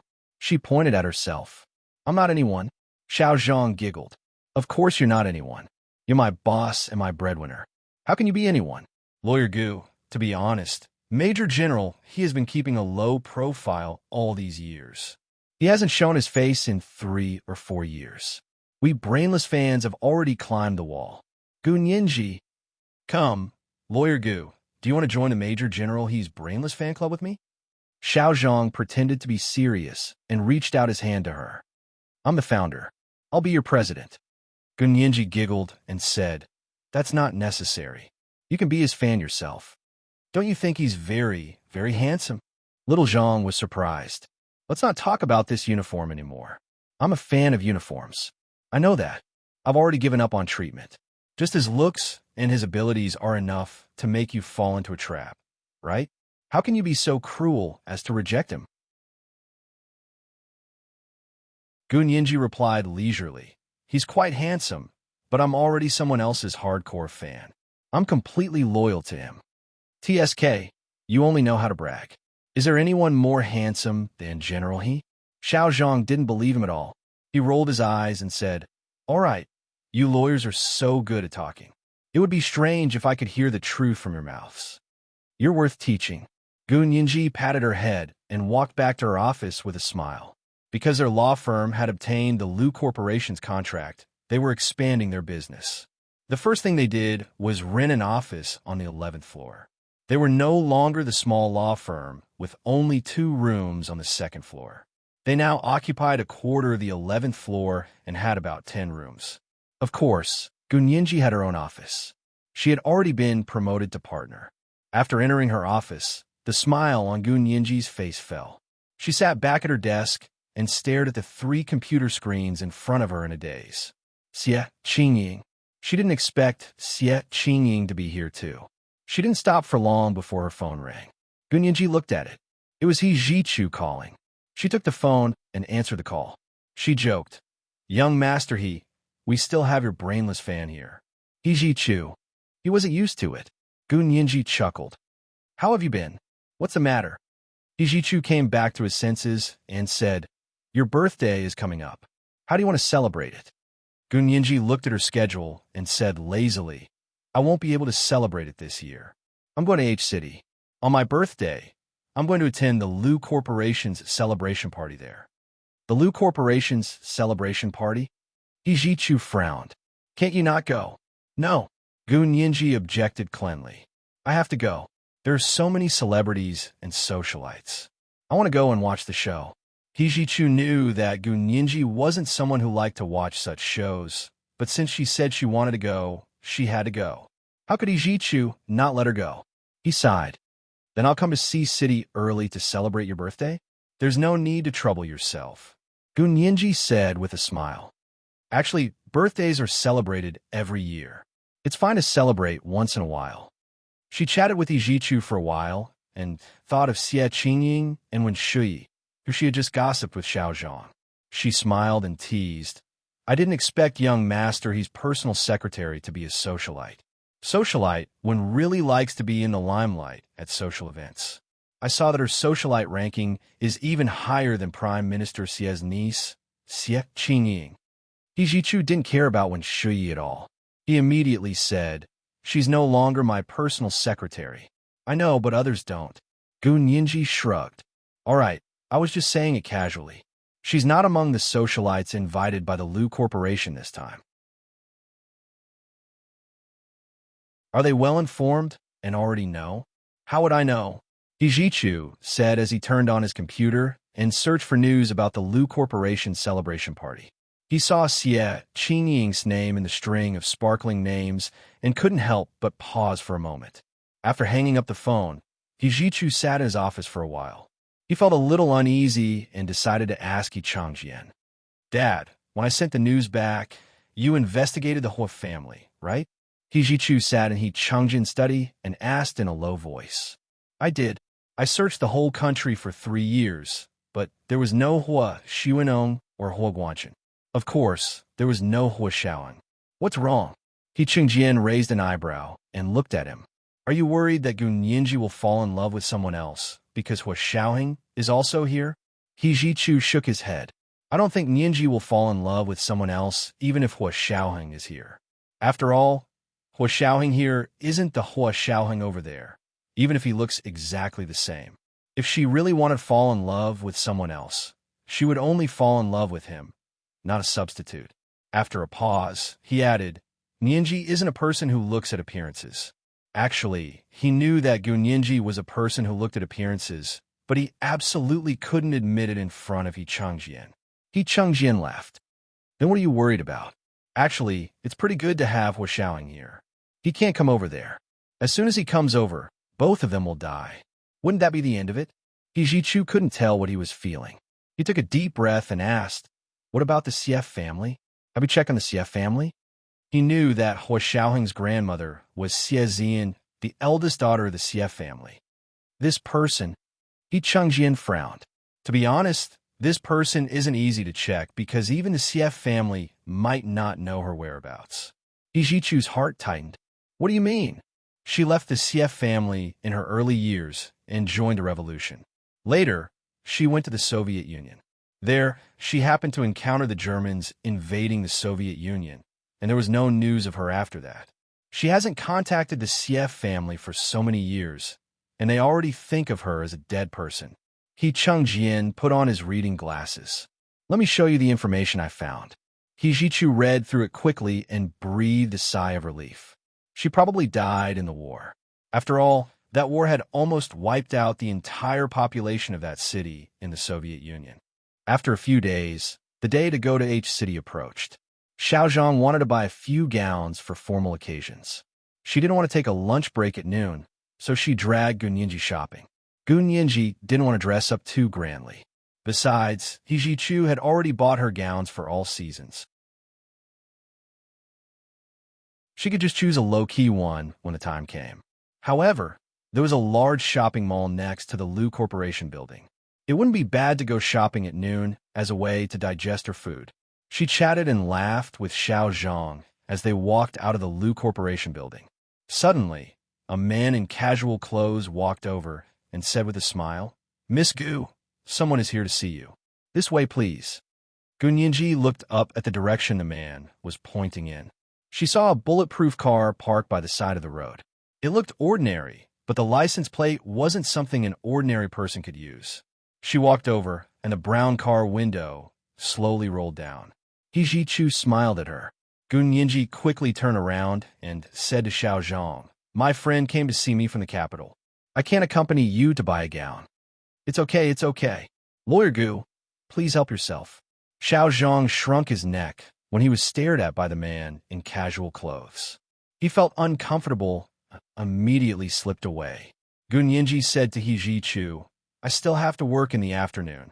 Apply for leave. He Jichu raised an eyebrow. I came specially to accompany you and celebrate your birthday in advance. Gu Nianji was stunned and nodded. Then I'll go apply for leave and get my bag. She returned to the law firm and told Lawyer Jean that a relative had come to visit her from the capital and that she wanted to apply for half a day's leave. Lawyer Jean agreed and reminded her, You're going to H City the day after tomorrow. Have you gotten your plane ticket? And your passport? I've helped you apply for a pass. You can also go to M City. You'll get it in the afternoon. Thank you, Lawyer Jean. Gu Nianji was very grateful to Lawyer Jean. He had taken good care of her. I'll come to work tomorrow. Give me the pass. Okay, go ahead. Entertain your relatives well. Lawyer Jean smiled and waved his hand. He lowered his head and continued to look at the resumes of the people who had come to apply for the job. This was the first update of the day.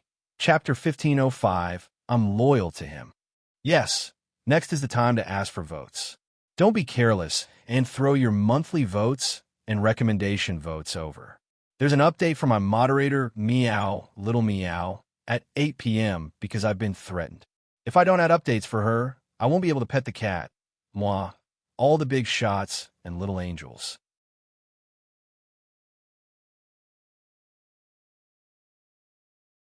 Chapter 1517.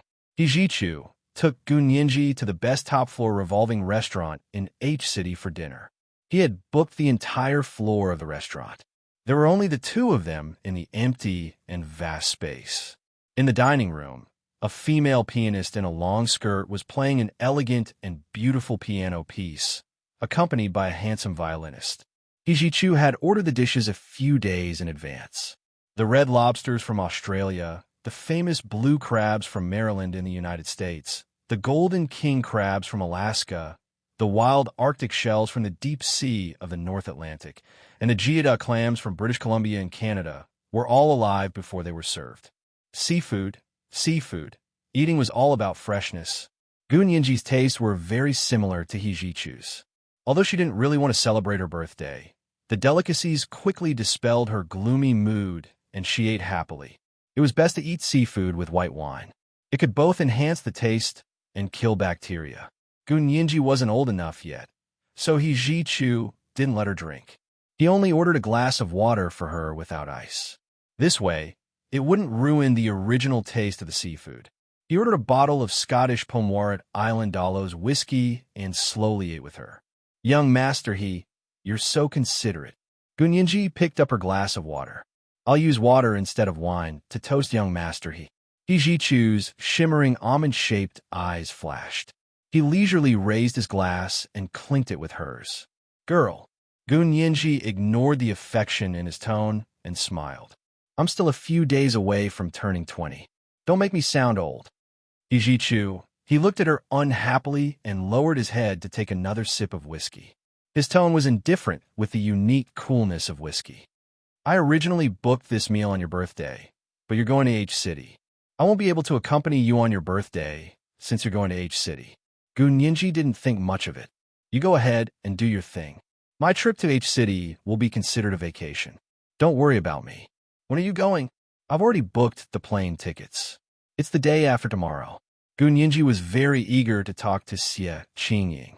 Jin Dazhuang also applied for a pass for me. I could go to H-City and M-City at any time. I heard that after the celebration party, there will be an after-party at M-City's casino. M-City was known as the Las Vegas of the East, and gambling was their main industry. After a sumptuous seafood feast, a chef wearing a white tall hat pushed a cake cart over. There was a 9-tiered pagoda-shaped cake in the car. It was beautiful. Gun Yinji was overjoyed. She pointed at the little beauty on the cake and said, I want this little person. It's mine. Hijichu curled his lips. It was made according to your appearance, so of course it's yours. The little doll had big eyes and an oval face. She had delicate dimples on the corners of her lips, and her long black hair was tied into a ponytail. She was beautiful and lively, and indeed looked better than the dolls that Gun Yinji had played with as a child. The chef took the little beauty off the cake and gave it to Gun Yinji. Hijichu took out his birthday present, a familiar pink diamond crown, and put on Gun Yinji's head. Happy birthday. He leaned down and kissed Gun Yinji on the cheek very naturally. Gun Yinji smiled, and a strange look flashed across her eyes. She looked at herself in the mirror in the dining room and realized that the pink diamond crown was exactly the same as the one she had in the other world.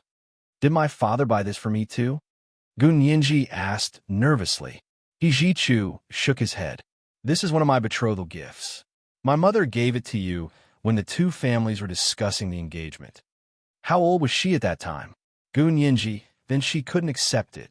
Gun Yinji was about to take off the pink diamond crown when Hijichu pressed her hand down. It's not a betrothal gift now. It's a birthday present from me to you. But it's too expensive. Gun Yinji still want to take it off. I don't have anywhere to put it here. What if I lose it? You should take it back and put it at your house. Hijichu thought about it and felt that it made sense. He nodded. Then put it on and take a picture with me. I'll take it back. Okay. Gun Yinji agreed with a smile.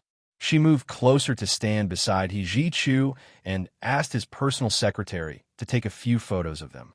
Gun Yinji picked the best photos and sent them to her phone. After eating a piece of cake, Gun Yinji couldn't eat anymore. Looking at the remaining cake that was like a small mountain, Gun Yinji said with a bitter expression, What about the rest of the cake? You can give it to someone to eat. Hijichu waved his hand and asked his personal secretary to pay the bill. Gun Yinji was happy. Can you get someone here to send it to my company?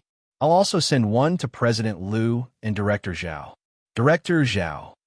Ijichu gave a half-smile. Is it Zhao Yangzi? He knew Zhao Yangzi from the other side.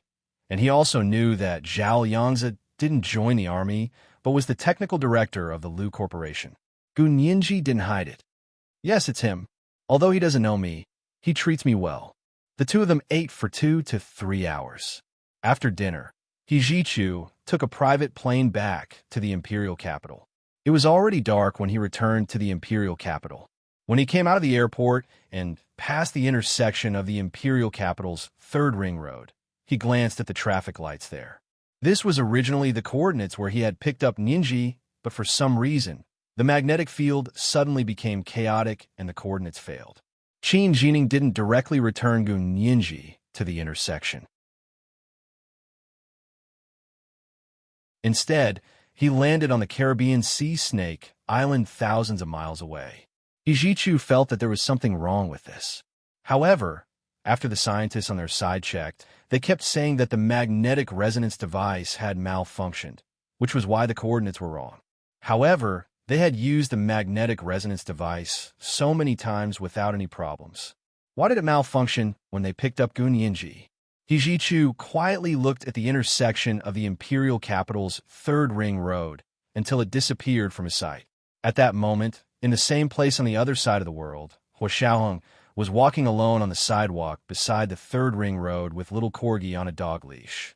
It was already the end of October. It had been almost 2 months since Gu Nianji had been kidnapped. The leaves of the maple trees by the roadside began to turn red, like umbrellas. In front of them was the intersection where Gu Nianji had disappeared. It was still bustling with traffic and bustling with activity. The moonlight was hazy, and the stars twinkled in the sky. A few young couples walked past him, humming softly. It was a song he had been listening to recently, If Love Had Providence. When we were young, we once thought that those who loved each other could last forever, when we believed that deep in love, we were together, that we could not hear the sigh in the wind. Who knows what love is? A short encounter, but we can't forget. After spending our entire lives, we can't learn to forget. Now that we're far apart, we live like the people around us. The person in front of me gives me the most trust and dependence. I hope you're treated gently. How many times have I been in a daze? It's as if I can see you in the sea of people. Vaguely, you've appeared. Huo Xiaoheng was in a daze for a moment. He seemed to see Gu Nianji running towards him with a smile. She hugged his arm and kept complaining, Major General Hua, why are you only here now?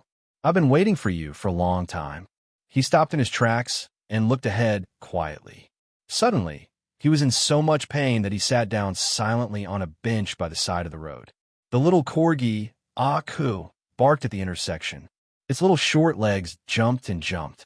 It wanted nothing more than to rush to the middle of the intersection and bring its mistress back. He sat there until the sky turned white before he got up and left. When he returned to the official residence at the headquarters of the Special Operations Forces, he saw that the ginkgo tree in front of the door was covered in golden leaves that looked like small fans. Nianji had once used these leaves in her book as bookmarks. Now that the ground was covered in leaves, no one picked them up to make bookmarks anymore. After returning to his room, he changed his clothes and went to Gu Nianji's room to sit for a while. Through the floor-to-ceiling window, he could see the treehouse he had built for Gu Nianji. At that time, she loved this treehouse so much that she stayed in it day and night. She even said that she wanted to watch the birds nest on the tree to prevent it from occupying the magpie's nest.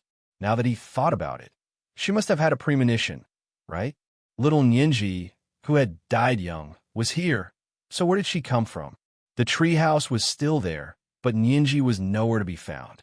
Little Corgi squatted at the entrance of the base every day, waiting anxiously, but he couldn't wait for his mistress to return. Huo Xiaoheng stood up silently and went back to his room. There were 2 pairs of slippers on the shoe rack at the door. One was big and the other was small. They were couple style.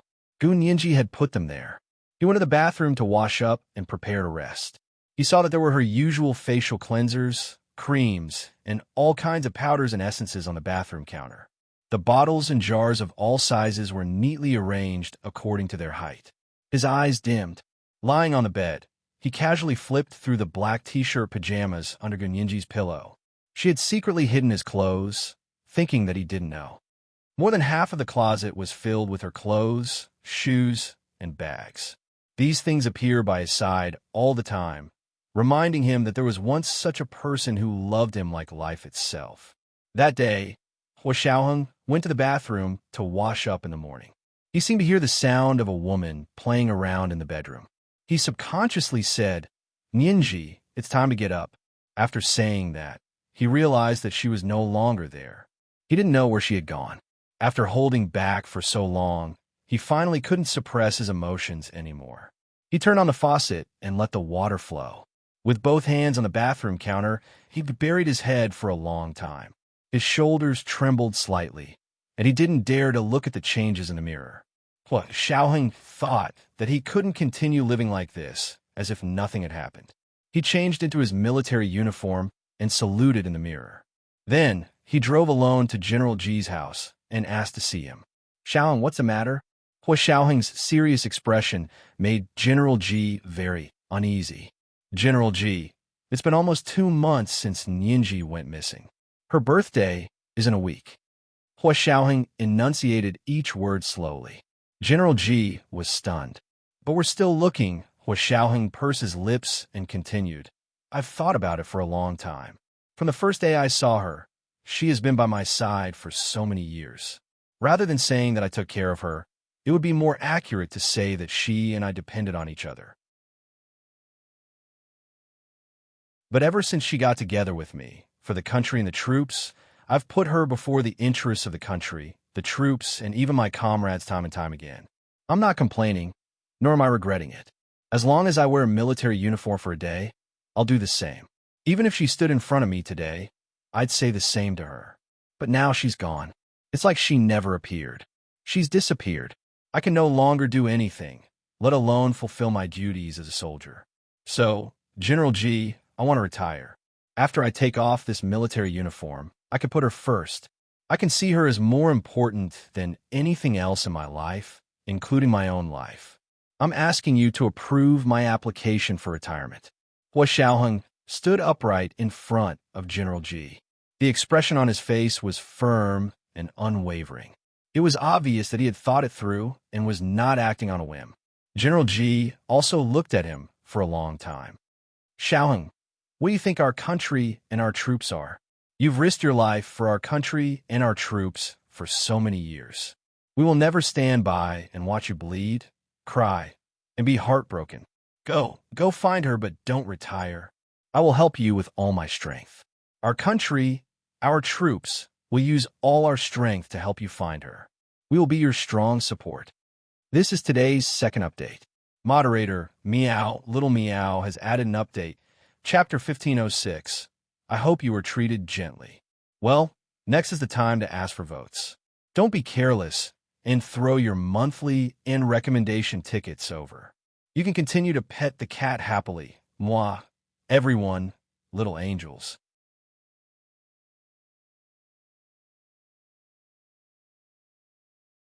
Chapter 1518. Hua Xiaoheng had been in the military for so many years. After making this decision, he was mentally prepared to give up everything. However, he did not expect that not only did General Ji not stop him, but he also strongly supported him in finding Nianji. What was even rarer was that he did not have to retire from the military. Even Hua Xiaoheng, who had always been calm and collected, was shocked speechless. He looked up at General Ji in disbelief. General Ji patted his shoulder and sighed. "Now that things have come to this, I think it's time to tell you some things." The corners of Hua Xiaoheng's eyes twitched. "I don't understand." General Ji picked up the red phone in the study and dialed a few numbers before saying to Hua Xiaoheng, "Let's go to the small meeting room of the standing committee."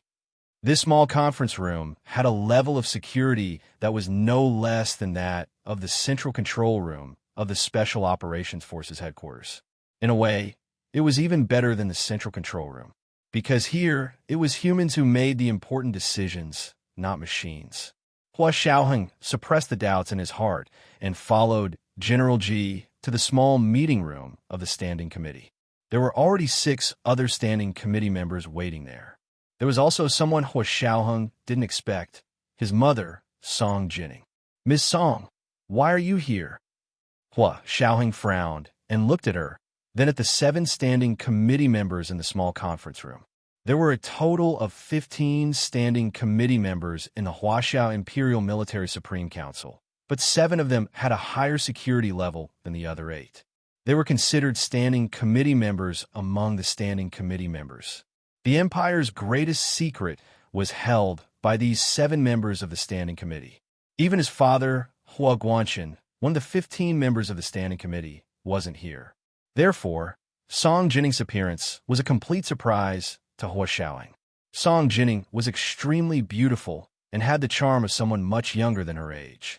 However, her current expression was very serious, completely lacking her usual relaxed and easygoing demeanor. She also glanced at Hua Xiaoheng and looked at General Ji inquiringly. "General Ji, what do you mean? Is Xiaoheng's security clearance high enough?" On this matter, I discussed it with the other 6 members of the standing committee and decided to give him special permission. General Ji nodded and extended his hand. "Everyone, please sit." The people in the room sat down around the round conference table. The 7 standing committee members, plus Song Jining and Hua Xiaoheng, made up a total of 9 people sitting around the round table. General Ji cleared his throat and was the first to speak. "It's like this. Today, Xiaoheng came to me and requested to be discharged from the army." Song Jining turned to look at Hua Xiaoheng in shock. She knew that in her son's heart, the interests of the country and the army were above everything else. Why would he take the initiative to retire? Hua Xiaoheng sat upright in his chair. He knew that everyone was looking at him. His eyes were slightly lowered, and he was as still as a mountain. General Ji continued, "Because he wanted to find Gun Yinji." Song Jining heaved a sigh of relief. So that was how it was. She sat next to Hua Xiaoheng and quietly reached out to hold Hua Xiaoheng's hand tightly, as if she was cheering him on. Hua Xiaoheng returned the handshake to express his gratitude. He let go of Song Jining's hand without batting an eyelid, his expression unchanged. General Ji glanced at the other members of the standing committee, then looked at Song Jining and said, "Of course I don't agree with Xiaoheng's retirement. Besides, he's going to look for Gun Yinji. This matter doesn't conflict with his duties." Hua Xiaoheng. To him, looking for Gun Yinji was because he loved her. It was his private matter. How could it not conflict with his duties? Song Jining received General Ji's look and said, "So, you all agree to let Xiaoheng know about this?" Everyone nodded in unison. Song Jining turned on the laptop she had brought and connected it to the big screen in the small conference room. She said, "Then I'll say it." Hua Xiaoheng's gaze moved to the big screen with a slightly puzzled expression. "Xiaoheng, you know that the military worked with our Institute of High Energy Physics 17 years ago to conduct a magnetic field experiment. Do you know what the purpose was?" Song Jining looked at him seriously, with the sharpness and rigor of her usual experiments. Hua Xiaoheng thought for a moment and said, "For energy?" Generally speaking, when everyone heard the concept of a high-energy magnetic field, they would think of an emerging energy source. It was efficient, environmentally friendly, renewable, and sustainable. Yes and no. Song Jining pointed the laser pen in her hand at the big screen and said very calmly, "The emerging energy source is only a byproduct of the high-energy magnetic field research. In fact, our laboratory and the military worked together to start the high-energy magnetic field experiment, mainly to produce magnetic field resonance and open a path to parallel. The passage to the universe." Parallel universe? Hua Xiaoheng suddenly raised his head. His deep eyes were mixed with wildness and unbridled, like a sleeping tiger that had suddenly been awakened. There really is a parallel space. How did you think of starting this experiment? Who else knows about this secret experiment? What about Bai Genie? Does she know?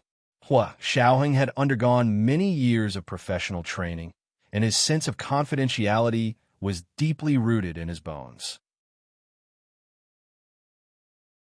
As soon as he heard the true purpose of the experiment, he immediately thought of the possibility of a leak.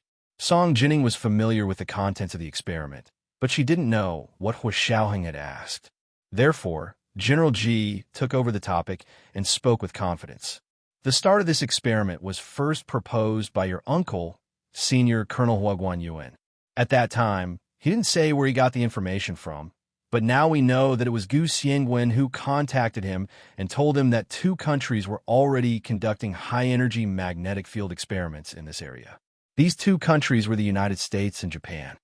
Since they have already started this experiment, we can't fall behind. Due to well-known reasons, among these 2 countries, the United States is fine, but Japan is very alarming. If Japan finds the passage to the parallel space first, it might mean another tragic fate of falling behind and being beaten up for our country. And our country and people can no longer withstand such 100 years of devastation. Therefore, after the military received the news, they sent many people to the United States and Japan to investigate. After losing dozens of elite field personnel, they finally found that this information was true.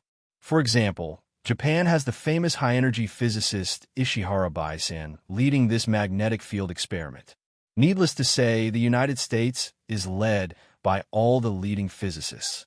Under these circumstances, we decided to start this project. At that time, because this experiment was very likely related to the survival of our country for the next 100 years, we listed it as Top Secret Plan A. Among all the top secrets, this was the top one, and it was stipulated that the person who knew this information must be a member of the Standing Committee of the Military Supreme Council, which is the 7-member group. In addition, the military sent a liaison person to cooperate with the Institute of High Energy Physics, which is your uncle, Hua Guanyuan, and the director of the Institute of High Energy Physics. In other words, the number of people who know this information will always be a maximum of 9 people, not 1 more. Our 7-member group is the Standing Committee of the Standing Committee. We are all lifelong, so we don't have to worry about leaks. The first liaison person was Hua Guanyuan, and this plan was proposed by him. Of course, we don't have to worry about him leaking information. At that time, the director of the Institute of High Energy Physics, Song Haichuan, was only told the truth after a strict assessment. We also set up a strict assessment procedure to assess the second liaison person and the second director of the Institute of High Energy Physics. Later, as you know, the experiment failed. The magnetic resonance caused a huge amount of energy to be uncontrollable. In the end, it led to a big explosion, which almost razed the entire experimental building to the ground. Other than your mother, Song Jining, all the experimenters, experimental equipment, and experimental records inside were lost. Later, when the bodies were counted, we found that your uncle, Guanyuan, and 4 soldiers had disappeared without a trace.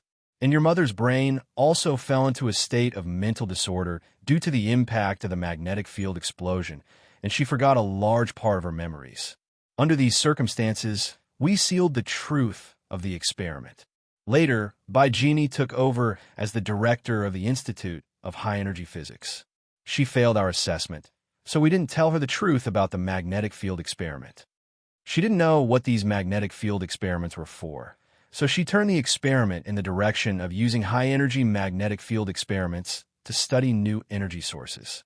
It wasn't until your mother recovered from her illness and took over as the director of the Institute of High Energy Physics. She found some experimental notes left by her grandfather, Song Haichuan, at home and asked us for confirmation. That's why we restarted her assessment. Fortunately, Director Song passed our assessment, so the 7 of us told her the truth about the experiment and decrypted the top secret plan. Director Song didn't let us down. He really kept this secret. Even when his own son was in great trouble, he didn't reveal anything. General Ji sincerely praised Song Jining's ability to keep secrets. Hua Xiaoheng's profession was intelligence and confidentiality, so he didn't have the slightest resentment towards Song Jining. Public was public and private was private. He was very clear about that. Hearing this, Hua Xiaoheng had some ideas. He asked calmly, "So, does all of this have anything to do with Nianji's disappearance?" I think you already understand.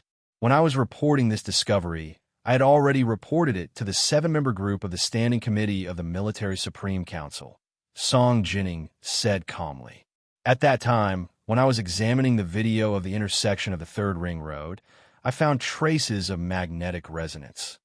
Hua Xiaoheng's pupils suddenly constricted. The doubts in his heart had been confirmed. His hands clenched and unclenched repeatedly under the conference table, and his heart pounded. General Ji nodded. At that time, Director Song made a separate report to the 7 of us. She inferred that Gun Yinji should have been abducted to the parallel space on the opposite side. This is the first update of the day. Chapter 1507, An Unexpected Accident. Happy New Year to everyone on the first day of the new year. Yes, next is the time to ask for votes. Don't be careless and throw your monthly votes and recommendation votes over. At 8 o'clock in the evening, there will be an update from my moderator, Momo Moshi.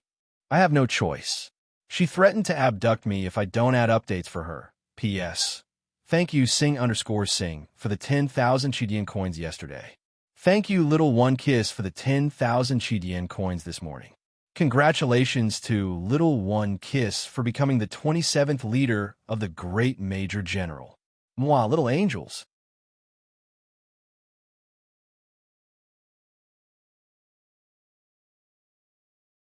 Chapter 1519.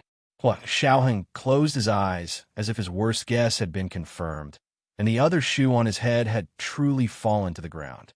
In his shock, he was also trying his best to digest this shocking news. The conference room was silent.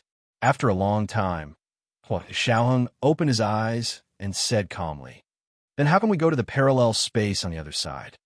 Theoretically, as long as the magnetic field on our side resonates at the same frequency as the magnetic field on the other side, the space on both sides can open a passage.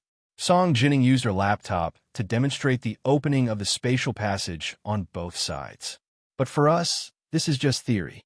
In fact, we've never succeeded. She paused and continued. From the looks of it, the other dimension has already mastered this technology very well. This is the difference between us. How could he not be proficient when he could kidnap someone from their side? It could be imagined that the other space was a world with much higher technology than theirs. For them, it was almost a crushing existence. General Ji looked at Hua Xiaoheng's disappointed expression and couldn't bear it.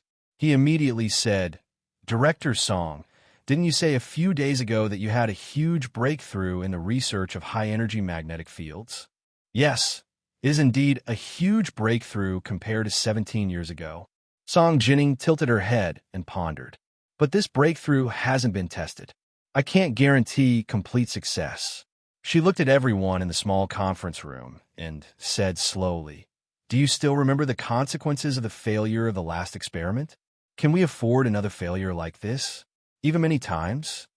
The 7 members of the Standing Committee in the small conference room weren't ordinary people, but even they felt uneasy when they thought of the huge explosion 17 years ago. Hua Xiaoheng was anxious inside, but he maintained his composure on the surface. He said calmly, "It's okay. If there are still sacrifices to be made, it starts with me." "Xiaoheng! Xiaoheng!" General Ji and Song Jining yelled at the same time. "What are you saying?"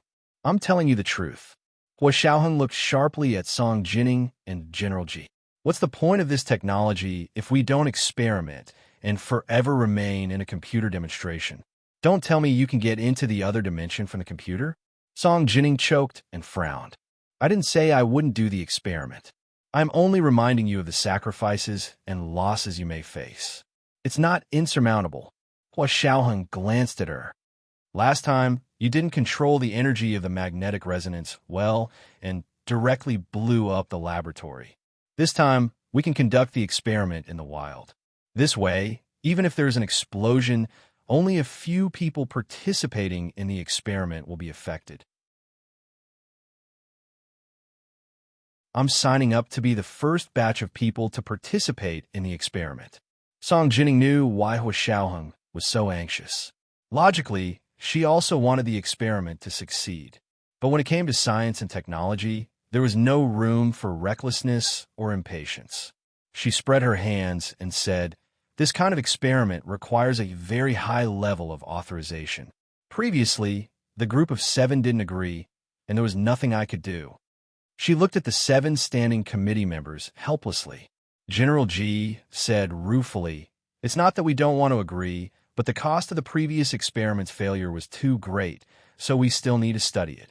Song Jining chuckled and intentionally reminded Hua Xiaoheng, "I'm afraid it's also because Japan's high-energy physicist, Ishihara Bai-san, suddenly committed seppuku, causing Japan's high-energy magnetic field research to lag behind by 50 years. That's why we're not so anxious anymore, right?" Hua Xiaoheng's heart skipped a beat. He understood and immediately said, "Ishihara Bai-san committed seppuku because he was provoked by Gu Xiangwen. He's Nianji's father and has made such a great contribution to our country. Are you going to watch his daughter wander into an unknown world? Are you worthy of the martyr's painstaking efforts?" General G and the 6 standing committee members looked at each other and nodded slightly. "What do you think? Since the other party is already able to come and go freely in our world, we have to catch up. It's not too late to make up for it now." After the 7 of them reached an agreement, General G looked at Song Jining and said solemnly, "We now authorize you to officially start the field experiment and strive to open the passage to the other side of the space as soon as possible." Reporting to Chief, Major General Hua Xiaoheng of the Special Operations Forces has signed up to be the first experimenter to go to the other side of the space. Hua Xiaoheng immediately stood up and volunteered. "I know you're anxious." General G smiled and shook his head. "But you still have to be careful. Xiaoheng, we've already lost your uncle. We can't afford to lose you." He was hinting at Song Jining. This time, the experiment could only succeed. Failure was not allowed. After half a year of research on high-energy magnetic fields, Song Jining had actually made a great breakthrough in how to control the huge energy produced when a magnetic field resonated. However, in front of this 7-man team, she still tried her best to magnify the possibility of failure. Only then would they be cautious and not easily start the field experiment. This was because the probability of failure was just a number to others, but to the people involved in the experiment, it was a matter of life and death. She had to be cautious. After the meeting, Hua Xiaoheng was appointed as the new top-secret plan a liaison. He was in charge of communication between the military and the Institute of High-Energy Physics. They immediately chose a large open space in the headquarters of the Special Operations Forces as the experimental site. They only want to test how much energy the magnetic field resonated with. Song Jining's careful preparations, 17 years of accumulation, and recent close-up observations of high-energy magnetic fields made her first field experiment very successful. When the frequency of the magnetic field resonance was displayed on her instrument, their entire experimental site trembled and blurred. The blue sky rippled in her field of vision, like the surface of the sea moving without any wind. The trees around the site made a rustling sound, looking like an ink landscape painting that was faintly discernible. Although this blurry turbulence was very short, so short that only special instruments could detect traces, this tremor had already been transmitted to the opposite space. At the same time, the high-energy physics team of the Huaxiao Empire's military in the opposite world received the frequency of this tremor resonance. Their surveillance equipment even captured an instant image from the opposite space. Reporting Chief, the team leader of the high-energy physics team has important news to report. He Chengjian's personal secretary came to the door of his study and said loudly. He Chengjian was reading a document. When he heard this, he pressed the button and opened the door of the study. "Let him in." The team leader of the high-energy physics team was also a soldier. He said nervously, "Reporting Chief, we have observed that the magnetic resonance research in the opposite world seems to have achieved a huge breakthrough." He Chengjian raised his head abruptly and took off his presbyopic glasses. "What did you say? They made a breakthrough so quickly? That's impossible." The team leader was also puzzled. According to the information we received, their technology shouldn't have developed so quickly. I wonder if, he glanced at He Changjian, Under his sharp gaze, he mustered up his courage and said, "Did someone on our side leak the secret?" He was alluding to He Ji-chu and Wen Shui. The two of them had been to the opposite world, but they hadn't undergone the memory-stripping surgery. That's even more impossible. He Cheng-jian denied it flatly. The two of them don't even know the principle of magnetic resonance. Even if they wanted to leak the secret, they wouldn't be able to. But how did the opposite world suddenly achieve a technological breakthrough? The team leader of the high-energy physics team couldn't figure out at all. They clearly made a major mistake before. There was a big explosion 17 years ago, and the shockwaves were all transmitted to our side. He Cheng-jian frowned. Since they had such research 17 years ago and were even more advanced than us, it's not strange for them to restart the experiment now. So, it's not a major breakthrough. But why did they stop after they failed once? I'm not sure. The team leader of the high-energy physics team had actually relied on the magnetic resonance instrument developed by Gu Xiangwen to open the channel. Without Gu Xiangwen, their technology wouldn't be much stronger than the opposite world. "Show me your surveillance footage," He Cheng-jian said in a low voice. The team leader quickly asked someone to send over their surveillance footage. They were in He Cheng-jian's study watching the very short video from the opposite world. This person is... He Cheng-jian pressed the pause button and stared at the big screen with wide eyes. On the big screen, a tall soldier appeared. He was wearing a military uniform, but he didn't wear a military hat. He was facing them. Although the resolution was very low, they could tell that this man was extraordinarily handsome. He Cheng-jian recognized him. It was Hua Xiaoheng. He knew this person very well. He Cheng-jian immediately understood why the opposite world had once again started the field experiment of magnetic resonance. Because Hua Xiaoheng wanted to come over. He wanted to find Gun Yinji. They had actually already discovered that Gun Yinji had been brought back here. He Cheng-jian's thoughts were in a mess, and his emotions were extremely complicated. He was happy that the Huaxiao Empire on the other side had obtained such a technological breakthrough. After all, they were born of the same origin, and their interests didn't conflict. However, their technological breakthrough meant that they could come to this world, and it also meant that Gun Yinji might not be able to stay here with her son. He Cheng-jian gritted his teeth and quickly made a series of arrangements. "You go back first and prepare the magnetic field energy for me. I want a video talk to the other party." The team leader was shocked. "Huh? You want to reveal your identity? Their experiment has already reached this point. Do you think we can still hide it?" He Cheng-jian rolled his eyes at him. "Just carry out my orders. You don't need to question my decision." "Yes, Chief." The team leader jogged out of He Cheng-jian's study. He Cheng-jian called his country's field office in the Soviet Union again. "Check again immediately. Where exactly did Xie Zian die in the Soviet Union? I want to see her if she's alive, and I want to see her body if she's dead." He had made this request 3 years ago. At that time, the field office in the Soviet Union had tracked down the last place Xie Zian had appeared. It was during the battle where the city was almost destroyed. Since there were almost no survivors in the city at that time, the news from the field office was that Xie Zian's whereabouts were unknown because they didn't dare to be 100% sure that she had died in that battle, because her remains hadn't been found. This time, He Cheng-jian wanted them to confirm if she had died there.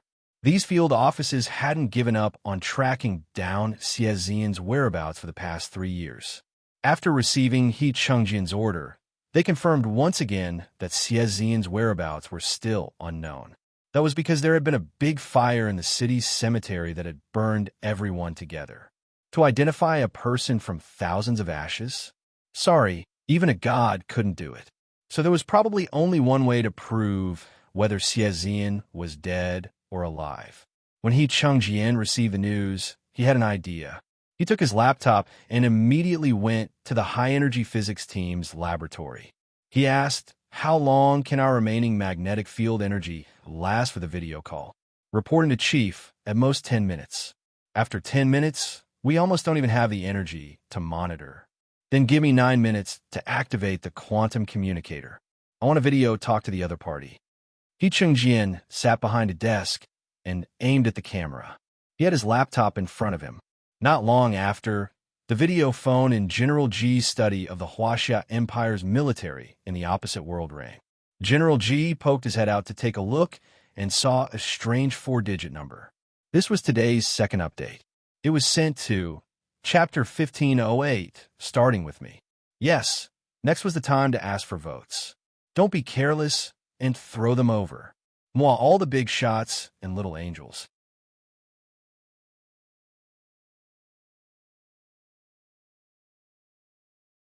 Chapter 1520. This kind of number was either an internal line or a wrong number. General G wasn't familiar with this 4-digit number at all. It definitely wasn't an internal line, but if it was a wrong number, it was amazing that it could reach his study. There were 3 landlines in his study. The most powerful one was the red landline. The other 2 landlines were for different work needs. There was also a video phone for remote meetings. It was this video phone that had just been dialed. General G's finger hesitated for a moment between the accept and reject buttons of the video phone. He wanted to press the reject button, but his finger slipped and he pressed the accept button. The video phone in his study was instantly connected. A man wearing the same Huaxia general's uniform appeared on the video phone. It could be seen that this man was old. His sideburns were white, but his eyebrows were firm and handsome. His brows were slightly furrowed, and he gave off the feeling that he had been in a superior position for a long time. General G's mind buzzed. Who was this person? He had never seen him before. Why was he wearing the military uniform of the Huaxia Empire's general? There were only a handful of generals in the Huaxia Empire, and he never remembered this man among them.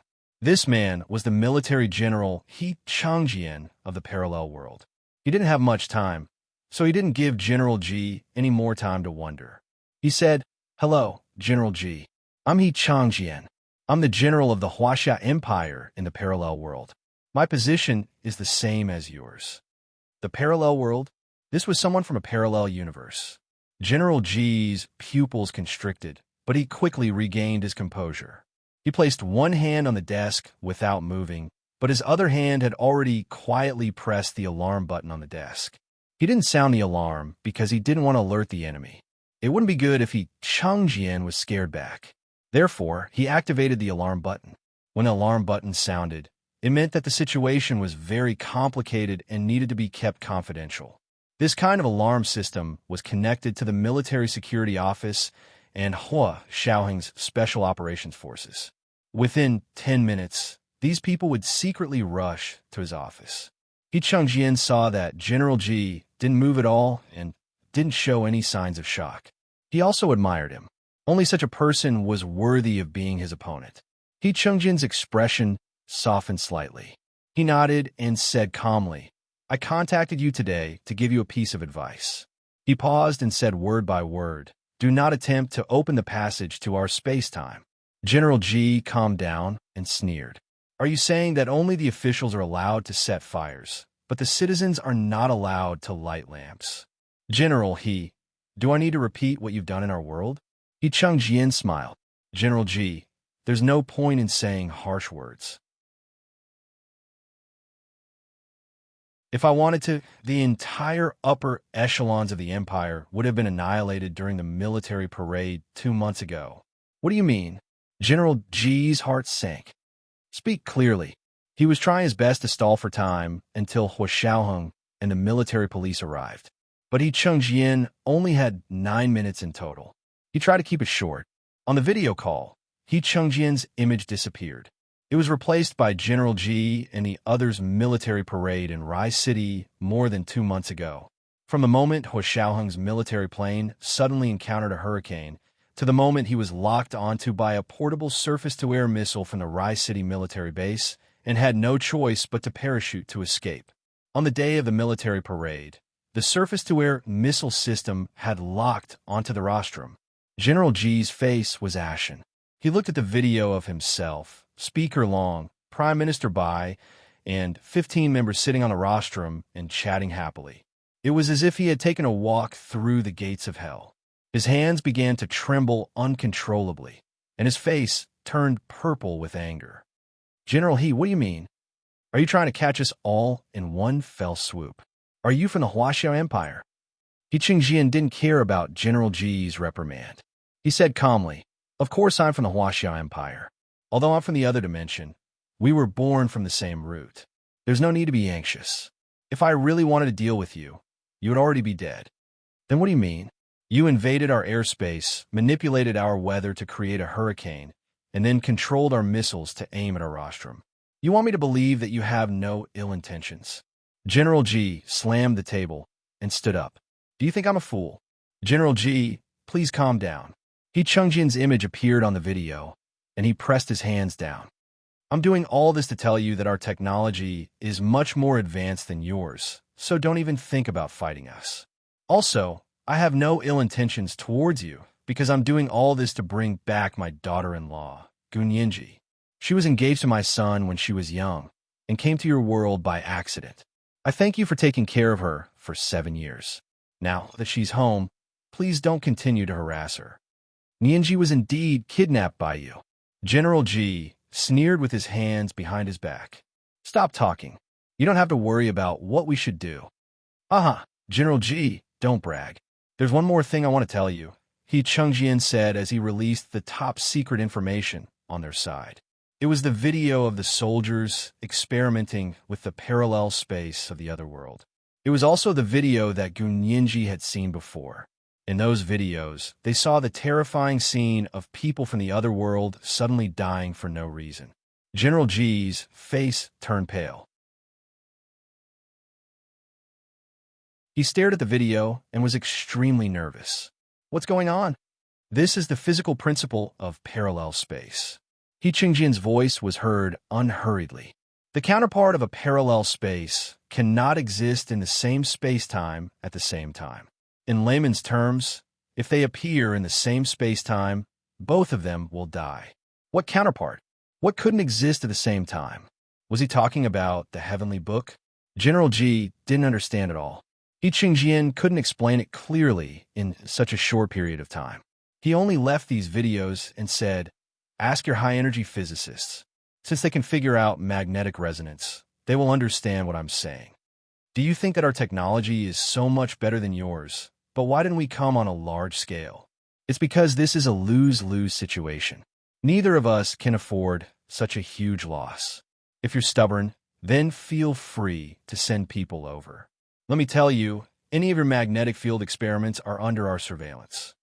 After he, Changjian, finished speaking, he showed General Ji the surveillance video they had just captured. "Look, this is the experiment you just did. Our surveillance cameras discovered it and have already recorded it. Any of your movements are under our control." He Changjian smiled meaningfully and said half-truths. "The person who participated in the experiment was your major, General Huashaoheng, right? We also have Huashaoheng on our side. I'm going to invite him to the imperial capital as a guest soon. Of course, if you promise not to open the passageway, I'll seal the passageway on our side. From now on, we won't have any dealings with each other." Finally, he said, "Also, Gunyinji is doing very well with us. This is her home. She will marry my son. On our side, there will be no woman more honorable and happier than her in the future." He Changjian then played the photos and videos of Gunyinji and He Zhichu getting along with each other. He said, "Tell your subordinate, Huashaoheng, to give up." After saying that, 9 minutes were up, and he cut off the video. He Chengjian's video call had just ended when a unique doorbell rang from General Ji's study. This was their secret signal, but it was useless now. General Ji quickly pulled down the phone cord of the video call and physically cut off any possibility of a call. "Come in," he said into the intercom and remotely opened the door. Huashaoheng and the head of the military police rushed in together. "General Ji, what's going on?" General Ji looked at Huashaoheng and said, "Go to the small meeting room of the standing committee and call the other 7 people, including Director Song." Huashaoheng's eyes narrowed. "Yes, Chief." 5 minutes later, the 7-member military standing committee, Huashaoheng and Song Jining, met again in the small meeting room of the standing committee. The military's video call facilities all had an automatic recording function. General G played the video call Chang Jian had just had with him to everyone. Of course, he had cut out the last minute's content, which was the photos and videos of Gun Yinji and He Jichu. He did not play them for everyone to see. He planned to show it to Hua Xiaoheng alone in private. Even though he had cut out 1 minute, the 8-minute video call was still a lot of information. After the video was played, everyone in the small meeting room was in extreme shock. Everyone was silent for a full 10 minutes before someone asked, "Director Song, is the parallel space physics principle that General He mentioned in the video true?" Everything else was fine, but this principle was 2F** ket up. If that was the case, then their experiment really didn't have much meaning. This was a zero-sum game where they killed 1,000 enemies and lost 1,000 of their own. Everyone's expressions were a little ugly. Song Jining was also dumbfounded. After a while, she said with difficulty, "In theory, there are no loopholes. However, I still need to further reason and prove it. What else is there to reason about? The other side has already used their lives to prove this theory." A member of the standing committee slammed the conference table. "I suggest that the experiment be sealed immediately. There's no need to continue." Originally, they had started the experiment because they were worried that Japan would open the passage to the other side first. However, if there was this layer of physics that bound them, then even if they opened the passage, it wouldn't be very meaningful, because it was impossible to communicate on a large scale. Small-scale squabbles were of no practical use at the national level. Hua Xiaoheng stood behind Song Jining. He felt as if he had fallen into an ice cellar, and he was bone-chilling from head to toe. How could this be? He looked at Song Jining as if asking for help. Song Jining pursed her lips tightly and stood up as well. "I don't think we should rush to conclusions. Even if the theory that the parallel space can't exist in the same space-time at the same time is true, we can't give up just like that. Director Song, what else do you want? If you can't overcome this physical principle, do you really want our soldiers to fight with their lives like those poor soldiers in the other world? To verify the physical principle for you. Reporting, I beg you to give Director Song more time." Hua Xiaoheng tried his best to fight for Song Jining to continue the experiment. After all, what we just received was the other side's statement. It was a one-sided statement. Song Jining came back to her senses and said, "Xiaoheng is right. In scientific experiments, we can't just listen to what others say. If we want to master this technology, we need to practice it ourselves." With the lives of our soldiers? A member of the standing committee crossed his arms in dissatisfaction and frowned. Song Jining pursed her lips. The other side used the lives of the soldiers to verify this principle. That's because they didn't know about this before. It was an unintentional mistake. They didn't mean to use the lives of the soldiers to experiment. And now we know that we don't need to use humans to experiment. It's the same with animals. General G's mind was in a mess when he heard their verbal sparring. He raised his hand and said, "Stop arguing. We have to treat this matter seriously." He looked at Song Jining. "Director Song, you can continue the experiment, but I forbid you from using soldiers and human lives to do this experiment." Song Jining quickly promised, "Since I know there's this danger, I won't treat human lives like grass." "And you?" General G glared at Hua Xiaoheng. "From today onwards, you'll stay by my side. You can't go anywhere." This was the first update of the day. Chapter 1509, Too Much Information. Yes, next was the time to ask for votes. Don't be careless and throw your monthly votes and recommendation votes over. At 8 p.m., the monthly votes would be 2,500 plus updates. P.S. Thank you to Cute Little Corgi and Little You or Annie for the 10,000 Chidian coins each yesterday. Cute Little Corgi.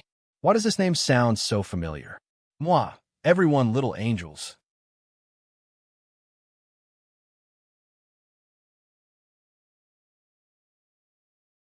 Chapter 1521. General G was worried that Hua Xiaoheng would disregard everything and run to his death on the other side. Agreed. Stay and help General G with his work. The other 6 members of the standing committee expressed their agreement. No one would agree to send Hua Xiaoheng to his death when they knew that the other world also had Hua Xiaoheng. Although Hua Xiaoheng was burning with anxiety, his expression remained the same. In the face of the 7 members of the standing committee, he calmly said, "Yes, Chief." After the meeting, Song Jining looked at Hua Xiaoheng worriedly and whispered, "Don't worry, I'll continue to think of a solution. However, if Hua Xiaoheng also exists in the other world, you definitely cannot go there." Going over was tantamount to courting death. As a senior high-energy physicist, when she heard General He Changjian mention the principle of parallel space physics in the video, her intuition told her that this theory was completely valid. The parallel space at the microscopic level was very similar to the situation of particles and antiparticles. Therefore, at the macroscopic level, it was very likely that the corresponding bodies on both sides of the space also had positive and negative particle properties. However, if they appeared in the same space-time, they would be annihilated at the same time, which was death. Hua Xiaoheng didn't know how to answer this question. If there really was another Hua Xiaoheng on the other side, and if the situation shown in the video was real, then it seemed that only death would await him if he went over. Hua Xiaoheng thought about it for a long time and said, "Can you prove this theory first, without harming anyone?" Song Jining rubbed her temples and said with a headache, "They're monitoring us. I have to think of a way to bypass their surveillance first." Also, she paused. This kind of experiment consumes a lot of energy. I can't do too many meaningless experiments. They really did not expect that when they thought that there would be a huge breakthrough in magnetic field technology, there would be a new problem in front of them.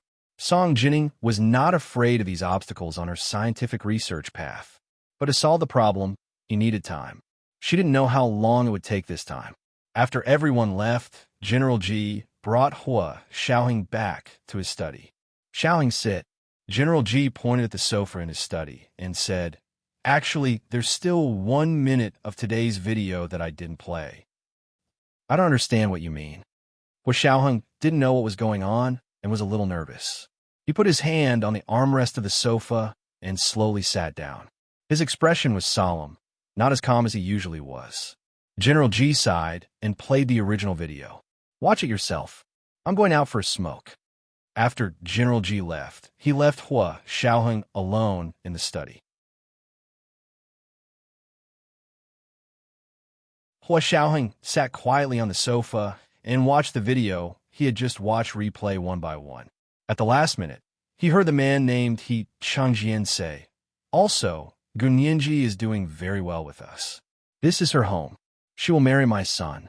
In the future, no woman on our side will be more honorable and happier than her. Tell your subordinate, Hua Xiaoheng, to give up." Next up are some photos and videos of Gunyinji and He Jichu. On the hot air balloon, she was with a child and He Jichu, just like a family of 3. The scene changed to a living room. Gunyinji leaned her head against He Jichu's shoulder. He Jichu's eyes sparkled with joy as he reached out and hugged Gunyinji's shoulder even tighter. After the 9-minute video call ended, Hua Xiaoheng sat stiffly on the sofa and was speechless for a long time. The only thing he could be glad about was that she was doing well on the other side. However, the anxiety and uneasiness in his heart did not lessen. What was he going to do? Was Hua Xiaoheng on the other side? After sending a warning to the other world, He Changjian breathed a sigh of relief. This matter had finally been resolved satisfactorily. He no longer had to worry about any tricks from the other side. Moreover, even if they could open the passageway at all costs, the energy consumption would be unimaginable. In the past few years, with their technological prowess and the power of the entire country, they had opened the passageway less than 10 times before their energy was almost depleted. Of course, the most recent time to bring Gunyinji back had used up too much energy. It was so much that the previous time's energy combined wasn't as much as this time. Otherwise, their energy wouldn't have been depleted so quickly. He Changjian was also a little uneasy. He changed another group of people to investigate the problem of the magnetic field energy to see if they could come to the same conclusion. He sat down and had just taken a sip of coffee when his internal phone rang. "General He, we received news that Dresden, an employee of the United States Department of Homeland Security, suddenly left the United States with important information. He took a plane to our Huaxiao Empire's H city and has already entered the country. He Chengjian listened to their briefing as he called his personal secretary over. Where's Jichu? Have you seen him? Major General, he has gone to Sea City. He's on the plane back. His personal secretary knew that He Chengjian cared about his son the most, so he kept a close eye on He Jichu's movements so that he could deal with his boss's constant inquiries.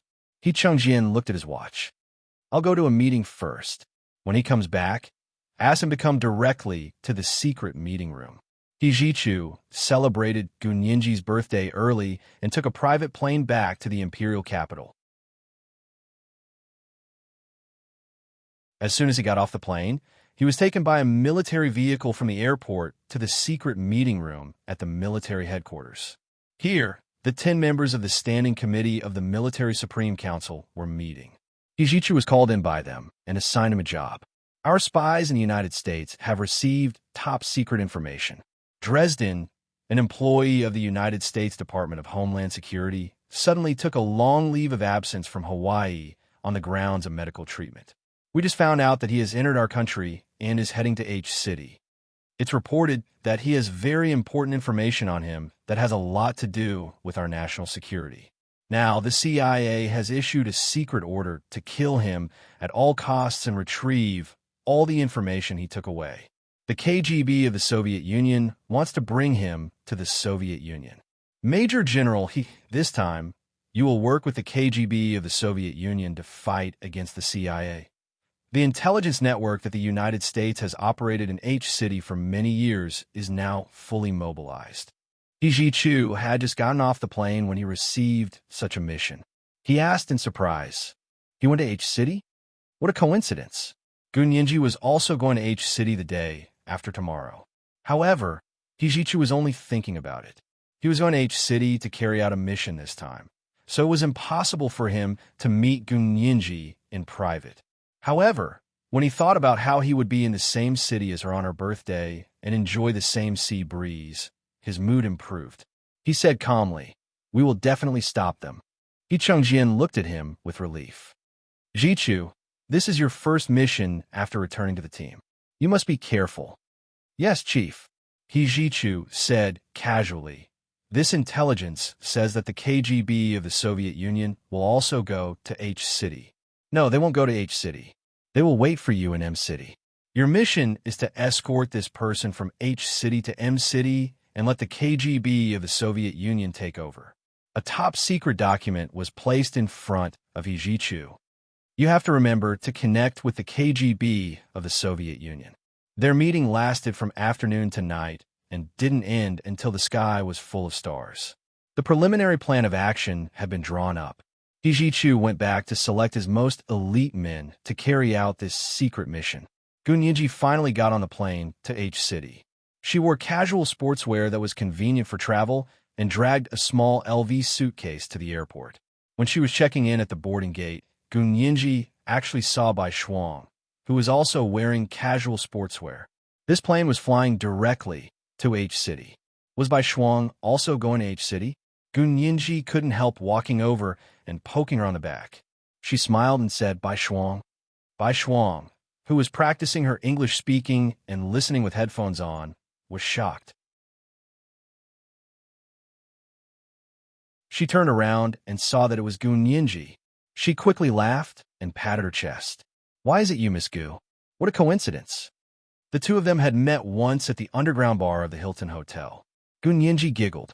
Yes, what a coincidence. Miss Bai, are you going to H City? Yes. Bai Shuang said readily. Our company is a translation company. I graduated from the School of Foreign Languages. The company gave me a job to go to H City to be a personal translator for an American. Gun Yinji nodded. I see. We're going to H City for a meeting. Contact me when you have time. She gestured to make a phone call. Bai Shuang nodded with a smile. Okay, what's your phone number? The two of them exchanged contact details, and soon it was Gun Yinji's turn to board the plane. Bai Shuang realized that Gun Yinji had a first-class ticket in her hand, so she had priority boarding. She didn't think too much about it. She smiled and waved at her, watching her walk through the boarding gate first. After getting on the plane, Gun Yinji realized that among the 3 people invited to their law firm, she was the only one who had a first-class ticket. Jin Dazhuang and Xiao Zhang were both in business class. Most of the first-class passengers were senior executives of the Lu Corporation, as well as partners and lawyers from the 4 major law firms. She was a little embarrassed. She dawdled and wanted to exchange a ticket with someone to go to business class. But not long after she stood up, Lu Yuan walked over with Zhao Liangzi and greeted her with a smile. "Lawyer Gu, why don't you sit down? Can't you find a seat?" Gun Yinji said embarrassedly. "Is there a mistake? I'm the only one in first class. My boss and colleagues are all in business class." Lu Yuan was speechless for a moment, but he looked at the seat of the ticket in her hand and said calmly, "Maybe the tourism department booked the wrong seat. Just sit anywhere. It's only 2 hours."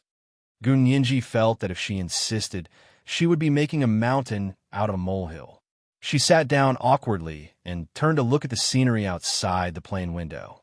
Not long after, a man with oily hair and a powdered face sat down next to her and asked, "Beauty, are you traveling alone?"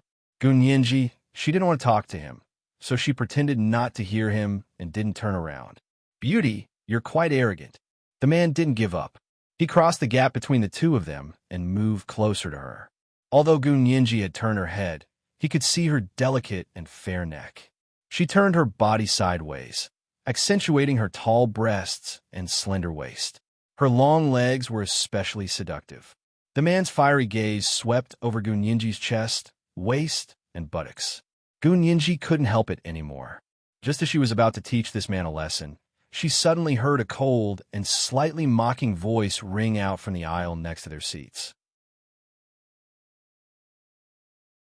B*TCH, are you blind, or did you not graduate from kindergarten? You can't even see 1, 2, 3, 4, 5, ABCD clearly. Gun Yinji turned around in surprise and saw a tall and thin man with an extremely ordinary appearance. He was angrily yelling at the man with oily hair and a powdered face sitting next to her. "This is the second monthly ticket for today, 2,500 plus updates, sent to Chapter 1510. What a coincidence." Yes, next is the time to ask for votes. Monthly tickets and recommendation tickets. Don't be careless and throw them over. Moi, everyone little angels.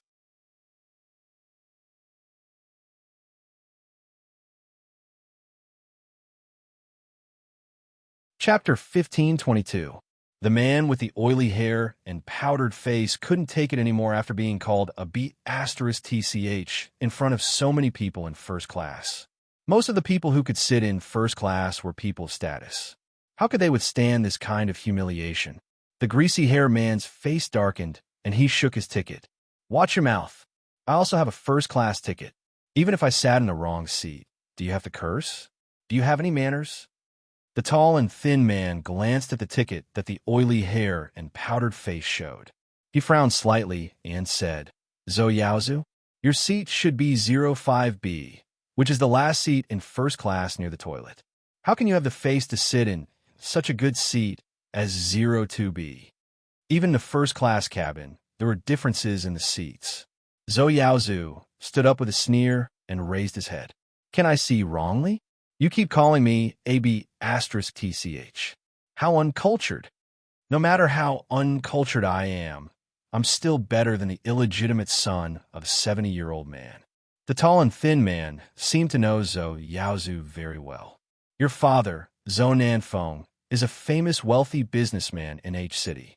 He is 93 years old this year. On his 70th birthday, a chicken got his sperm and gave birth to you through artificial insemination. If your mother hadn't gone all out to find the media to speak up, and you went to your father's house every day to cheat, your father wouldn't have known that he had a B*TCH son like you."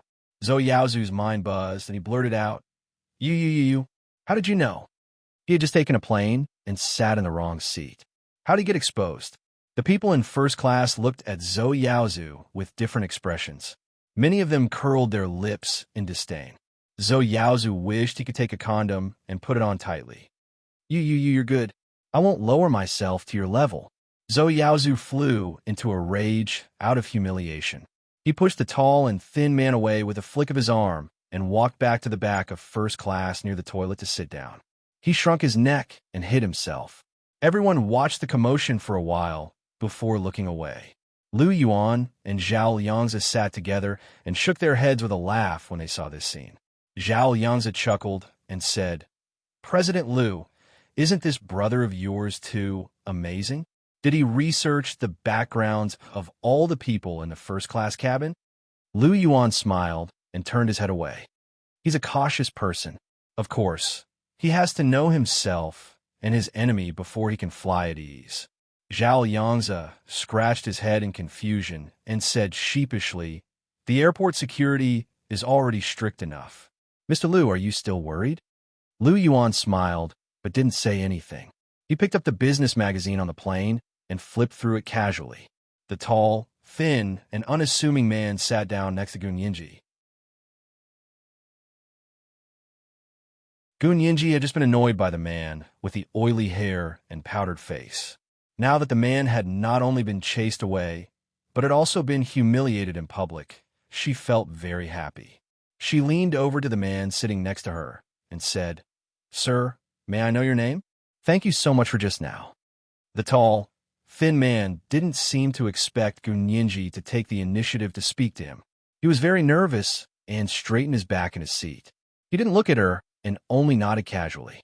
"No need. My surname is Lu." "You're welcome. It's what I should do." Gun Yinji, this man didn't seem to like talking to her. Gun Yinji didn't want to force him. She moved slightly to the side to distance herself from the man so that he wouldn't feel so awkward. After a while, the flight attendants on the plane came over and explained the general flying knowledge to everyone. They then said that they would be taking off soon and asked everyone to fasten their seatbelts. Gun Yinji fastened her seatbelt with a click. From the corner of her eye, she saw that the man in the seat next to her seemed to be peeking at her. Her heart skipped a beat, and she turned her head to look at him. The man was sitting upright and had no intention of looking at her at all. Was she being overly sensitive? Gun Yinji shook her head, took out her headphones, and put them on. She listened to her favorite audiobook, Harry Potter and the Prisoner of Azkaban. This was the third book in the Harry Potter series, and it was also her favorite. Every time she heard Sirius Black, Sirius was imprisoned for more than 10 years because he was framed, he cried uncontrollably. She couldn't even hear the roar of the plane taking off.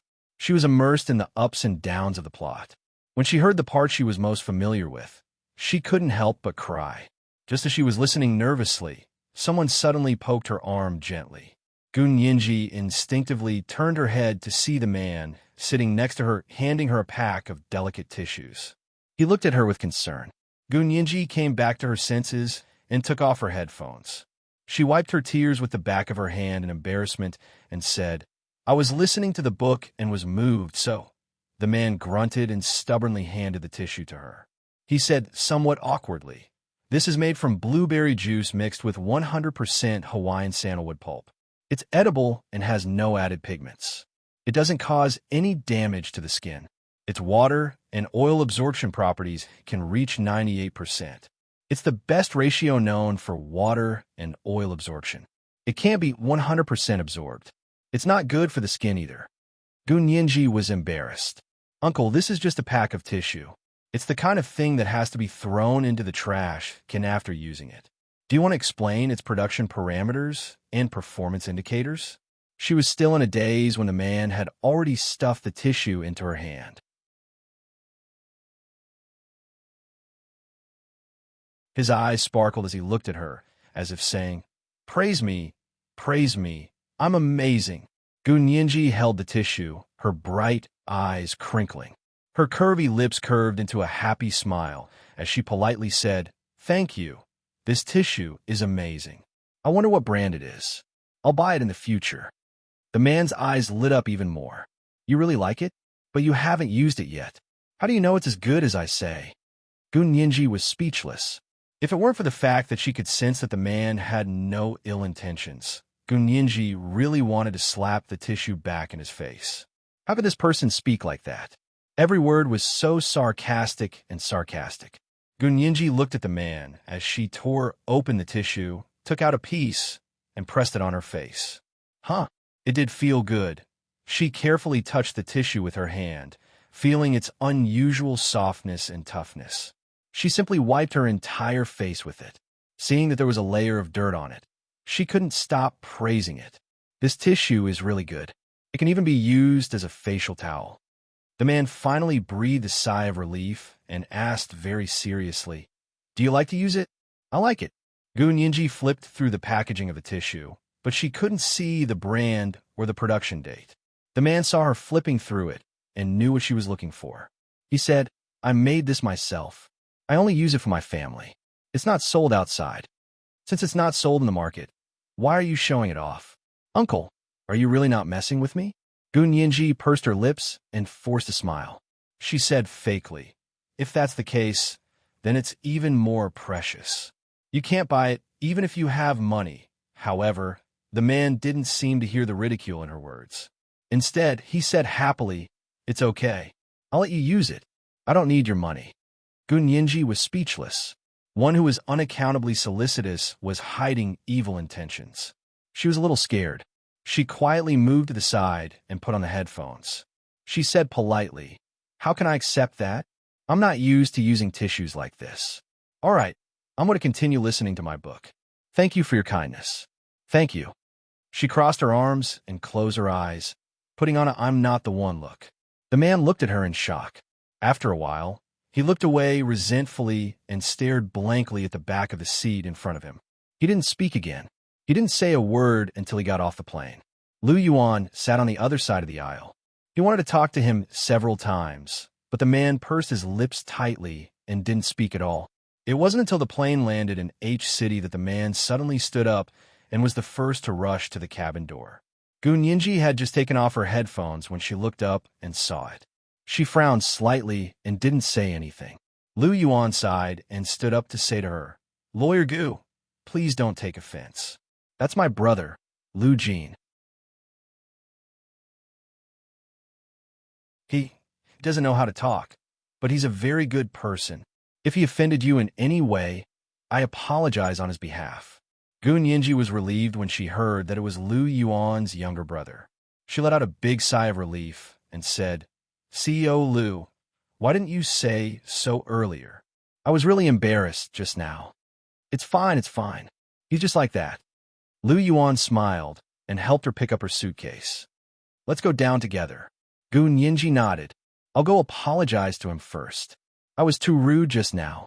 Lu Yuan smiled as he watched her squeeze to the cabin door in front of him. Gun Yinji saw Lu Yuan's brother, Lu Jin, standing in front of the cabin door like a thin bamboo pole. He had a "don't get close" look on his face, as if he would jump up and hit anyone who approached him. She coughed softly behind his back and said, "Mr. Lu Jin?" Lu Jin, who was standing in front of her, trembled. He suddenly turned around and saw Gun Yinji looking at him with a smile. She even waved her hand and said, "Mr. Lu Jin?" Lu Yuan, Lu Jin, the Lu family's parents were really willful in naming them. Gun Yinji complained in her heart as she smiled sweetly. She said to the shocked Lu Jin, "Mr. Lu Jin, I was too rude just now and made you angry. It was my fault. Please be magnanimous and forgive me this once. When we get off the plane, I'll treat you to a meal as an apology." Lu Jin looked very nervous, but he didn't want to keep a straight face. He knew that if he kept a straight face, the little girl would be afraid. So he tried his best to squeeze out a smile that was uglier than crying. He said, "Okay, where are we going to eat after we get off the plane?" Gun Yinji was already mentally prepared. Although she was very surprised, she didn't show it on her face at all. She still smiled softly. "I'll go wherever you say. This is my first time in H City, so I'm not familiar with it. However, I heard that you're President Lu's brother. This time, you must be here for the Lu Corporation's celebration party, right?" Lu Jin grunted. Seeing that Gun Yinji seemed to be very interested in the Lu Corporation, he quickly said, "I'm also a shareholder of the Lu Corporation." Gun Yinji wasn't surprised. The Lu Corporation was a family business from the name. This man was Lu Yuan's younger brother, so he must have shares in the Lu Corporation. "Oh, then you're my big boss. Please take care of me in the future." Gun Yinji bowed to Lu Jin. Lu Jin quickly reached out to help her up, but just as he was about to touch her shoulder, he quickly pulled back. He rubbed his back with his hands behind his back, and his expression relaxed. I'll definitely take care of you. You don't have to bow. After saying that, he was worried that he had said the wrong thing. He looked at Gu Nianji eagerly and asked, You won't continue to be angry, will you? The corners of Gu Nianji's mouth twitched, and she quickly shook her head. No, then do you still use the tissues I made? He was very persistent in promoting his tissues. Gu Nianji couldn't help laughing. She realized that although this man was old, he was still very simple. He was very straightforward. Therefore, she was very honest with him and didn't beat around the bush. Of course I want you such a good thing, but I don't accept a reward without doing anything. You said that such a good thing is free for me, so I don't dare to use it. Lu Jin finally understood what she meant, and a big smile appeared on his face. I see. Then I'll go back and set a price based on cost plus profit, and then you'll know how to use it, right? Gu Nianji nodded heavily. I hope it's not too expensive, or I won't be able to afford it. It's not expensive, as long as you're willing to use it. Lu Jin was finally happy. The corners of his mouth curled up high, and he couldn't lower it anymore. After coming out of the airport, a bus took them to the Four Seasons in H City. Seasons Hotel, Four Seasons Hotel. The Four Seasons Hotel was one of the hotels in H City's Central International Financial Center. It was also the most mysterious hotel in H City. It was 45 stories tall and had a total of 399 rooms. Most of the rooms had a 180-degree view of the sea. This time, Gu Nianji, Jin Dazhuang, and Xiao Zhang were together.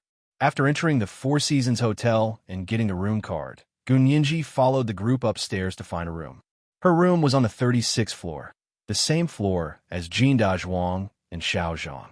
As soon as Xiao Zhang arrived, she excitedly changed into her swimsuit and went to the hotel's outdoor swimming pool to swim. Jin Dazhuang was old, so he needed to rest in his room. Their celebration party was tomorrow night, and most of them would be flying back to Sea City the morning after tomorrow. Gu Nianji also wanted to take the time to have a good look around H City. She had checked when she came and knew that the food here was very famous. She wanted to try it. Gu Nianji put down her luggage and went to the bathroom to take a shower. She changed into a summer sapphire blue silk dress with slightly fluffy lantern sleeves and a one-sided collar that revealed her exquisite collarbone. She also wore a string of millet beads as a necklace. A palm-sized silk belt of the same material was tied around her slender waist, and the flower bud-shaped dress was just right. Her skin was already very white, and it was even more dazzling with the contrast of the sapphire blue silk. She pushed open the door and walked out, just in time to see Lu Yuan's brother, Lu Jin, pacing around the door. Gu Nianji walked over with a smile and said, Mr. Lu Jin, do you live here? Lu Jin turned around and saw her, his eyes filled with amazement. He nodded, then shook his head and said, I'm here to look for you for dinner. You said on the plane that you wanted to treat me to dinner as an apology. He looked at Gu Nianji nervously, as if he was afraid that she would go back on her word. Gu Nianji also wanted to go out to find something to eat, so she invited him along and said, Okay, I heard that the restaurant on the 4th floor, Long Jingxian, is pretty good. Do you want to try the food?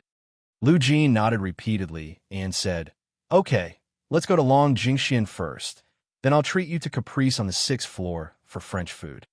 Gu Nianji, they had only had one meal, and they were already booking the next one? Gu Nianji rolled her eyes and said with a smile, But I have to lose weight tonight. One meal is enough. I don't want to eat French food anymore. Oh, okay then. Lu Jin quickly glanced at Gu Nianji and thought to himself, how was she fat? Why did she want to lose weight? However, he had seen many women who often shouted about losing weight, so he rationally didn't ask. He walked beside Gu Nianji happily and took the elevator with her to the Long Jingxian restaurant on the 4th floor. Gu Nianji didn't expect to see Bai Shuang when the elevator door opened. Bai Shuang looked like she had just gotten off the plane, but she had also dressed up. She was standing at the entrance of the Long Jingxian restaurant talking to a white man. The white man was thin and wore gold-rimmed glasses. He looked very elegant and refined. Gu Nianji smiled and stood quietly not far behind them. However, Bai Shuang saw Gu Nianji from the corner of her eye. She quickly turned her head and said, Miss Gu, you live here too? Are you here for dinner? Gu Nianji nodded and said, we moved in with the Lu Corporation. The Lu Corporation is having a celebration party tomorrow. Huh? You're an employee of the Lu Corporation? That's a good job. Bai Shuang said enviously. Unfortunately, I don't know anything about computers. What do you do, Miss Gu? Gu Nianji said, I'm not an employee of the Lu Corporation. I'm an employee of their law firm. I'm a lawyer. Lawyer? Bai Shuang's eyes lit up, and she quickly said, so Miss Gu is a lawyer? The lawyer who works with the Lu Corporation must be very powerful. Coincidentally, my client said she wants to find a lawyer. Do you want to try? Gu Nianji glanced at the person. Is this your company's client?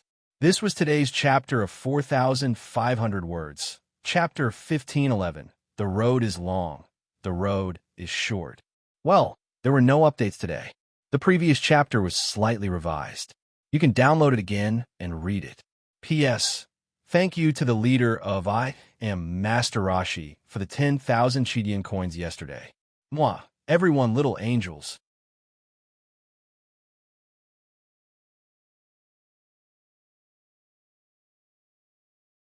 Chapter 1523. Bai Shuang nodded repeatedly. He's Mr. Dresden. He just came from the United States and doesn't know Chinese. Our company accepted the commission and asked me to be his translator. As she spoke, she introduced Gu Nianji to Dresden in English. She also said that she was a lawyer from the famous Lu Corporation's partner law firm. If there was anything, she could be his agent. Gu Nianji smiled and quickly said, Bai Shuang, don't put me on a pedestal. Lawyers have different specialties, so the cases they handle are also different. I don't know what kind of agent your client needs. If it's in a field I'm not familiar with, I can't take your case. Most people thought that as long as they were lawyers, they could take on any legal matter. But that wasn't the case. There were so many laws in the country. How could a lawyer be proficient in all aspects? Lawyers only specialized in one area. For example, criminal law lawyers dealt with criminal law. Those who specialized in economic law would deal with cases related to economic disputes. There were also those who were proficient in marriage law and labor law, such as Jin Dazhuang. Most of the cases he took were divorce cases and labor arbitration. He could take on other cases, but the quality of his work was much worse. Moreover, most lawyers charged by the hour. The more familiar they were with the field, the less time they needed to prepare. They could directly enter the processing stage and start charging. In unfamiliar fields, they would spend more time preparing, which was not conducive to their profit ratio. Of course, there were also some unscrupulous lawyers who used all their time to charge. This way, the client would face a high bill. With such expensive fees, the quality of the work required was also high. However, in unfamiliar fields, it was difficult to do it satisfactorily the first time. Therefore, the end result was a mess. This was a matter of ruining their reputation. Very few lawyers would do such a kill the goose that lays the golden eggs thing. Gu Nianji only had her own experience. She was talented in criminal law litigation, and her research was also in the field of criminal law. The cases she had fought were also in this field. In the other world, she wouldn't take on cases that weren't in the field of criminal law. However, after coming over here, she entered Jin Dazhuang's small law firm and began to follow up on marriage law and labor arbitration law. She was studying most of the legal provisions. From the looks of it, this American probably didn't need the Huaxiao Empire's marriage law and labor arbitration law. As for criminal law, this person couldn't just come to H City and cause trouble, right? Gu Nianji didn't know if she could help him. Bai Shuang saw that Gu Nianji was evading, so she quickly said, he said he wanted to find a lawyer, but he didn't specifically say who. I'm not familiar with the legal profession. Anyway, you're a lawyer and an industry insider. Even if you can't do it, you can still recommend him a suitable lawyer, right? Gu Nianji finally nodded and smiled. No problem. If you need anything, you can call me or send me a message. She pointed to Bai Shuang's phone and blinked playfully. Bai Shuang hugged her happily.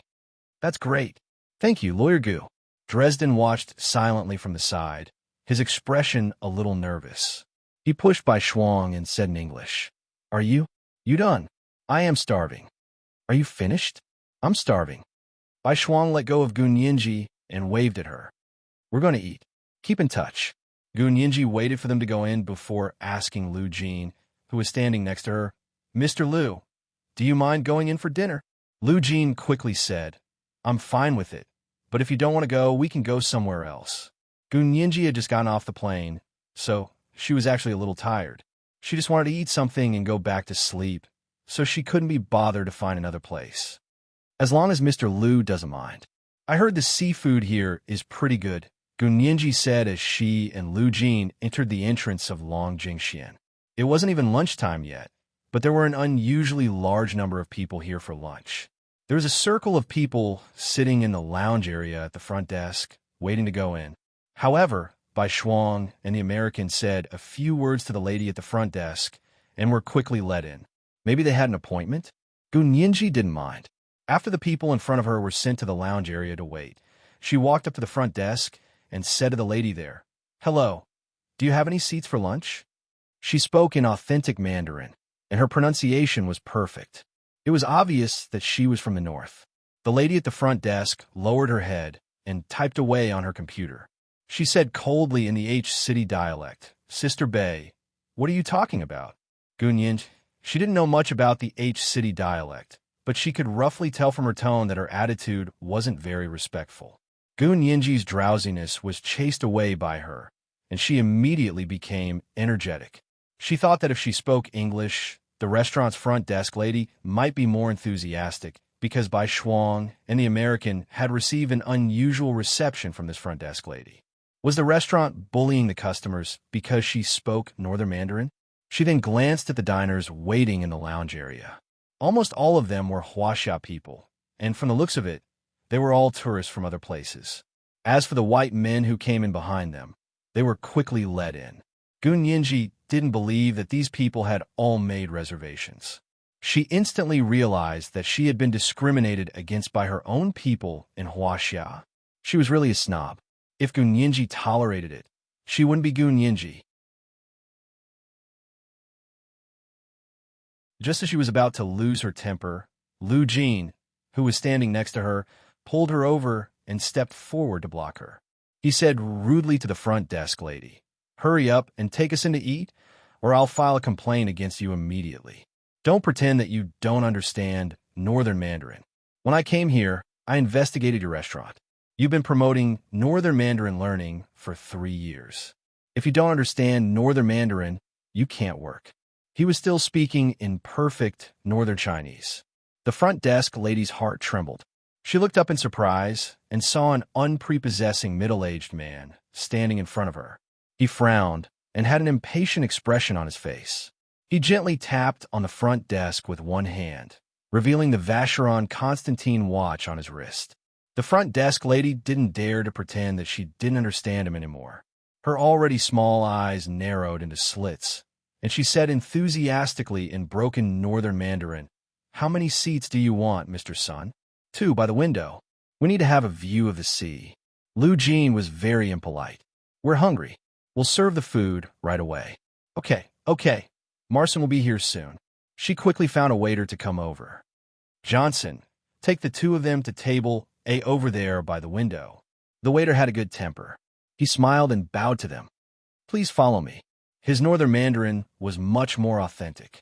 At least it was better than the front desk ladies. Gun Yinji saw that Lu Jin was so impressive, so she didn't stand up for him. She smiled and sat down by the window with him. The sea view outside the window was overwhelming. The blue sea and sky were endless, and a few seagulls were flying gracefully on the sea. From time to time, cruise ships would play on the sea, creating snow-white waves. There were also large cruise ships and cargo ships entering the port. They were majestic with their sails. Gun Yinji took a deep breath and rested her chin on her hands on the small dining table in front of her. She looked out of the window and said, It's so beautiful. Lu Jin was very happy to see that she liked this place. He said, I can book this place. You can come and eat whenever you want. He added, Don't be angry. We'll complain if we have to. Who asked her to look down on us? He was about to call the manager. Gun Yinji quickly said, No need, don't book it. I'll go back the day after tomorrow. Besides, you taught her a lesson just now. She's just a receptionist. It's not easy for her to make a living. Lu Jin was stunned. He looked at her silently for a while before nodding and asking seriously, Miss Gu, she called you Sister Bay. You're willing to make peace with such a discriminatory and humiliating title. Are you often bullied? Although Gu Nianji wasn't often bullied, and even if someone bullied her, she would fight back immediately. Her eyes instantly turned red because of his unexpected words of concern. She couldn't cry. She couldn't cry in front of strangers. Gu Nianji held back her tears and tried her best to widen her eyes so that the sourness wouldn't turn into tears. Lu Jin saw that she was trying her best to suppress her emotions, and his mind exploded. It was as if a flood had broken through a dam and thousands of torrents poured out. He couldn't help clenching his chopsticks tightly, and his face was as black as the bottom of a pot. Someone really bullied you. He couldn't help shouting. The veins on his neck were bulging, and his eyes were bloodshot like a bloodthirsty beast. His voice was so loud that half of the people in the dining room looked over curiously. Gu Nianji couldn't care less about her sadness. She quickly tugged at his sleeve and whispered, No, no one bullied me. No one bullied you. Why do you look like you're about to cry? Lu Jin also realized that his voice was too loud. He glared around with a fierce expression, as if he was saying, If you dare look at me again, I'll glare you to death. His gaze was too horrifying, and his ruthlessness made people tremble with fear. The people around them quickly looked away and didn't dare to look at them again. Gu Nianji was speechless. This Mr. Lu was the complete opposite of his brother, President Lu Yuan's smooth and flawless style of doing things. On the plane, someone else had only taken up his seat, and he could reveal their secrets. In the dining room, her eyes had only turned red for a moment, and he wanted to glare at the people around him. This kind of ability to attract hatred, TSK, in front of him, no matter how annoying someone was, they would probably be made into little angels, Gu Nianji complained, but she had no intention of blaming Lu Jin. On the contrary, her heart warmed up. This was because Gu Nianji had indirectly benefited from this person's outburst twice. She was very grateful for this, and her impression of this person became better. She had never felt this kind of feeling before, whether it was by Hua Xiaoheng's side or He Jichu's side. She had this kind of personality. If someone treated her well, she would want to repay them with a gushing spring. The hatred that Lu Jin had attracted in front of others instantly narrowed the distance between him and Gu Nianji. Gu Nianji thought about it and smiled. I'm quite touched. We've never met before, but you care so much about me. Besides, I've always been a crybaby. She took out the pack of tissues that Lu Jin had given her on the plane and wiped her face with one. Lu Jin saw that she was carrying the tissues he had given her with her, and his depressed mood suddenly brightened up. He quietly watched her wipe her face, then lowered his voice and said, Even if no one bullies you, does that mean no one cares about you? Gu Nianji, Uncle, isn't your imagination a little too strong? Gu Nianji put down the tissues and crossed her arms on the dining table. She leaned forward slightly and asked in confusion, How did you know that? Lu Jin pointed out logically, You were actually moved to tears because of a word of concern from me. If it weren't for the fact that very few people care about you, how could you be so moved because of a word of concern from someone else? Gu Nianji glared at Lu Jin and was so choked that she couldn't say a word. This was the first time she had met someone who was on par with her, someone who could reason logically while being unreasonable. She had been the only one who could do this in the past. This was the first update of the day, Chapter 1512, Meeting the Enemy. At 8 p.m., there were 3,000 monthly votes and updates. Yes, next was the time to ask for votes. Don't be careless and throw your monthly votes and recommendation votes over. Today was Monday, especially the recommendation votes. P.S. Thank you to the Ring of 8 Rings for the 10,000 Qidian coins yesterday. Mwah, everyone little angels.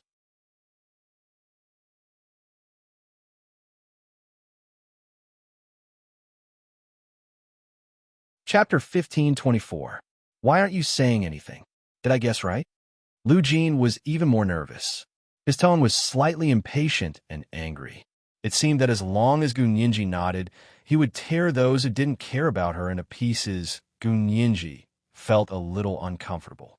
This kind of unadulterated concern made her feel warm and comforted, but it was a little strange for such strong concern to come from a stranger she had just met.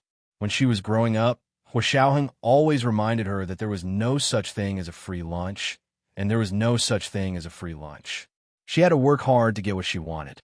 What was given to her for free was either poison wrapped in honey or a trap thrown out as bait. Her heart was churning with the rules that Hua Xiaoheng had set for her, but she didn't show it on her face. She smiled and shook her head. Of course not. I'm just more easily moved. Lu Jin looked at her silently with a stubborn expression that said, "Keep making up stories. If I believe you, I lose." Gunyinji had a headache. How was she going to convince this person?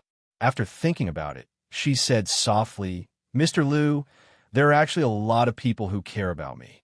It's true. They treat me very well. I can basically get whatever I want, as long as she paid the same price." Of course, she didn't say the second half of the sentence. Lu Jin looked at her suspiciously. "Really? But I feel like you're hesitating and reluctant. It seems like you're hiding something." Gunyinji couldn't help pursing her lips.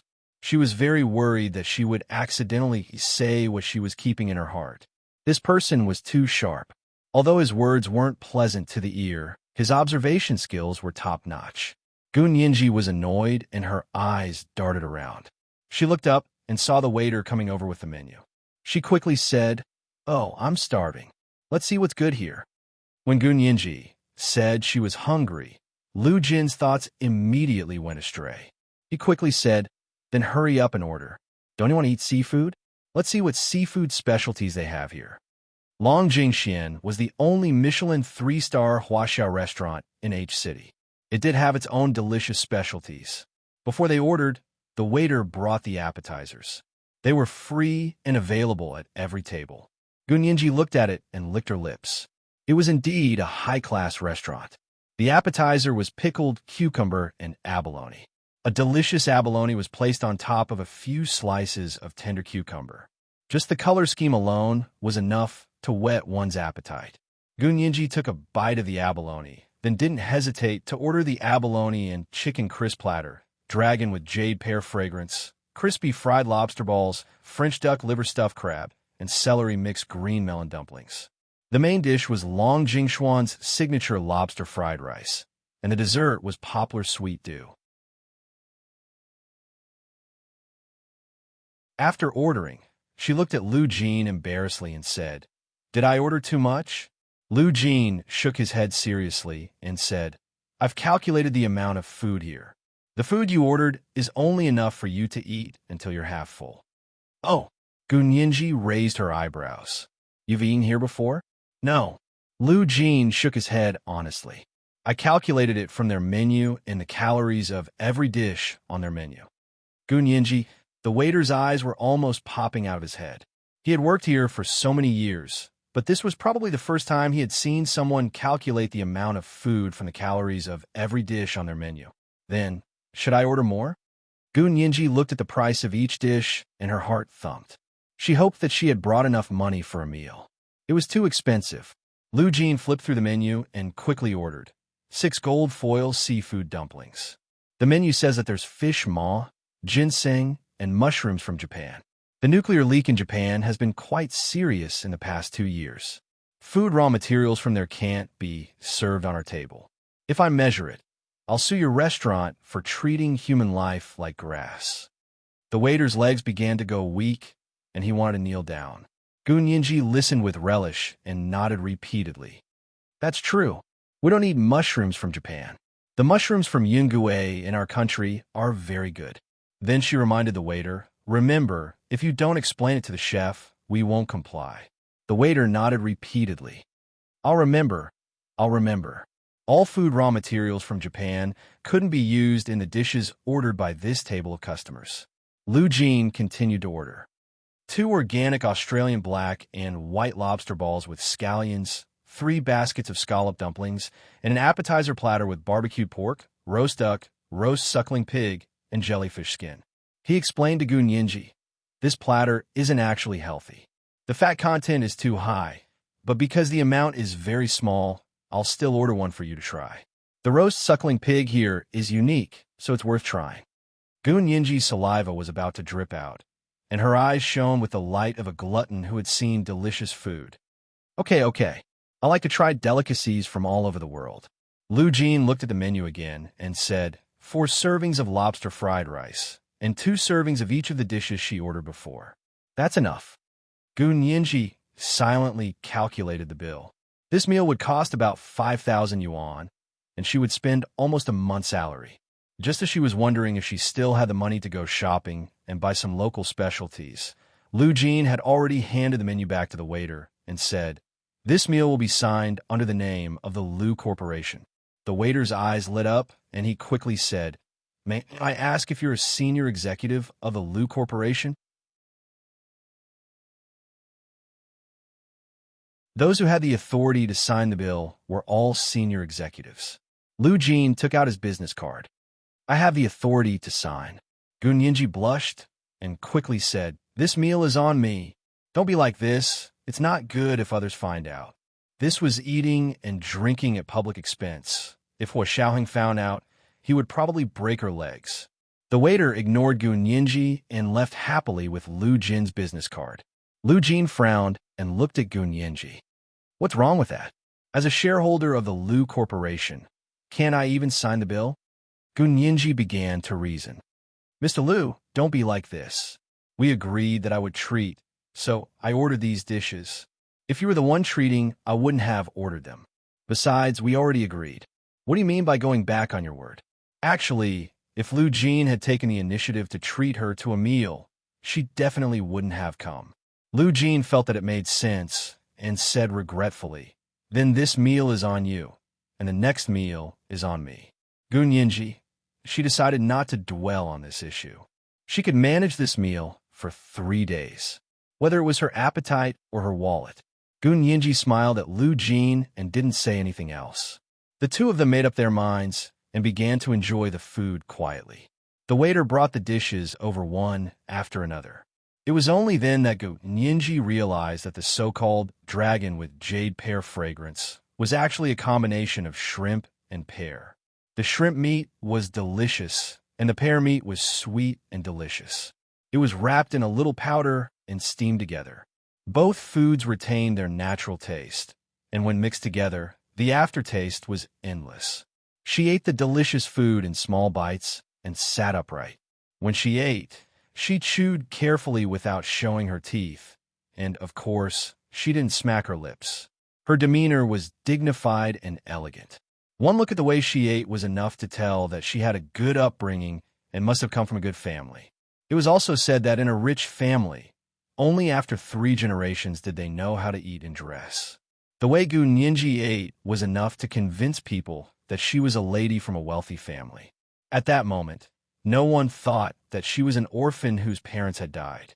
Lu Jin didn't know the taste of his own food, and his attention was all on Goon Yinji. He saw the way she ate and nodded repeatedly in his heart. He finally believed what Goon Yinji had said. There should still be someone who cared about her, because the kind of life you lived, the kind of person you would grow up to be. No matter how hard people try to hide it, they couldn't hide the vicissitudes in their eyes and the nervousness in their posture. They wished they could transform into swords of revenge at all times, and their entire bodies were tense. Goon Yinji's neither servile nor overbearing posture, her elegant demeanor, especially her clear and moving eyes, and her witty and playful manner of speaking, were enough to convince people that she was indeed living a good life. Lu Jin watched her eat. The more he watched, the happier he became. It was as if he had drunk a bottle of 1982 Mao Tai. He was drunk. The two of them didn't speak much. They ate most of the dishes in one go before looking at each other and smiling. They began to chat. Goon Yinji raised the mango juice in her hand and smiled at Lu Jin. "The portions of these dishes are indeed too small. I can finish a plate in 2 bites." She pointed at the abalone chicken crisp in front of her. On the huge plate, there were 3 abalone chicken crisp. Gunyinji finished all the abalone chicken crisp in a few bites. Needless to say, the abalone was delicious. The crispy skin on the outside was even more crisp and tender, and the filling inside was only fresh and not fishy. She wanted to swallow her tongue. After eating 3, Gunyinji looked at Lu Jin with a lingering desire. Lu Jin actually understood the look in her eyes. He shook his head and said, "You can't order any more of this. Although it's delicious, it's very high in calories, cholesterol, and purines. It's not good for your health if you eat too much." Gunyinji licked her lips and nodded obediently. "Okay, then I won't eat anymore. I'll try this dessert." The fragrant poplar branch mango was considered Long Jingshuan's signature dessert. Gunyinji took a bite and didn't like the overly sweet taste. Lu Jin saw that she didn't eat much, so he didn't rush her. He nodded. "You should also eat less desserts. Eat more organic fruits. They're no worse than this dessert." During the meal, Gunyinji was taught a lot about food safety and health by Lu Jin. Not only was she satisfied with the material food, but she was also satisfied with the spiritual knowledge. The meal lasted until 3 o'clock in the afternoon, and Gunyinji couldn't take it anymore. She handed her card to the waiter to settle the bill and agreed not to put it on the Lu Corporation's account. The waiter reluctantly agreed and took her card in exchange for Lu Jin's business card. Gunyinji didn't look at the bill and stuffed it into her wallet. She was worried that she would vomit blood if she saw it. She still had a smile on her face as she said to Lu Jin, "Mr. Lu, I really can't eat anymore tonight. If there's a chance in the future, shall we choose another restaurant to have a good meal?" Lu Jin saw that she had indeed eaten a lot, so he wasn't in a hurry. He said, "Okay, don't lie down and sleep right away when you go back. You can walk for 5 more minutes before you rest." He nagged at her about what she should pay attention to after the meal. Gunyinji didn't mind his nagging and listened very carefully. She walked all the way back to her room and opened the door with her key card before saying to him, "Thank you, Mr. Lu.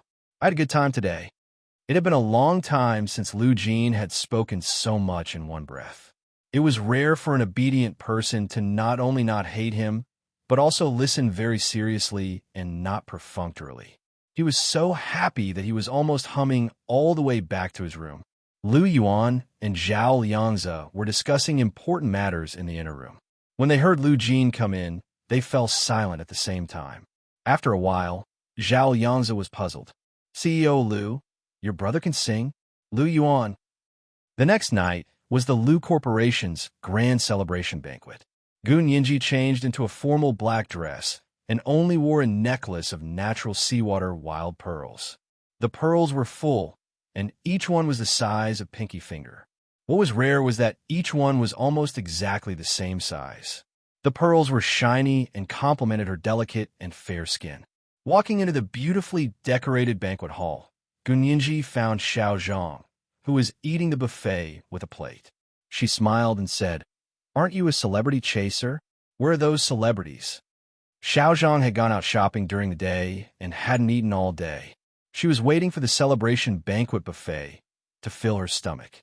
Although it was important to chase after celebrities, it was more important to fill her stomach.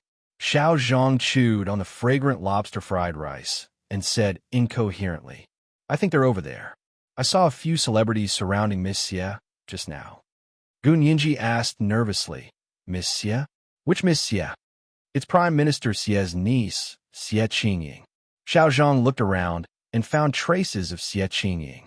He pointed and said, "There, she's over there." This was today's second monthly ticket for 3,000 plus updates. Chapter 1513, It's Nice to Have Someone Obedient. Yes, next was the time to ask for votes. Don't be careless and throw them over. Today was Monday, especially the recommendation tickets. Moi, all the big shots and little angels.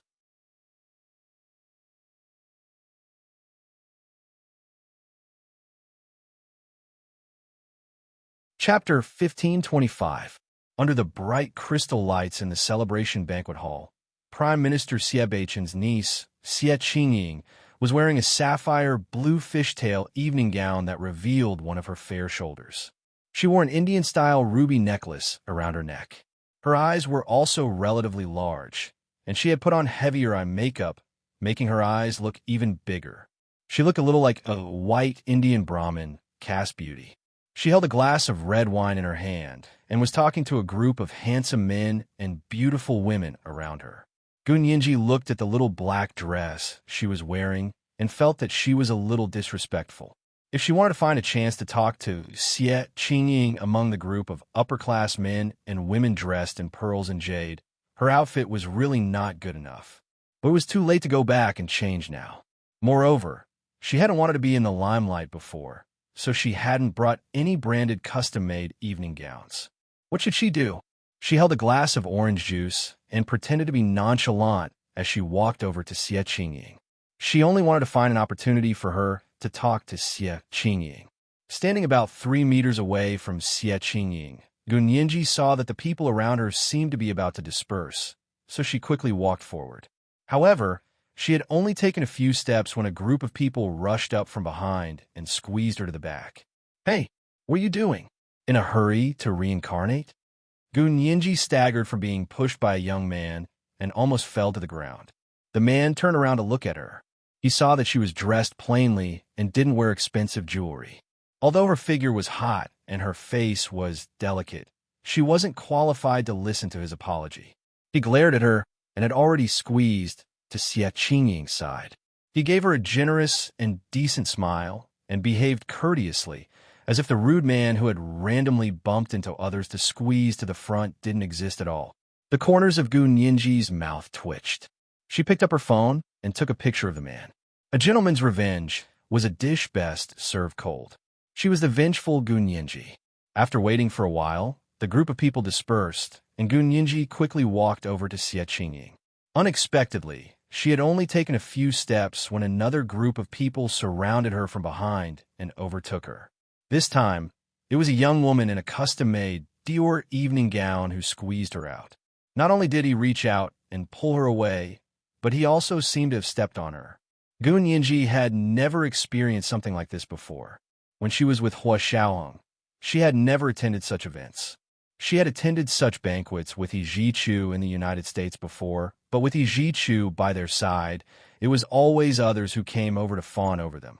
She didn't have to approach them like she was doing now. Gun Yinji couldn't be bothered to take another picture of the woman who had stepped on her foot. There were too many of them. Could she even pick them all?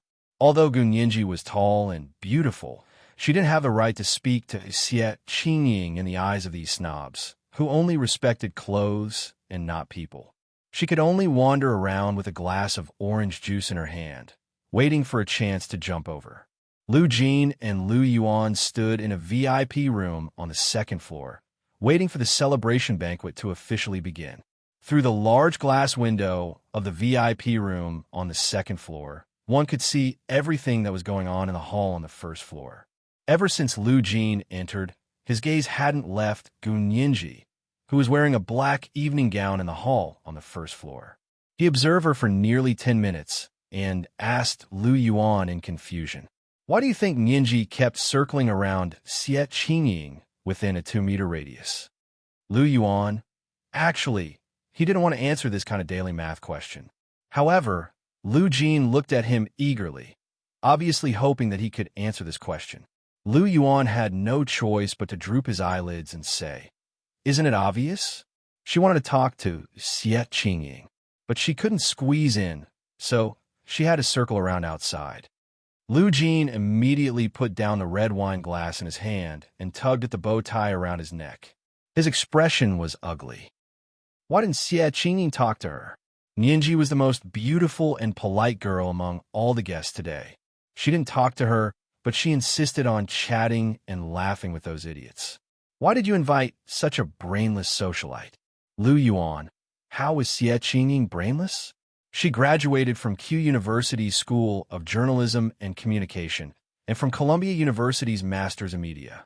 After returning to China, she founded a new media company. Not only did she have a good family background, but she was also very capable. Lu Yuan had interacted with Xie Qingying a few times and knew that she wasn't shallow, and she had a good personality and temper. She was 100 times better at dealing with people than this man who always looked down on other people's IQs. Of course, Lu Yuan knew that in Lu Jin's opinion, anyone who didn't talk to Gun Yinji today was a brainless idiot and wouldn't accept a retort. When he saw Gun Yinji being pushed aside for the third time, Lu Jin couldn't take it anymore. Go down and let Xie Qingying talk to Yinji. Lu Jin pushed Lu Yuan impatiently. Why don't I go down myself? Are you afraid? Lu Yuan glared at him. Are you threatening me? Yes, I'm threatening you. Lu Jin's expression was matter of fact. If you don't go down, I'll go down and talk nonsense. Don't blame me if I offend someone. You know you can't speak? Lu Yuan couldn't help mocking him. But you still know your limits. Lu Yuan also couldn't stand Gun Yinji's pitiful appearance as she was squeezed out of the crowd again and again. He looked at the hall on the first floor and muttered, "Why is Yinji's combat ability so weak? What are you talking about?" Lu Jin pricked up his ears and said unhappily, "Yinji is polite and well-educated. She's not like those uncultured boors." As soon as he finished speaking, Gun Yinji suddenly exerted force. She quietly stretched out her leg and tripped a young man who was trying to drag her behind. Then she quickly hid in the crowd as if nothing had happened and continued to squeeze towards Xie Qingying. Lu Yuan looked at Lu Jin. Polite? Well-educated? How is she like those uncultured boors? Lu Jin grabbed the back of the chair with both hands and stared blankly for a while. Then he beamed. Fortunately, look at how agile she is. She's also very smart. She quietly slipped into the crowd, and no one saw her. Hey, you and I both saw it. Lu Yuan glared at Lu Jin. You're so biased that you can't even look at her. As he spoke, he quickly opened the door and left. He had a premonition. If he didn't go down and help, he didn't know what new tricks Lu Jin and Gun Yinji would come up with. Lu Yuan was the president and chairman of the Lu Corporation. The moment he appeared, many people's eyes lit up, and they couldn't wait to surround him. However, Lu Yuan also had bodyguards by his side, and he wasn't alone. In the bustling hall on the first floor, the crowd parted to make a path. They watched as Lu Yuan walked past them with a smile.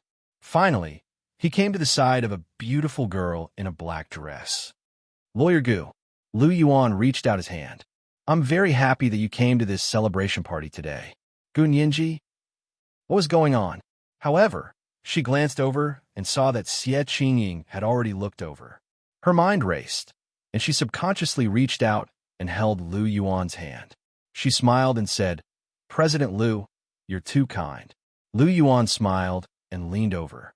He whispered into her ear, someone saw that you wanted to talk to Miss Xie, so they sent me down to attract your attention. Gun Yinji giggled. President Lu, you're so funny. How did they know that she wanted to talk to Xie Qingying? Was it that obvious? Lu Yuan's familiarity with Gun Yinji made Gun Yinji the most eye-catching guest in the hall. The group of people who had surrounded Xie Qingying just now seemed to be moving towards Gun Yinji again. Gun Yinji didn't want to be surrounded by this group of people, so she quickly whispered to Lu Yuan, President Lu, can you introduce me to Miss Xie? Lu Yuan took a glass of grape juice from the waiter's tray and handed it to her. He smiled and said, She'll come over herself. Gun Yinji, she silently put down the orange juice in her hand and took the grape juice from Lu Yuan. She looked up again and saw that Xie Qingying had indeed walked over. She reached out her hand to Lu Yuan. Uncle Lu, long time no see. Qingying, you're getting more and more beautiful. Lu Yuan patted her on the shoulder like an elder, then turned around and said naturally, This is Lawyer Gu, a partner of our group's law firm. She's very young, not even 20 years old. Huh, Lawyer Gu is so amazing. Xie Qingying looked up and saw Gun Yinji. Her heart skipped a beat. She reached out and said, Lawyer Gu looks so familiar. Have I seen you before? Gun Yinji held her hand and thought to herself that she had seen her in the other world. But this wasn't the reason why Xie Qingying felt that she looked familiar when she saw her. Because this Xie Qingying wasn't the Xie Qingying from the other world, and she had never seen her before. But why did she say that she looked familiar? Could it be that she was trying to get close to her? Lu Yuan looked at Xie Qingying, then at Gun Yinji. He said meaningfully, "Haven't you two looked in the mirror? What's wrong?" Gun Yinji and Xie Qingying asked in unison. Haha, I was just saying. Lu Yuan didn't say out loud. He held the arms of the two girls. You guys have a good chat. I still have something to do. See you later. As the CEO of tonight's celebration banquet, Lu Yuan was already giving them a lot of face by taking out a few minutes. Gun Yinji and Xie Qingying nodded at him and watched him leave. After Lu Yuan left, Xie Qingying looked at Gun Yinji and realized that her nose looked very similar to hers. They were both straight and tall, and their nostrils were small and exquisite. It was as if they had been measured with a ruler. Both of them had long eyelashes and big eyes. Their eyebrows were curved, and their faces were delicate. Gun Yinji's eyes were even bigger. They did look a little similar. Gun Yinji didn't have time to look at Xie Qingying. She smiled and exchanged a few pleasantries. She suddenly asked, "Miss Xie, may I ask if your mother's name is Gu Tian?" Xie Qingying was stunned for a moment and nodded. "Yes, you know my mother?" Gun Yinji was both nervous and excited. She then said, "Then do you have an uncle named Gu Xiangwen?" Xie Qingying frowned, and her expression gradually became extremely cold. She lowered her head and took a sip of red wine. She said expressionlessly, "Yes, but he's already dead." She looked like she didn't want to continue. "Miss Gu, I still have something to do." Xie Qingying obviously didn't want to talk about this person. She turned to leave. Gun Yinji's eyes darkened. She immediately understood what Xie Qingying meant. Was it because her father, Gu Xiangwen, was once a wanted criminal related to a murder case? So she didn't want to talk about this person at all? Seeing that another group of people had gathered around Xie Qingying, Gun Yinji ran a few steps to catch up. She asked nervously, "Miss Xie, does the Xie family have a great-aunt named Xie? Do you know where she is now?" Xie?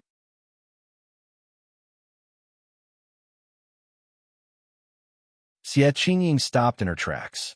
She quickly turned around to look at Gun Yinji. She asked suspiciously, "How do you know my great-aunt's name? Tell me, where is she now? I have a friend who wants to look for her." Gun Yinji stared at Xie Qingying anxiously. Her hands began to tremble. Xie Qingying's heart softened when she saw how anxious she was. She gently shook her hand. "Miss Gu, I don't know why your friend wants to look for my great-aunt, but she went to the Soviet Union a long time ago and lost contact with her family. It's been a few decades now. She went to the Soviet Union." Gun Yinji frowned. "Then is she alive? Or, that's hard to say." Xie Qingying sighed slightly.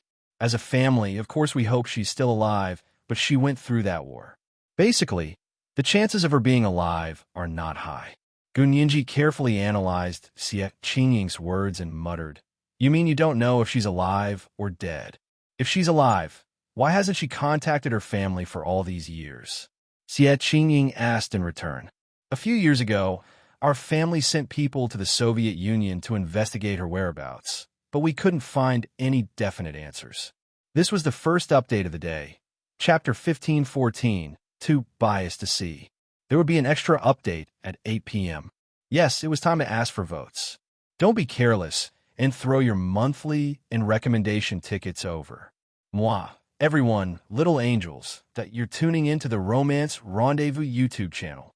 We're so grateful for your support, and don't forget to subscribe to join us on this incredible journey through captivating stories. Your generosity through donations truly makes a world of difference, as it's the primary source of revenue that allows me to expand and enhance this channel for you. Thank you from the bottom of my heart for being a part of this adventure.